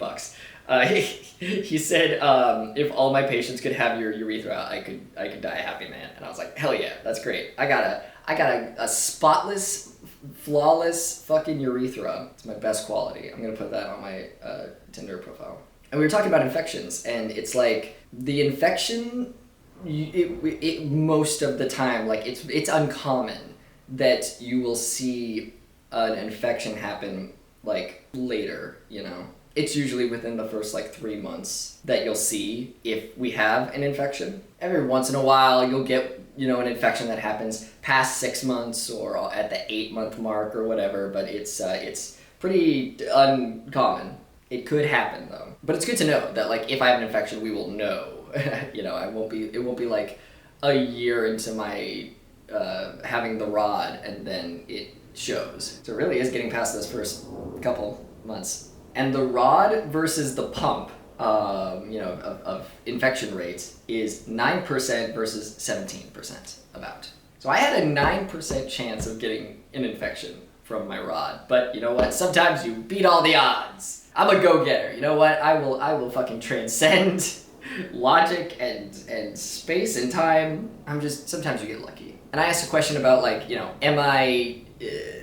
How likely is it that I'm going to get an infection again since I got one once? And the basic consensus is that, like, we don't know for sure, because everyone's bodies are different. But it seems like the rate, the timer starts over. So again, I have a 9% chance when I get the rod in again. Because we were talking about how I'm probably okay. I probably have an infection rate as normal as anyone else. But some people's bodies do just, like, tend to get infected more than others. But I'm a good healer. So the consensus is I'm probably okay. Like, we're just gonna do it again, you know? And as for timing for the next surgery, for when we're doing stage 2, take 2, he said to add 6 months to the day my lower abdominal heals. So it'd be like 8 months after surgery, if I wanna, like, get on a jump on that and, like, email the scheduling people. And that is more than I thought it was gonna be, but, like, it's okay. Just a matter of months, and, you know, I can do things in the meantime. Sure, I'm not getting surgery 6 months from now, but I can do things with those 2 months, and then we'll get surgery. And I told him I'll be in for a fistula repair in February, and he was like, cool, awesome, yeah, just let's review what we're doing then. And I talked about how we're, you know, getting rid of the scars, like if I could get some more steroid injection into some scars here that are thicker, but like my skin graft is looking fucking amazing. I'm really, really happy with just how it's looking in general, and like this scar went way down when I had asked him to put you know, a steroid injection in there, and it's flat completely now. Actually, wow. I was talking about how impressed I was with it, but now I'm really absorbing that like it's completely flat. What the fuck? Steroids.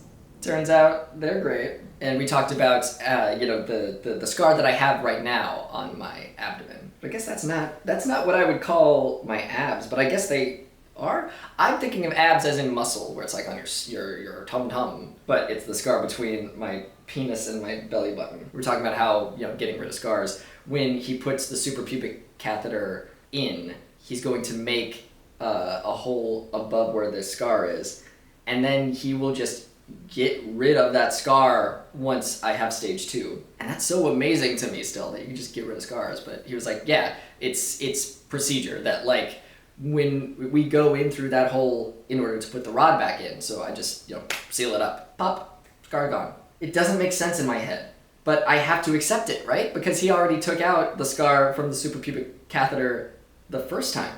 It's just gone. I don't have a scar from there anymore. And I'm like, this is magic. I don't understand. But that's why he's the surgeon and I am not. Yeah, he said it's easy to get rid of while doing the penile implant. And I'm so glad, because I'm sure the insurance, well, they're fucky. I don't know. Maybe they wouldn't count that as cosmetic or whatever. But if I had to go in just to get the scar removed, I'm sure they might give me a hard time. But luckily, it's just happening in the process. And I would assume that, you know, doctors that deal with trans people, they would factor that into it. They have to, that's fucked, right? That they have to factor in that the insurance companies are so fucked. That they're like, okay, we have to include, if we can, we should include these things in the procedure, because if they have to come back in for them, the insurance is going to be fucky. So let's do all that we can at once. I asked when I can work out, and he said, yeah, you can. You know, just try, just start low, start slow. You won't hurt yourself. And I'm like, damn, that's great. That fucking rules. I don't feel like it, like I can, or you know, but we'll try slow. We'll try low. It's really hard for me to not go whole hog. I really have intense workouts, so I guess people aren't used to the way that I work out. So I have to factor that in and make sure I'm going easy on myself. I asked when I can swim, and you know, like he was like, what kind of water? And I'm like, chlorine, you know? He's like, oh, like a public pool. And I'm like, yeah, like a hotel pool. Because I don't have any plans, but I just like to know these things. And he said, you know, when you're fully healed, like when it's not an open wound anymore, when it stops oozing, if it's skin touching skin. And I asked at that point, should I put Neosporin on it? And he said, I wouldn't. Neosporin acts like a Band-Aid. It's not like a miracle thing that you put on things as much as the commercials will try to make you believe. And that's a good point that I didn't think about. Like that I just assume you put Neosporin on things because that's just what you do in my head. Like if something is hurt, you put Neosporin on it. But it's not. He's right. It really is. It just acts like a Band-Aid. It doesn't necessarily make things better. I asked if I could start up taking my vitamins and ibuprofen and all that stuff again, and he said absolutely. And lastly, I was just like, so I just want to reiterate, you know, like just to make sure did I do something? Was there anything that I could have done that I fucked this up? And he was like, no, absolutely not. There's nothing you could have done to cause it.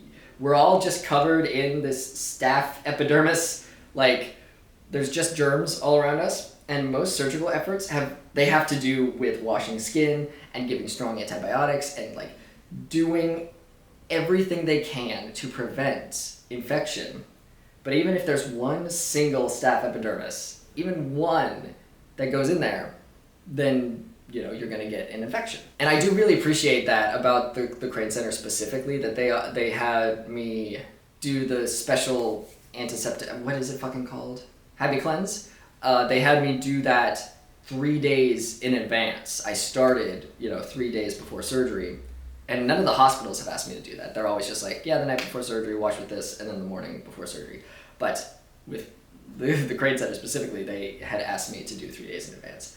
And they're trying they do everything to double and triple check and just do the most that they possibly can to make sure the results are the best. And I think that's why they have the best results. They're one of the top places in the country and the world. And you don't do that by half-assing things, so it does make sense. He's never half-assed fucking anything. Like, he's sewing in the titanium, the rod with titanium, whatever the fuck, 3 times, because we know 2 is like the minimum to like make sure, and he's like 3, 3 is better than 2, so we're gonna do 3. He does his best to make sure like he's going in through one hole and like he can get rid of that scar. I'm just really impressed, and I'm really happy that I made the best decision as to where I should go for my care. I'm really excited. I've never once felt unsafe, or I've never once felt like they weren't doing their absolute best for my comforts and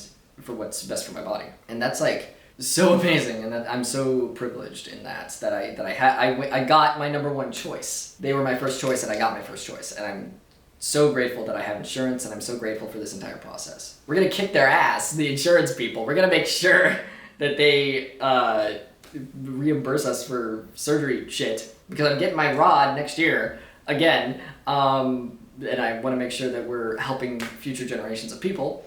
But yeah, for the most part, this has been headache free. I've only had to deal with pain, and you know what? I can deal with pain.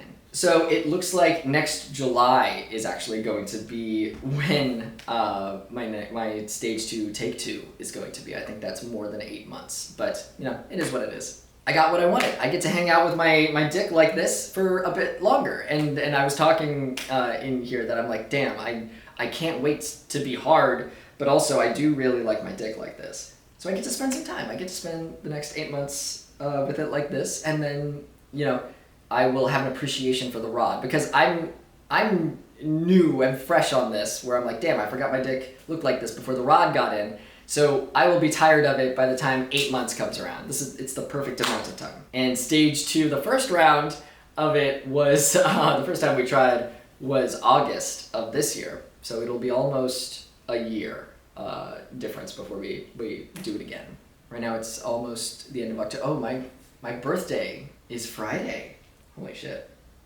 I turned 30 on Friday. You're never too old to start. That's the thing I think is like a common fear of trans people. Like one of the most common things I hear from people is that like they're scared that they're too old to transition or whatever. But like it's never too late to start living your life. Yeah, it sucks I didn't get to go through puberty as a 16-year-old or a 17-year-old. It sucks I didn't get to go to prom in a body that I was comfortable with. It sucks that I had to go through a lot of bad shit. But I'm happy now. And I get to spend this time with people that love me and care about me, and I care about them, and legit, I don't exist in like a shitty family that is like, oh, we love you, but not if you're gay, or not if you're trans. Because you don't love them. You love the idea of them. They love what they want you to be. I've never had to deal with that. Well, except for like, ex-friends and stuff, where they didn't like me. They wanted me to stay miserable. That's not friendship. That's not love. I'm at an age now and a point in my life where I've experienced enough life and enough friends to be like, if you're not in my life to help me become the best version of myself, then I don't want any part of it. And you shouldn't want that from me either. If I'm not encouraging you to become the best version of yourself and helping you nurture and grow yourself into someone that is happy and healthy, that's not a friendship. Yeah, so I think that's the end of this series of videos. And I guess I'll end you with this. I'm gonna destroy you with the next thing I'm about to say. I will leave you with this. I will end this with the following words. Be kind to yourself. Growth and healing and all of that happens at our own pace, and we're on our own paths and stuff. We are all deserving of love and patience from other people, sure, but we are also deserving of love and patience from ourselves. I think we are the hardest on ourselves. We're the meanest to ourselves because maybe we see someone else and be like, oh man, they're farther along on their journey than I am. The grass is always greener on the other side. I mean, I'm happy and comfy and I'm just so fucking happy all the time. But, you know, sometimes you can catch yourself thinking like, man, I wish I started earlier, or I wish I was as handsome as this guy. You know, you compare journeys to other people, but everyone's bodies and minds and paths are different. And that's what makes us all unique and special. I hope you're being nice to yourself today. And if you're not, here's your reminder. That was it for our spooky Halloween time. Halloweiner.